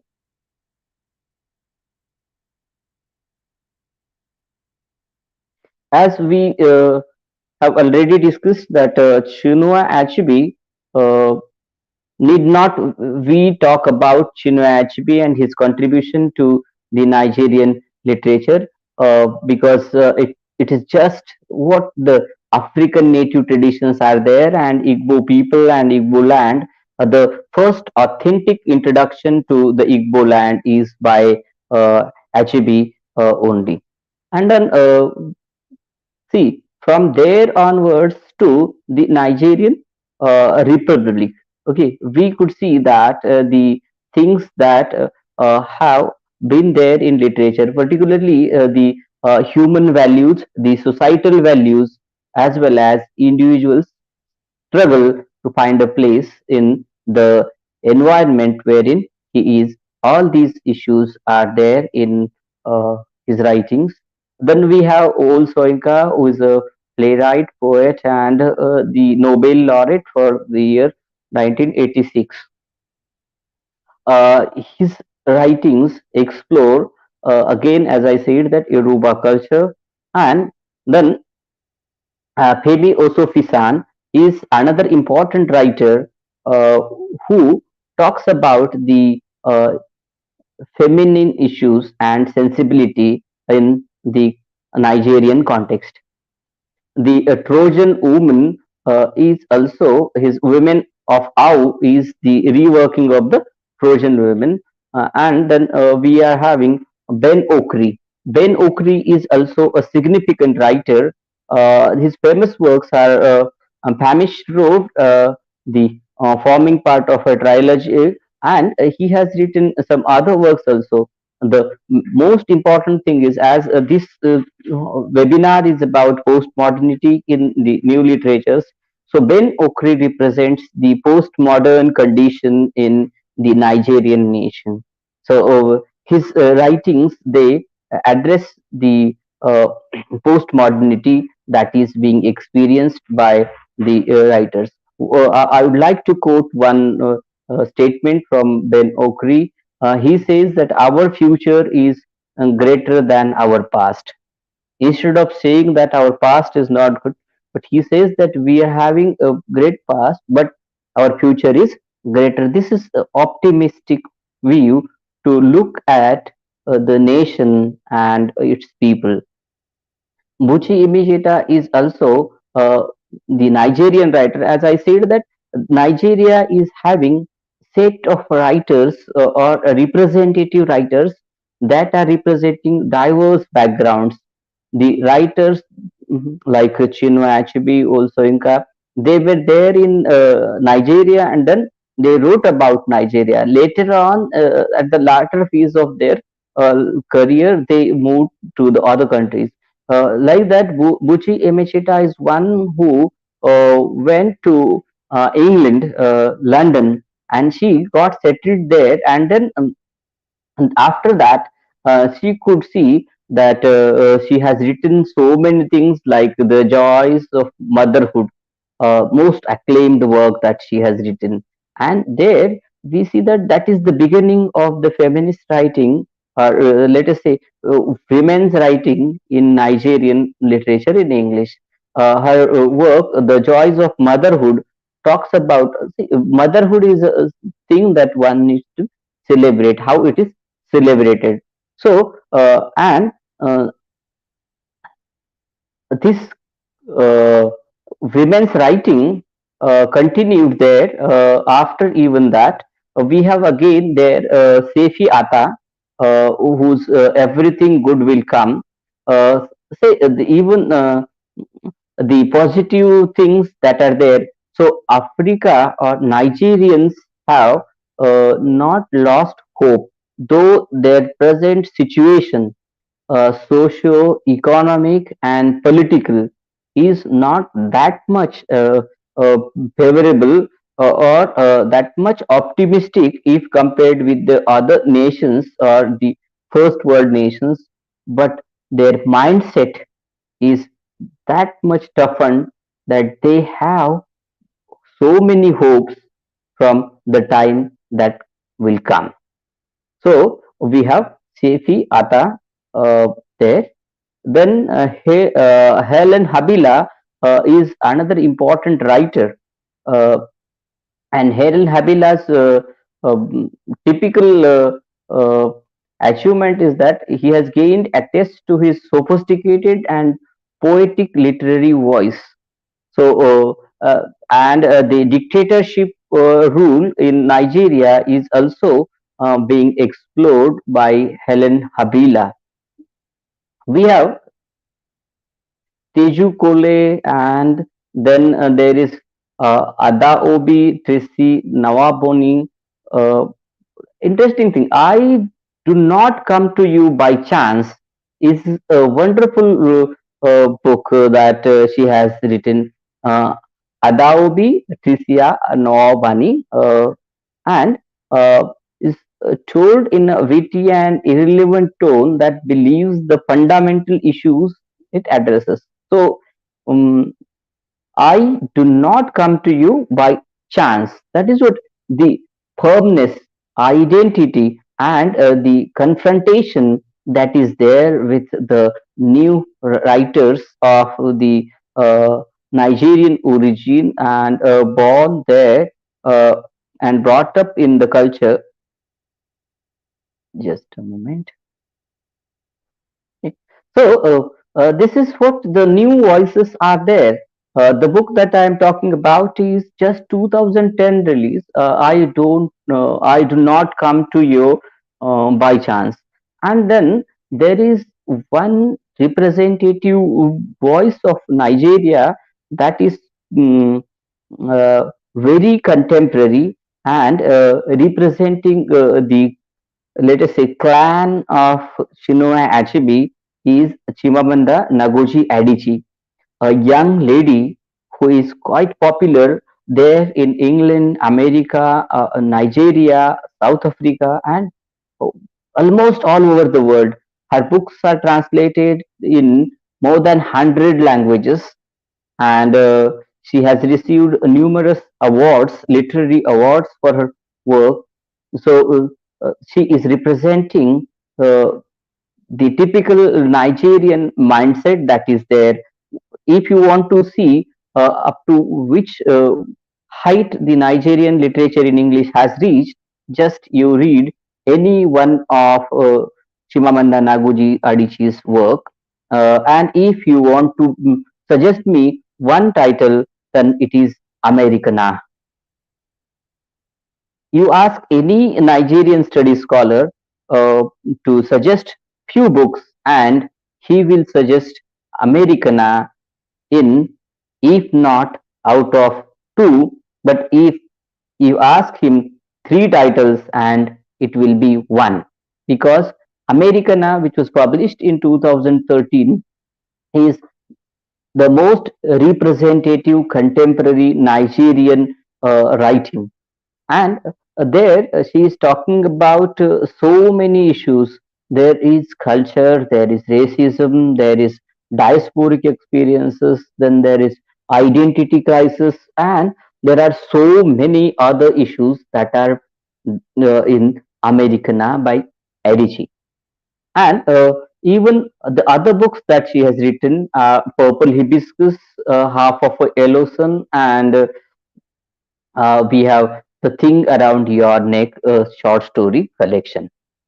Friends, it is the speciality that she writes about the history of the nation also. So, historical representation of continent, country is also one of the important tasks that the writers they perform. Adichie's writing is creating history. It is a recreation of the history, and even it is not that she is only involved in the literature and literary movements. It is her intention to give the Nigeria its own identity and Nigerians the respect that they deserve, particularly when she is writing about the Nigerian women. So she says that even these days in Nigeria, when a man and women they are together in a hotel, the waiter will greet the man though he is paid by a woman. This is what the biased attitude in the society about the women. Then the next thing is that uh, women are not, allowed to move freely as compared to men. For example, if a single woman enters in a hotel, there is a great chance that she may be questioned uh, uh, why she is there. Obviously, the questioning is derogatory, and Adichie has written a lot and given so many interviews about this. Uh, in a nutshell, what I would like to say is that the Nigerian literature is, though in English particularly, though it is young, it has a short history, but its history is and the present and future are bright. It is representing the trends that are there in all over the world in global literature. The potential of the contemporary writers is very much influential, and they have wider readership, wider global readership, and they are being read and translated into many countries. Then the awards are also going to those writers. But what is important is that these writers are committed to their own people, their identity, and so they are advocating the way Nigeria is. Two other books that she has written is are the one is Feminist Manifesto in 14 points, and the other, We Should All Be Feminists. When a writer is writing a book like We Should All Be Feminist, she is advocating feminism, and that is what I am saying, that uh, the original African culture was the culture wherein there was not patriarchy. Hmm. So it was a woman centric culture. It was the man who used to go to the woman's house after marriage. But with the global trends, with the colonization, even if the people, okay, the bourgeois is thinking in one way, but we have the young third generation of Nigerian writers that are urging for the change that is required there, and so uh, uh, she has come with an urge that we all should be feminists. In this way, we can see that there is a comparatively younger literature called Nigerian literature in English, but it has potential. Earlier, English people wrote about Nigeria and other countries in Africa, and so we have a beginning of African studies with the writings of the English or white people writing about Africa. Later on, the African natives who learned English as a colonial rule was there in Nigeria and Africa. So Africans wrote in English, and they wrote about their continent, and it was exploration of the continent. Then there was the second generation who paved the identity for the Nigerian nationals in the literature.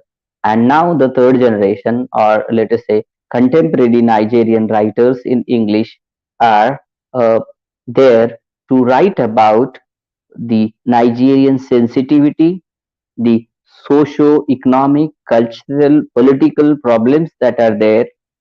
There is I mean, they are writing about so many issues. They are writing about Boko Haram, they are writing about kidnapping, they are writing about the attacks that take place in the academia, the university professors. They are writing about how the next generation children are not properly being brought up. They are writing about the financial problems. They are writing about the corruption that is there in the medical profession, and so many other issues, as well as they are writing about their own history, their civil. We have a new chapter there in Nigerian literature about the Biafran War, and how the writers, the various writers, the English writers, they look at the civil war that took place in Nigeria. So today, we are at a junction where we can see that Nigerian literature is coming with a lot of potential, and there are so many things that will be there as we are approaching closer to the end of the first quarter of this century. Maybe soon the next Nobel laureate will come from the Nigerian English writers, and we'll have to not wait for a longer time. That much potential is there among the new writers in Nigeria. With these remarks, I would like to conclude here. Once again, I extend my thanks to Dr. Ganjewar sir and the team of the organizing committee of this webinar. Thank you.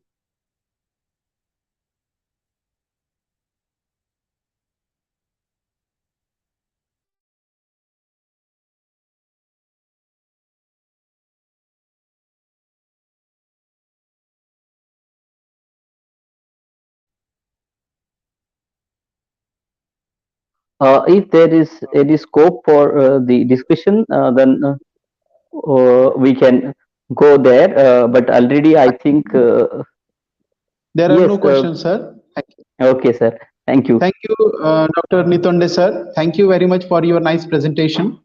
So, friends, now My we are. pleasure. Thank you. Thank you very much once again. We are about to conclude the today's webinar. So, I am very happy to bestow a vote of thanks. So, first of all, it is my prime responsibility to owe a lot to our President, Honorable Dr. Prakash Dada Solanki Saheb, ex-State Minister, Maharashtra, MLA, and President, Marathwada Shikshan Prasarak Mandal, Aurangabad. Again, I owe a lot to the Secretary, Honorable Sri Satish Bhau Chauhan Saheb, MLC, and the Secretary, Honorable MSP Mandal, Aurangabad, Honorable Jaisingh Bhaiya Solanke, the Chief Member, CDC, ACS College Kille Dharur, all the CDC Executive Honorary Members, and on behalf of the management, I thank all the resource persons and the participants.